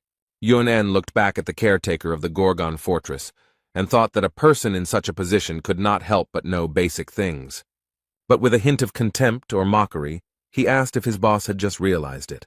However, it seemed that Huan sensed this hint of disrespect and became a little angry at his subordinate. Everyone present held their breath in horror and anxiously waited to see what would happen next. And now the poor fellow, scared to death, is trying to make amends and explain what he meant.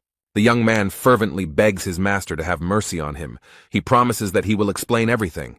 Huang only nodded in agreement, and the young man sighed in relief when he realized that he was still alive.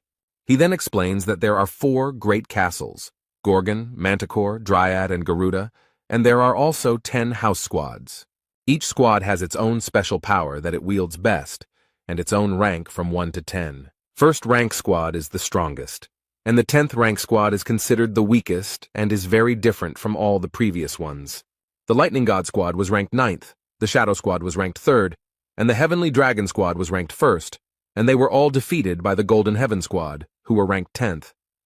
Yuneng doesn't know whose support they got, but someone was definitely behind it because they managed to take over the castle. The protagonist reflects on this situation and remembers his meeting with the Golden Skies squad. At first, Huan thought that these were ordinary people who had retained a connection with the horrors. But these people tried to capture the fortress of Gorgon, and now they have captured the castle of Manticore. They seem to be storming fortresses one after another. perhaps pursuing the same goal as Huan. He remembered how the man had refused to tell him where this horror was, and remarked that if he found out that you had betrayed him, there would be no life for him. Then the main character became very curious about who he was talking about, and who he meant, who this he was, who this person was very afraid of. And now Huang wonders if there are horrors in this mysterious he in Manticore Castle now. Meanwhile, terrible things happen in the captured castle, and in such cases many innocent people usually die. It seems they wanted to get the guard's horn, but they failed, but this did not upset their leader. Now he sits on the throne, and at his feet lie the lifeless bodies of the previous throne holder and his subordinates. This man is the leader of the Golden Heaven Squad, Lim Jin Hong, and he is happy that his plan is coming to fruition so wonderfully. Meanwhile, Yunen decided to give an introductory lecture to those who had just entered Chaos. The main squads are also called the 10 Chaos Sects. They emerged 900 years ago when the first squad was assembled in the Depths.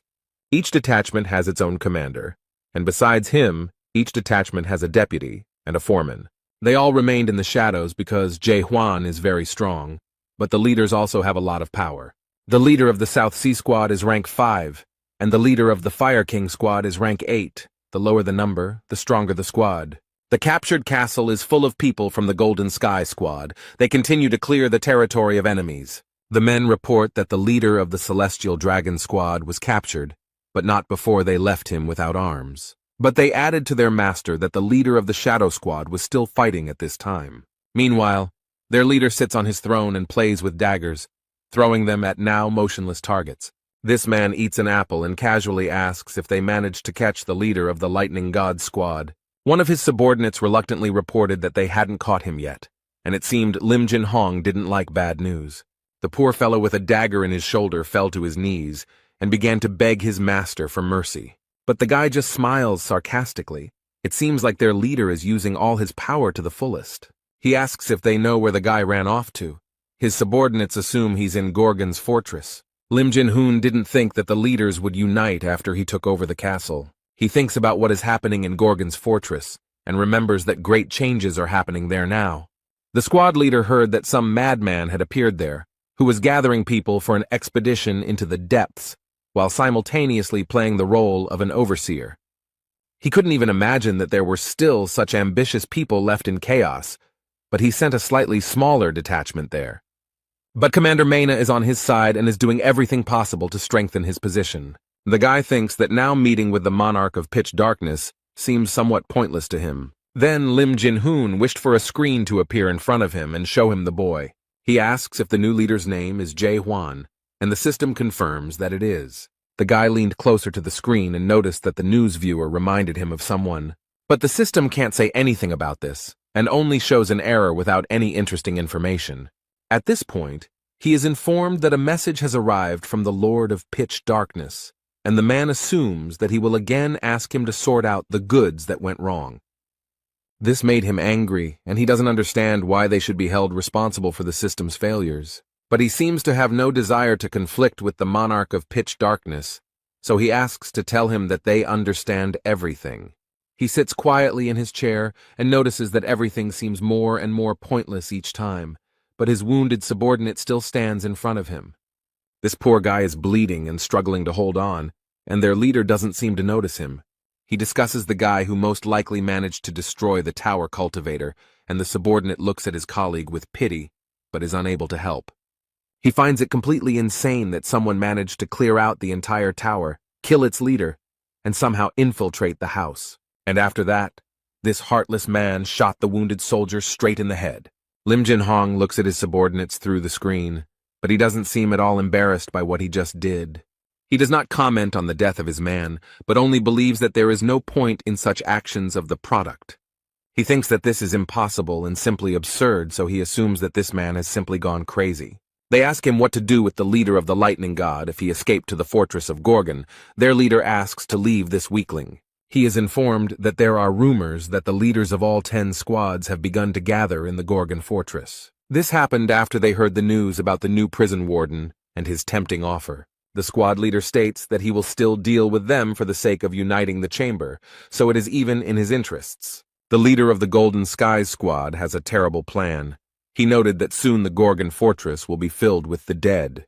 Lim Jin Hong knows that a very evil creature appeared in Gorgon fortress a week ago, and this man is 100% sure that the king of disasters appeared in the fortress. Traces of his presence quickly disappeared, but the squad leader knows that the arrival of an evil force is not the worst thing. After all, the dead call upon their own kind, and now the inhabitants of the fortress will understand why the king is called a catastrophe. Meanwhile, in Gorgon's fortress, the overseer and squad leaders try to figure out who is supporting the Golden Skies squad. One of them boldly suggests that one of the monarchs of the Great Lands may be behind all this. Although they are prohibited from interfering in the affairs of the House of Representatives, no one else can finance such a powerful and large organization. The Fire King heard that there was a war going on in the Great Lands, so someone could easily take advantage of this situation and interfere in politics. That's why he suggests turning to the Renaissance Court, and this suggestion somewhat frightened the leader of the South Sea Squad. This is the place where the resurrection ritual is performed by the monarchs, members of the 5 noble families, and members of the organization that owns the fruits. Zhang Ho was asked if any monarch was involved in this. Does that mean he broke his oath? The old man reminded everyone that in exchange for receiving the fruits for the Court of Revival, the monarchs and members of the 5 noble families swore not to interfere in the political affairs of chaos. The Fire King is furious and believes that this issue should be raised publicly. However, it was rightly pointed out to him that none of them had direct evidence of the monarch's involvement in this. In addition, the leader of the South Sea Squad is against asking outsiders for help, but he asked what they would do if the Renaissance Court did not side with them. It seems the Divine Doctor wants to intervene in the conversation. He has a few questions. Young Ho notices that the situation looks much more serious than it seemed at first glance, so he asks the prison warden what they should do now. Eventually, Castle Manticore is captured, and 3 of the 10 squad leaders are captured by the Golden Heaven Squad. He suggests that if this continues, a major and brutal war could break out. However, their leader noted that none of this mattered, since they still remained their enemies, whom they would have to fight sooner or later. The doctor recalls being told that Huan has plans to unite the house and get rid of all enemies. In this case, he will be able to leave his post, because if there are no enemies, then there is no need for security or a fortress. Now he asks the guy if he really wants to unite the house, and explains that it's not the same as capturing 4 fortresses. The doctor adds that the Renaissance Court is a much more dangerous and terrible enemy than all 10 squad leaders combined. The old man believes that the boy will not succeed with his abilities. He believes that there are many things in the world that are simply impossible to do alone, even if you are very strong. The clouds in the sky have parted, and rays of sunlight are penetrating through a hole in the ceiling. He filled the whole room with his warmth and bright light, and the boy noticed that none of it mattered. But he added that this is precisely why the old man is here, to help when needed. The main character looked at the Divine Doctor with hope and respect, because he had a lot of experience. However, it seems like he didn't like this hope at all. Young-ho looks a little shocked. The caretaker of the Gorgony fortress noted that he was quite young and did not have much experience, but this did not matter as long as they had a doctor with them. But Young-ho got angry and asked why the guy thought he would go with them too. But Huan looked at him and said, "Isn't that so?" The straightforwardness and spontaneity of this young man simply amazed him. Young-ho can't believe he was so easily seduced by such a green and frivolous guy. The protagonist looked at the squad leaders and decided that it was time to tell them about his plans. It consists of several points, the first of which is the unification of chaos. But Huang does not specify how exactly this will happen. After that, he plans to destroy the Court of Rebirth that stole the fruits 900 years ago. And only after this will their expedition into the depths begin. But for this, he needs devoted people who will work for the common good. Therefore, if any of them are not confident in themselves and understand that they are not ready to sign up for all this, then it is better for them to leave now. Cayman wondered what the warden would do if everyone refused, and no one showed any interest. Huan said that he would go alone then, but the squad leader pointed out that such a plan could not be carried out if you were alone. However, the main character proudly noted that he had traveled this entire path completely alone, and therefore was not afraid of anything. His interlocutors looked at him in surprise, and now they at least understood a little what their leader had to go through. Suddenly the leader of the South Sea Squad started laughing loudly. It looks very strange. And then, Cheerfully declaring that he would join Huan and noting that he would follow his leader anywhere, Yun also confirmed his participation in his plan. After the confession, everyone looked at the Fire King and began to wait for his answer. The man rubbed his head in confusion and explained that he had not yet decided what he would do. In his defense, he stated that it was completely normal, and they were very calm about accepting an offer from a complete stranger. He explained that he was not sure that Huan would be able to lead the expeditionary force because the enemies were too strong. But he expressed his wish quite confidently. The Fire King wanted their overseer to prove his worth. The man explained to those present that there were now 6 squad leaders on the side of the Gorgon fortress. If 3 more leaders, not counting them, recognize him, then he is also ready to stand on his side. The protagonist folded his hands and agreed to these conditions, but it seems that no one expected him to agree so easily. But then the guy thought for a bit and added that he also had certain conditions for them. Since they must recognize him, it is only fair that he recognize them.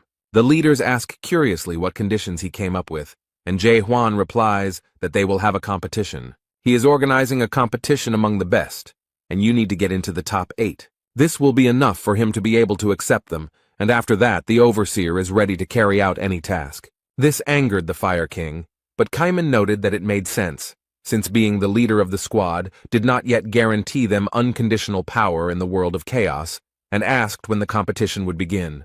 Meanwhile, along the corridor of the fortress, someone is quickly approaching the door of the hall where they are. He opens the door with different movements and eavesdrops on their conversation, but it doesn't seem to bother him at all. This is the Minister of Internal Affairs. He looks very strange and shows some document.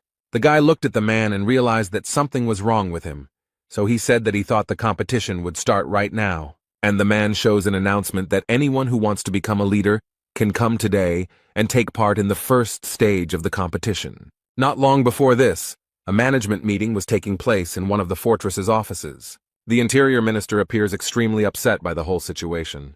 They ask him what the fortress commandant's plan is because it seems he has something in mind. The situation has become even worse than before.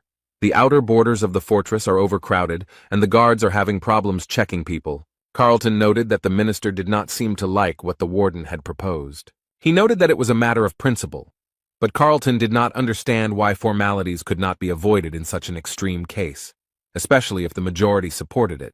Moreover, the supervisory authority has already received approval, but the minister is not confident in this majority. Since 3 of the 5 ministers who agreed were recently appointed, he probably does not have much confidence in their decisions. They seem to have gotten the hint and are not very happy to hear it because it does not show respect for them. The recent disaster killed 4 of the 5 ministers and left the remaining ones seriously injured. In this case, new ministers were appointed from among the inner circle, so Claire became the Minister of Finance, Zaire became Minister of Security, and Carlton was appointed Minister of Justice. But this caused everything in the fortress to go wrong. Claire noted that the Home Secretary was not very happy with the new prison governor's policies, but she wondered if he even understood what values they stood for. The man doesn't seem to quite understand what she's saying or doesn't want to accept it, so she points out that you shouldn't look down on her just because she's a waitress. He tries to object, but the Minister of Finance sees everything perfectly and understands his tone and facial expression. The woman explained with a smile that where there are people, there is money, and now many guests come to the Gorgon fortress because of competition. She confidently asks if he even knows where the competition will be held, and the man is a little confused because he doesn't know. She then tells him that all this is happening on the eastern shopping street outside the fortress, the same street that was destroyed in the disaster. Residents of Gorgon are currently repairing the street and helping with the competition. The man thought for a moment. He knew there would be a competition, but he didn't expect Huang to be able to find people and a place for him. This disaster caused damages amounting to 12,787,000,000 gold units, and then asks how much he thinks they have earned so far in these 2 days of competition. The Minister of Internal Affairs tries to answer something, but says nothing concrete or significant. That's why Claire decided he didn't know anything and took matters into her own hands. The woman excitedly announced that they had already earned 13,280,000,000 gold units. These figures really impressed the minister. He does not hide that he is very surprised by such calculations. The Minister of Finance explained that it doesn't matter what world she's in. The main thing is that she's excellent at counting money. Claire calmed down a little and added that she didn't know what their new fortress caretaker was doing. Does he really want to form a war band in the depths? Or perhaps he is planning to rebel against chaos?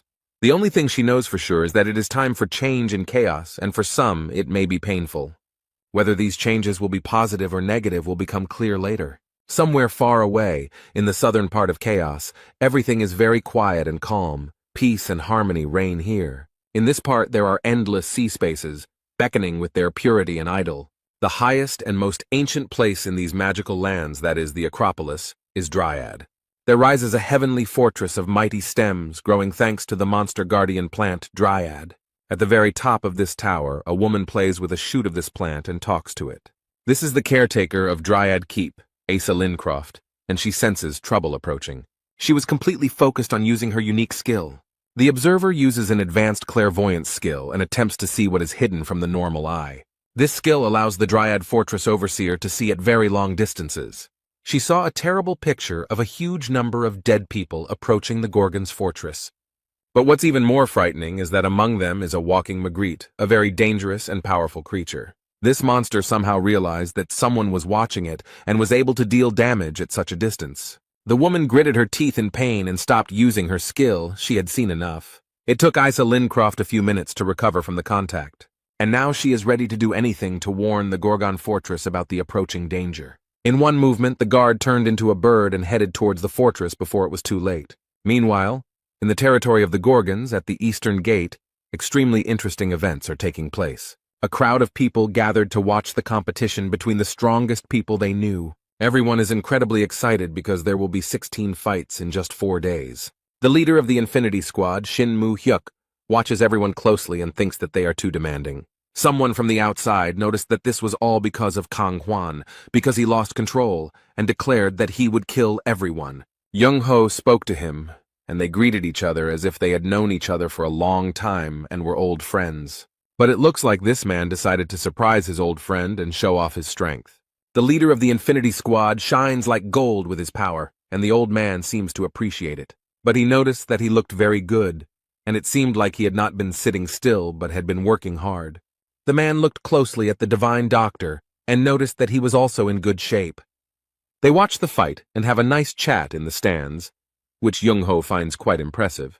He knows that Shin Moo-hyuk loves to fight, but he refused to participate in the tournament. The latter remarked that he liked fair fights and not meaningless ones. The old man remarked that Kang Huan would definitely not like such a statement. Meanwhile, in the ring, the fiery king gritted his teeth and tried his best to defeat his opponent. He can't lose. It would be too much of a blow to his pride. Therefore, this man does not hesitate to release a huge wave of fire at his opponent. He smiles sarcastically and believes that he has succeeded and the warrior he fought has already been defeated. But the next moment he realizes that something is wrong and this is not the end of their fight. The man raises his head and sees above him, in addition to the clear blue sky, his opponent ready to strike. The enemy approaches Kang Huan with all possible speed and holds his spear at the ready. After this, there was a very strong blow, as a result of which a large amount of gunpowder and even stones rose into the air. However, when the fog cleared a little, it became obvious that the leader of the Fire King's squad had no time to dodge the attack. What remained was exactly what he had feared so much. He had lost, and in front of so many witnesses. Moo-hyuk noticed that this divine law seemed very familiar to him. The doctor confirmed that this was his habit. They talk about Ha-yu, the Steel Lord of the Green Winds, and he seems very powerful.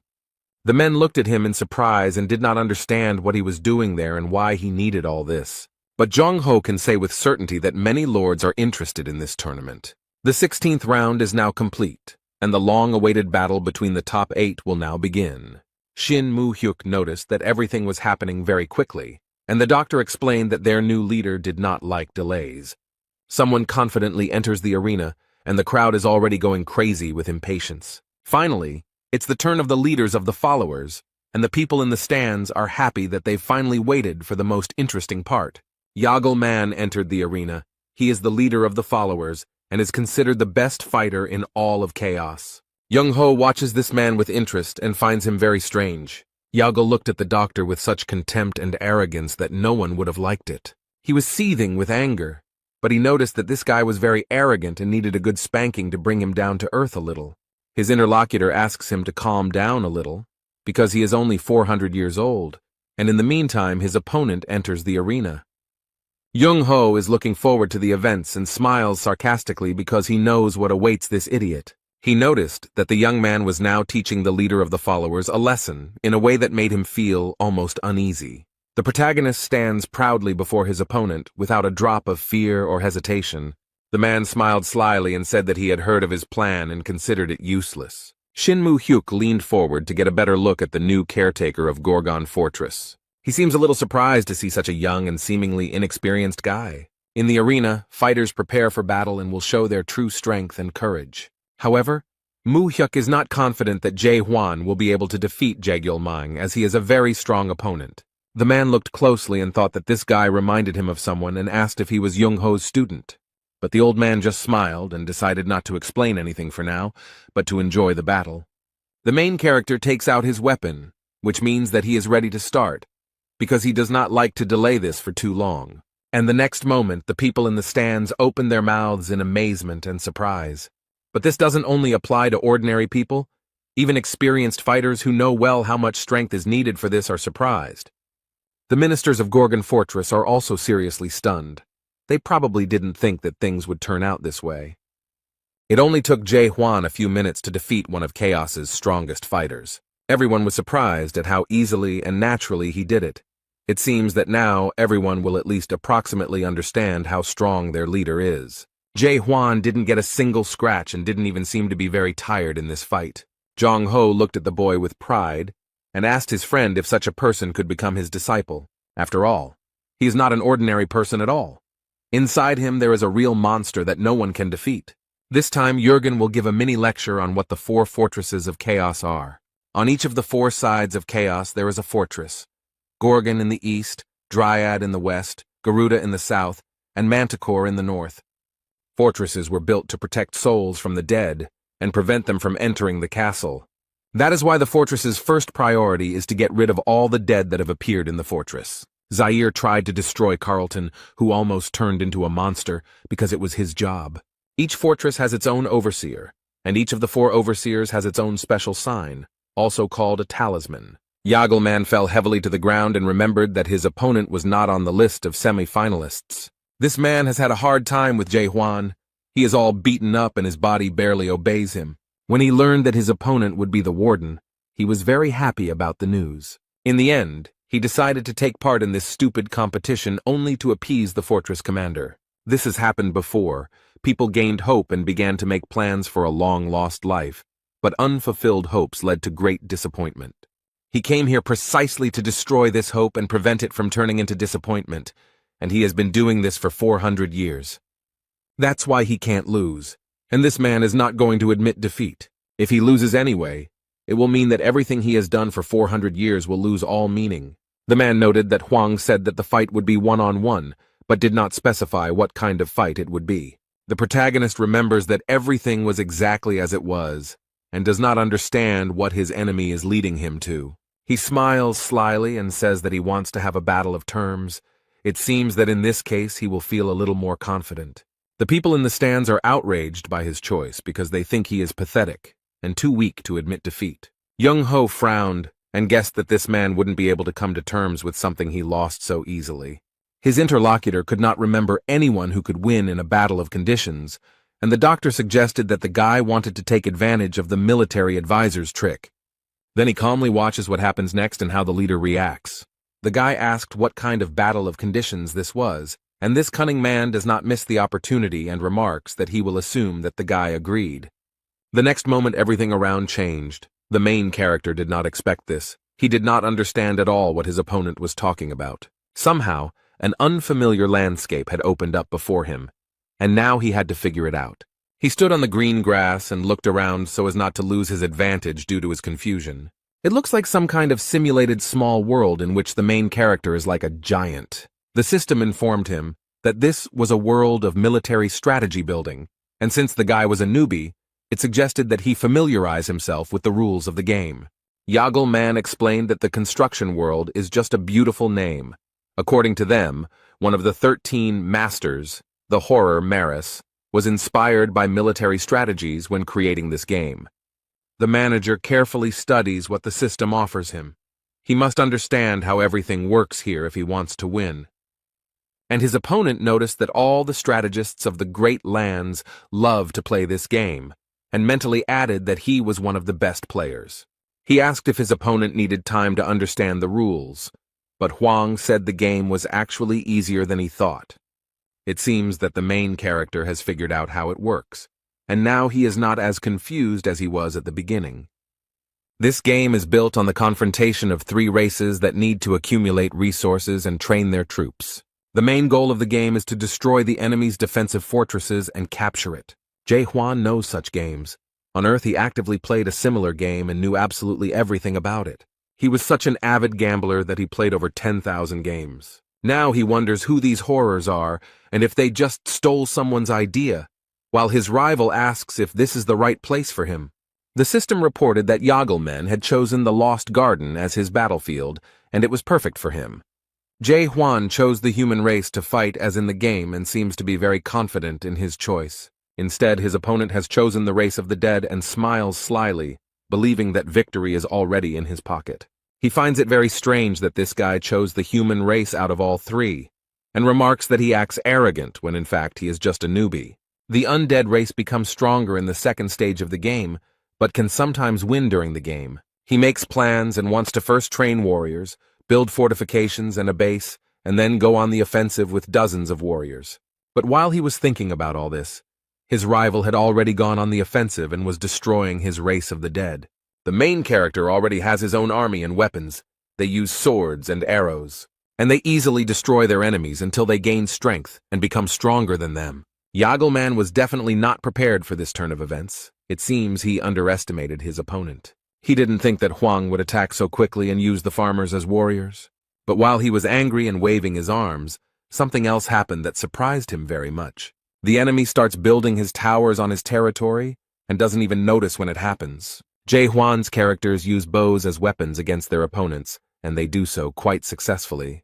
They use these towers as defensive structures and actively attack monsters. Yahello is very surprised by everything that is happening. It seems that he cannot win here either. If he destroys the enemy's towers now, farmers with more endurance will rush into his territory. But he has no other choice. He must stop it, because he has no way to accumulate resources or build structures. He gets incredibly angry and shouts that this is an unwise strategy, but the protagonist is absolutely sure that he is doing everything right.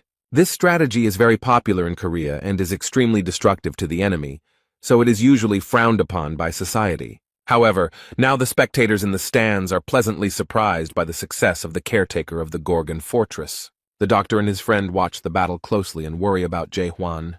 Yahello understands that soon he will not be able to continue this battle and will lose where he is the best in all of chaos. He got angry and shouted.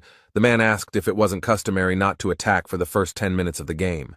However, the main character looked at the man in surprise and asked what he meant. His opponent explained that players usually spend the first 10 minutes building structures and gaining strength before the battle. Huan looked at the man with disdain and asked where such a rule was written. Hearing no answer, he remarked that since it was not written anywhere, it did not matter when exactly you started the fight, and this greatly angered his opponent. The poor man fell to his knees in despair and realized that this was the end. He had no more chances. He doesn't want to admit it at all and doesn't understand who this guy is and where he came from. After all, this young man ignores all common sense and bypasses generally accepted rules and norms. Yahello looked at his opponent and was forced to admit that he had no more aces up his sleeve. He knows that he can do nothing to equalize their strength or gain an advantage. No matter how hard he tries, Yahello knows he can't beat this guy. He bowed his head and thought that perhaps he had been waiting for this very moment for all 400 years. It's very hard for him, he doesn't want to admit it, but this is the end. He admits that he lost. The hall exploded with applause. Everyone was happy with the victory of the fortress commandant. People really enjoyed the spectacle. The protagonist is resting after a fight, and someone approaches him and asks who taught him military strategy. They went down from the stands to the arena to talk to the commandant of the fortress. The divine doctor and his friend landed, and Young Ho remarked that he thought the young man only knew how to lunge. However, he added that the new breaking technique was created based on Chung Ho's strike. so there was no need to insist that he was only interested in lunges. The old man realized that the main character had used the spiral fracture technique against his opponent. The boy looked at the doctor in confusion, and he explained that this was the best name for the procedure. Before the competition, they argued, and Huang noted that he only used lunges, and Jung Ho noted that the young man was inspired by his strike, so he should be named after him. Kamen thought for a moment, and noted that both the strike and the lunge were aimed at killing the opponent, so the word lethal could be added to the name. The guy suggests going with the name Death Spiral, although Jung Ho isn't too happy with it. The protagonist still insists on his own, because he likes his name better. But suddenly he switches his attention to the person next to him. He doesn't consider it necessary to introduce himself first, but immediately states that this man looks strong and asks if he wants to fight him. The man noticed that the warden seemed to dislike unnecessary ceremony, and his friend explained that the guy had no respect for his elders and even dared to give orders first. The guy exhaled and explained that experienced fighters had gathered here, so he saw no point in unnecessary ceremonies. For the first time in 900 years since the Deep Squad disbanded, Shin Mu-hyuk sees Jung Ho actively participating in a conversation. Mulark was the captain of this squad and gave everyone hope, but in the end he left behind only despair. He wonders if this guy can be compared to Mulark, if he can replace him. Judging from the previous fight, this guy is actually very strong. He boldly suggests that Huan might even be as strong as Malarka. But he is not particularly interested in this. A person is more interested in his soul. After all, he doesn't see any loyalty or obedience to the rules in him at all. It's the complete opposite of Mulark's wisdom and caution. Shin Mu-hyuk looked at the boy closely and thought that something was wrong with him, that he was somehow overwhelmed with bloodlust. Thinking about all this, the man's eyes widened in surprise, because all this could only mean one thing, and the next moment he seemed to understand something, his mind putting all the facts together. He looks back at his friend and studies him carefully before asking a question. Mu-hyuk can't control himself and doesn't know how to ask the right question, so he decides to do it directly. He looks at Jung Ho and asks if Huan is sleeping, but the doctor doesn't answer at first. And then he breathed a sigh of relief because his friend finally noticed, and noted that Huang was fully awake. The announcer announced that the quarterfinals would now begin, and that we were in for some very interesting matches. The protagonist stood and thought for a moment, and then decided to enter the arena without an invitation. The divine doctor does not understand where the boy is heading, because his turn has not yet come. Meanwhile, Mu-hyuk looks at the boy suspiciously, still thinking about the fact that he is fully awake. He looks around and explains that he is tired of sitting and waiting for something to finally happen. So if he is fully awakened, it means he has passed the third stage of awakening. The old man looks at the boy with slight fear because he has absolutely no idea what to expect from him. There is only one question spinning around in his head. It is impossible to predict what this young man has planned this time. He carefully studies those warriors who reached the finals.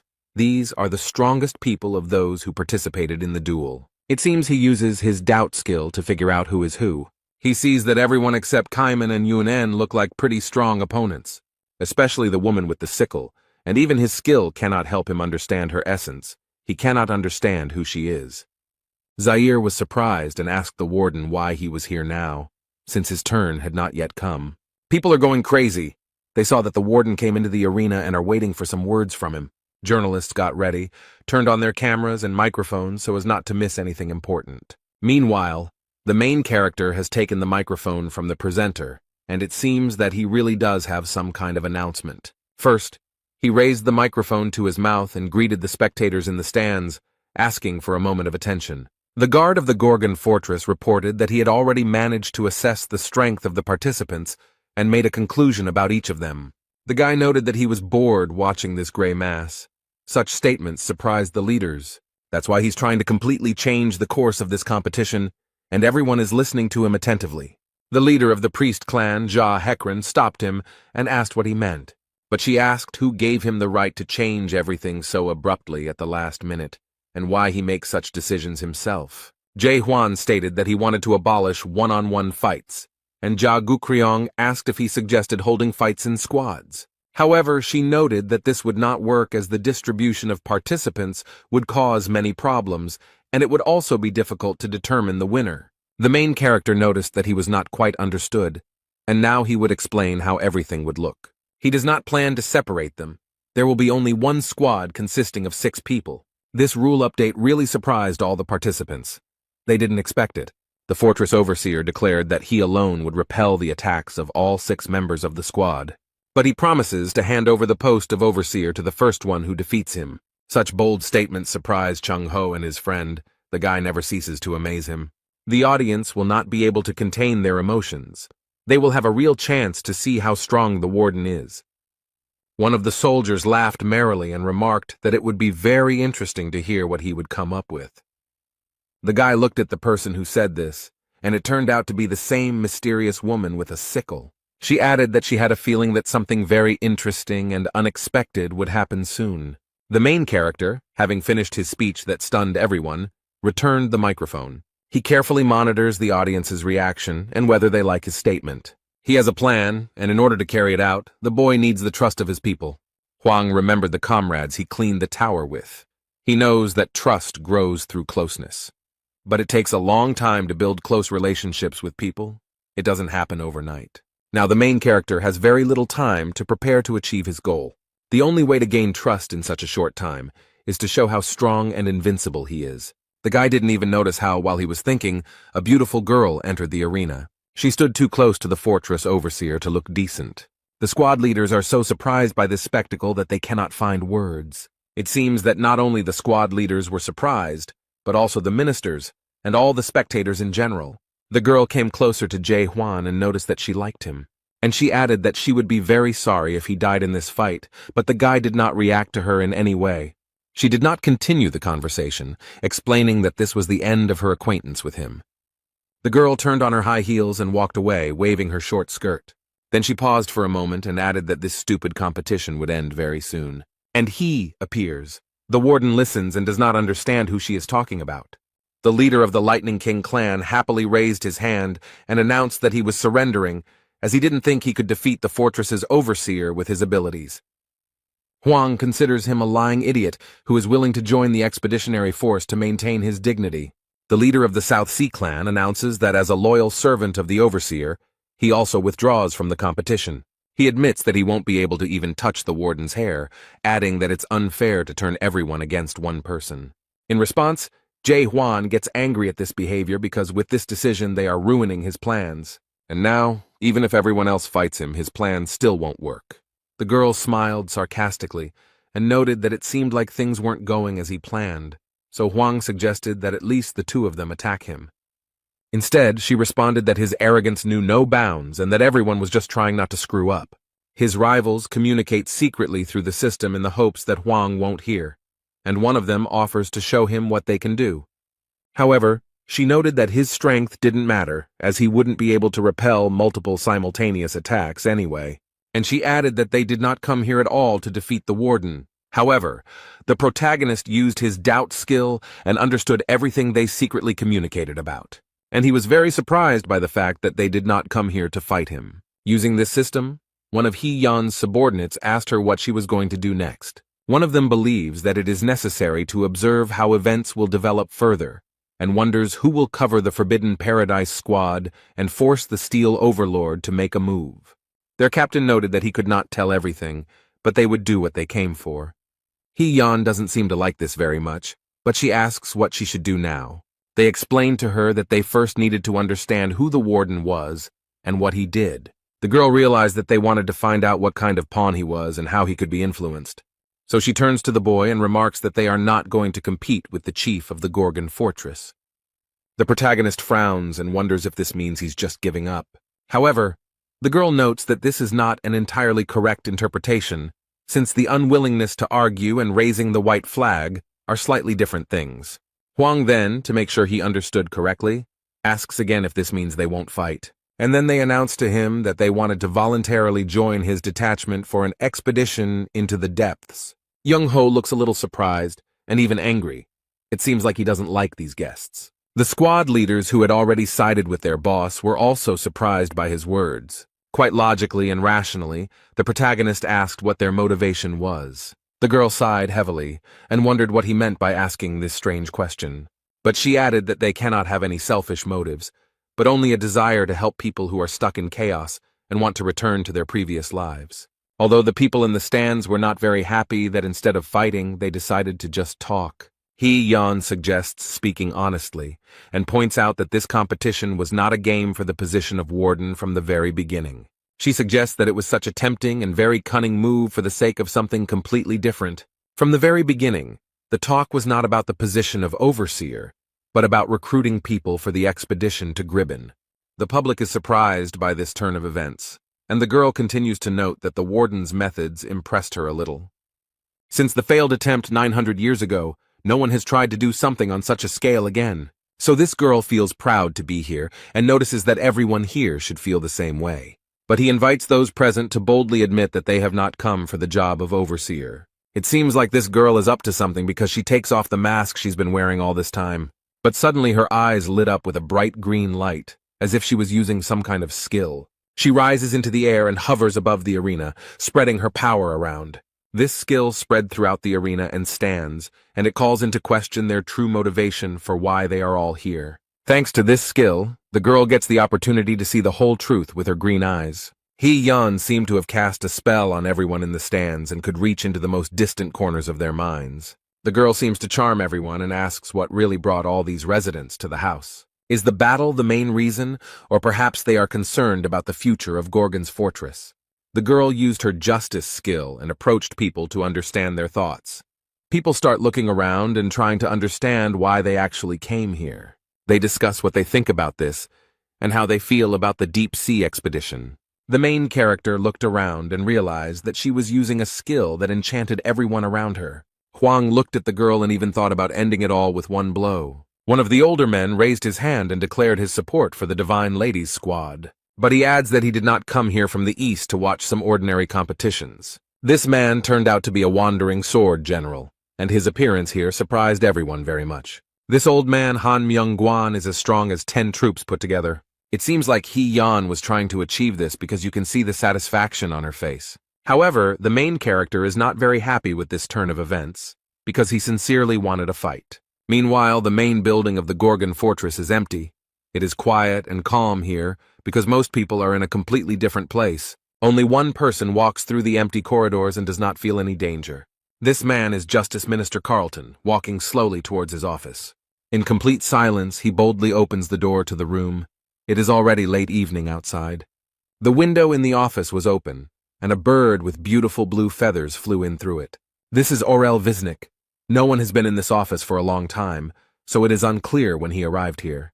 The bird obediently waits for the person who will receive the message it must convey. When the eagle realized that the message could be entrusted to the Minister of Justice, he showed it. Carlton read a message from Fortress Overseer Dryan that the dead were heading to Gorgon's fortress. Then the messenger flew away, having completed his task, and the man remained standing at the window. An expression of unspeakable horror appeared on his face. This news simply stunned the minister. Carlton wonders what will happen to the fort when they finally get here. Meanwhile, no one suspects that danger is approaching them. They are still in the arena. The sky has already darkened and is covered with black clouds, but people do not disperse and remain in the stands. The entire crowd is completely hypnotized by this woman. She calls on everyone not to fan the flames of internal conflict. But she suggests that we all sort this situation out together. It's strange that no one stopped her. Huan stated that it was time to end this competition, as they had already achieved their goal, and there were many people behind them who were willing to volunteer to go on an expedition into the depths. She understands that now everything is in her hands, and she can get down to the most important thing. The girl announces that there is one more issue that everyone should discuss. She asked who would be the captain of the expedition group, as it was a very important mission. Young-ho wonders if this girl has returned to herself. It seems like he knows her well. Hee-yoon used the skills justice and illusion against people. Now she uses her cunning tricks to deceive people. I wonder what she is trying to achieve. The girl hopes that the commander of the fortress will take on such responsibility. She believes that the current overseer is a unique genius, surpassing in strength and intelligence all the leaders of the 10 squads. People praise the leader of the Divine Women's Squad because she is an amazing person who wants to praise someone else and not herself. She asked if anyone had any complaints, and the wandering swordsman noted that the position of squad captain could not be taken so easily by force and cunning. The girl is surprised and wonders what qualities a captain should have. He believes that the only thing a captain should be able to do is lead a large number of people. She suggests that the girl take a closer look at the fortress caretaker to find out. The man asks if she can use her fair check skill on the warden. That was exactly what she was trying to achieve, because a faint smile appeared on the girl's face. People are very supportive of this idea, because thanks to this, everyone will see what kind of person he is and whether he can be trusted. Zaira announces that everyone except the warden must leave the arena and asks the leader of the Divine Ladies squad to use his skill. She pretends that it is not her idea, but the desire of the majority, so she is forced to do it. The girl lightly points her hand at the boy and creates many white butterflies. They form different figures. One of them is a large arrow figure. It seems to be some kind of ritual. The guy was very surprised by this, and the squad leader asked him what he thought about it. It scares him a little. He doesn't know if it can hurt, but she keeps asking. Chung-ho realized that this girl had acted very treacherously, and this was exactly what she had been waiting for. But he noticed that she had everyone under her control, and the man explained that everyone knew about her outstanding abilities. People with a high level of adaptation undergo a fair test to make up for the missing characteristics and move to another level, although he himself has never done this. The doctor is worried about Huan because if he now brutally disperses everyone, the expedition will definitely not take place. After all, no one wants to follow a captain who can kill at any moment. But if we don't intervene now, his soul will be tested, and this is an intervention in his personality. The old man eagerly awaits what this young man will do, and the protagonist calmly agrees. This answer surprised the divine physician because he faced a very difficult choice. She asks him again if he is ready to undergo a fair test, and he repeats his answer. The girl didn't just like it. That's why she came here. She needed to find out what kind of person he was. The audience can't wait for something to finally happen. They're tired of watching these two just stand there. But immediately after that, she announced the start of an audit, and what happened next was quite surprising. Suddenly, out of nowhere, a huge wooden ship appeared with white sails raised. This ship is caught in a strong storm. The cold waves are battering it and breaking it in two. Suddenly, and for some unknown reason, Huan found himself on the ship, holding tightly to the handrails. And the squad leader announced that this time the ocean would be the location of the fair test. The main character is furious. He cannot understand what is happening here and how to get out of this illusion. Although, despite this, everything looks very real and scary, the guy does not know what to do. The girl noticed that, as everyone could see, there are cases in the ocean when a ship sinks during a storm. People find themselves in the open ocean and, trying to save themselves, climb into a boat. The girl notes that, fortunately, the lifeboat arrived in time, and people have a chance to be saved. They pulled almost all the people out of the water, leaving only one person overboard. But the boat can only hold 10 people. If they take this man on board, they will all drown together. Suddenly, one of the men grabs the captain with a wet and cold hand. Everyone looks at Huan, and one of the men holds his hand tightly. They demand that he make a decision about what to do as soon as possible, but the protagonist cannot understand how he ended up in this situation. He has two options. The first is to leave one man overboard and save everyone in the boat. The second is to take this man into the boat, and everyone will die together. It's a fair test, and the girl sarcastically asks what the fortress chief will choose. If he chooses option 1 and leaves this poor fellow in the sea, he will be accused of indifference. But if he chooses the second option, he will be short-sighted because his decision will destroy everyone. Therefore, no matter who the overseer chooses, the people will definitely doubt his candidacy for the role of expedition captain. Huan thought for a moment and suddenly announced to everyone that he would choose the third option. The girl was surprised and noticed that there were only 2 options. She did not understand what the guy was talking about. The young man explained that his goal was to save everyone and prevent the boat from sinking. The squad leader is at a loss. She finds it hard to believe that he will be able to find such a way out. This answer option will appear only when the man starts looking for his own way to solve the problem, and now the system has shown the third option, where he will save everyone and not let the marriage drown. This is the only way to save everyone and preserve humanity, but the girl did not count on this. She wanted to make him look short-sighted, and Huang ruined her plan. But now she can't do anything about it, so she invites him to share his plans. The main character noticed that they all have problems because of the sea, so they have to fight it. He looked at the sky, covered with black clouds, and explained that he would simply part the sea. The girl is very surprised to hear this. She does not understand what he is talking about and how he is going to do it. It seems to her that the commandant of the fortress has simply gone mad from overexertion. Instead, Huan looks extremely focused and is already preparing his weapon to fulfill his promise. The girl looked at this with horror and tried to stop the guy, asking what he was going to do. Ho recognized this pose. He had seen the guy do it before and knew exactly what would happen next. So he immediately warned everyone to hide somewhere, and people began to run away in panic. The protagonist gathered his strength and performed his signature strongest attack, which formed a large beam. The people on the boat were frightened by everything that was happening. They covered their heads with their hands. The leader of the Divine Lady Squad watches in horror as the water droplets rise up. Everyone watching this was very surprised, but Jurgen looks suspiciously calm. The system issued multiple messages indicating that an error had been detected while modeling the situation, and the sea instantly disappeared, and the terrible and terrifying storm ceased. All the simulated characters were saved. The girl who was on the ship hugged the captain around the neck and thanked him for saving her. However, Huan is not very happy about this closeness and disgustedly tells her to stay away from him. Everyone thanks me with big smiles and slowly disappears, which looks a little strange. The main character, it seems, did not expect to see this. It even scares him a little. They are like characters in a game.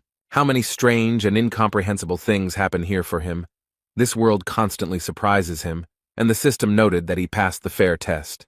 The girl screams in rage, asking what the fortress commander has come up with. However, the main character does not react to her hysterical screams and calmly replies that it is time. These words, or the way the main character said them, terribly frightened the squad leader, and she immediately fell silent. Now he looks as scared and furious as possible and remarks that it is time to put an end to this absurdity. The girl is afraid to think about what might happen now, after she so skillfully manipulated him and everyone around her.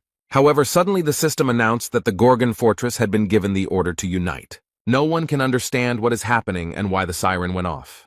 The fortress caretaker, without thinking twice, realized what this could mean, turned around and quickly ran somewhere.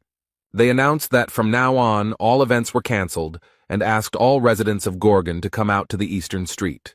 Visitors to the city cannot understand what is happening, and local residents explain that dead people are approaching. The most powerful personalities present at the event gather together to plan their actions. They gathered on the fortress's observation wall to assess the situation and saw that Black Spot's squad had been completely destroyed. Most of the Lightning God's squad was destroyed in Manticore, and today they must face these fearsome monsters.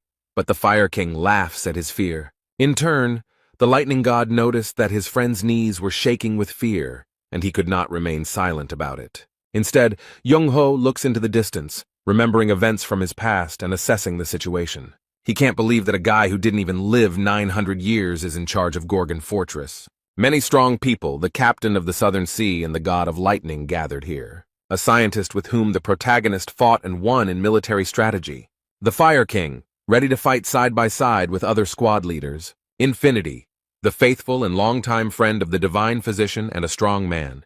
The very same leader of the detachment of divine ladies who never managed to set up the commander of the fortress. The 6 leaders gathered in the Gorgon fortress. The old man never thought that something like this could happen again. It all reminded him of the events of 900 years ago. His friend remembers these events well and knows what the doctor means. He is talking about the courtyard of the dead. He looks sadly at the divine doctor and notes that there really was something like this once, but he doesn't understand why they are all here. It's then that Ho realizes what's going on here. The dead are attracting other dead people. When mid-level undead appear, they attract other small monsters. When a large monster appears, it attracts mid-level monsters. And a week ago, a great catastrophe occurred in the Gorgon fortress. The real king of the dead appeared. This disaster forced all the fortresses to strengthen their borders and build huge walls. And now, because of this, the most terrible catastrophe is approaching chaos, devouring all living things. In addition to small and mid-level monsters, mega undead are approaching them. This terrible monster is called the One Who Walks Backwards, Magrig, and it inspires terror. A terrible darkness enveloped the city. Screams of horror and pain were heard from everywhere. It all began. People can do nothing against these monsters and only shout for them to go away. A terrible end awaits them. The monsters know no mercy. They destroy everything. The leader of the Divine Ladies Squad looks at all this horror with huge eyes. They are being attacked by a huge number of monsters that no one can cope with. They have no hope. The inhabitants of the Gorgon fortress scream in horror and die from the sharp claws of the monsters. Poor people have nowhere to go, no way to save themselves or avoid their death. The girl realizes with horror that this is the end of a huge invasion that no one can stop. People try to save themselves, but because of their weakness and helplessness, they fall to the ground. There is no point in running or hiding. It is too late to do anything about it. The monsters have already arrived, and they will do what they do best: destroy everything in their path. The Divine Lady understands that this man is about to be destroyed by the monster, but she froze in horror. The old man doesn't even try to run. He has already resigned himself to the fact that his death has come. Suddenly someone will run very fast. Maybe he will save him, and will be able to save many more lives. This is the wandering swordsman. He is definitely very strong and will help them get rid of this trouble. The girl gains hope. She sighs with relief and asks him to help them. However, this man does not touch the monster. He passes it by and allows it to continue its evil deeds. He doesn't even try to do anything, but gives up and explains that even he can't fight such monsters. The poor woman looked at her husband and despair overcame her. She realized that she could do nothing. Instead of trying to fight, the swordsman surrenders himself to the monsters because he sees no other way out. The squad leader believed that in this world, any choice you made would lead to nothing. There are tears in her eyes, and inside there is a complete emptiness that is slowly taking over her. She has become disillusioned with everything she believed in and lived by, and now she is unsure if justice can be achieved in this world. The girl stands motionless, looking at what is happening in horror, and does nothing. She looks at the monster right in front of her and realizes that there is nothing in this world but blind hope. However, suddenly someone in front of her destroyed this monster and did not allow it to kill the confused girl. The poor thing is in shock. All these events do not allow her to think clearly and perceive reality. The lightning god saved her by killing the creature with one blow. He doesn't look confused.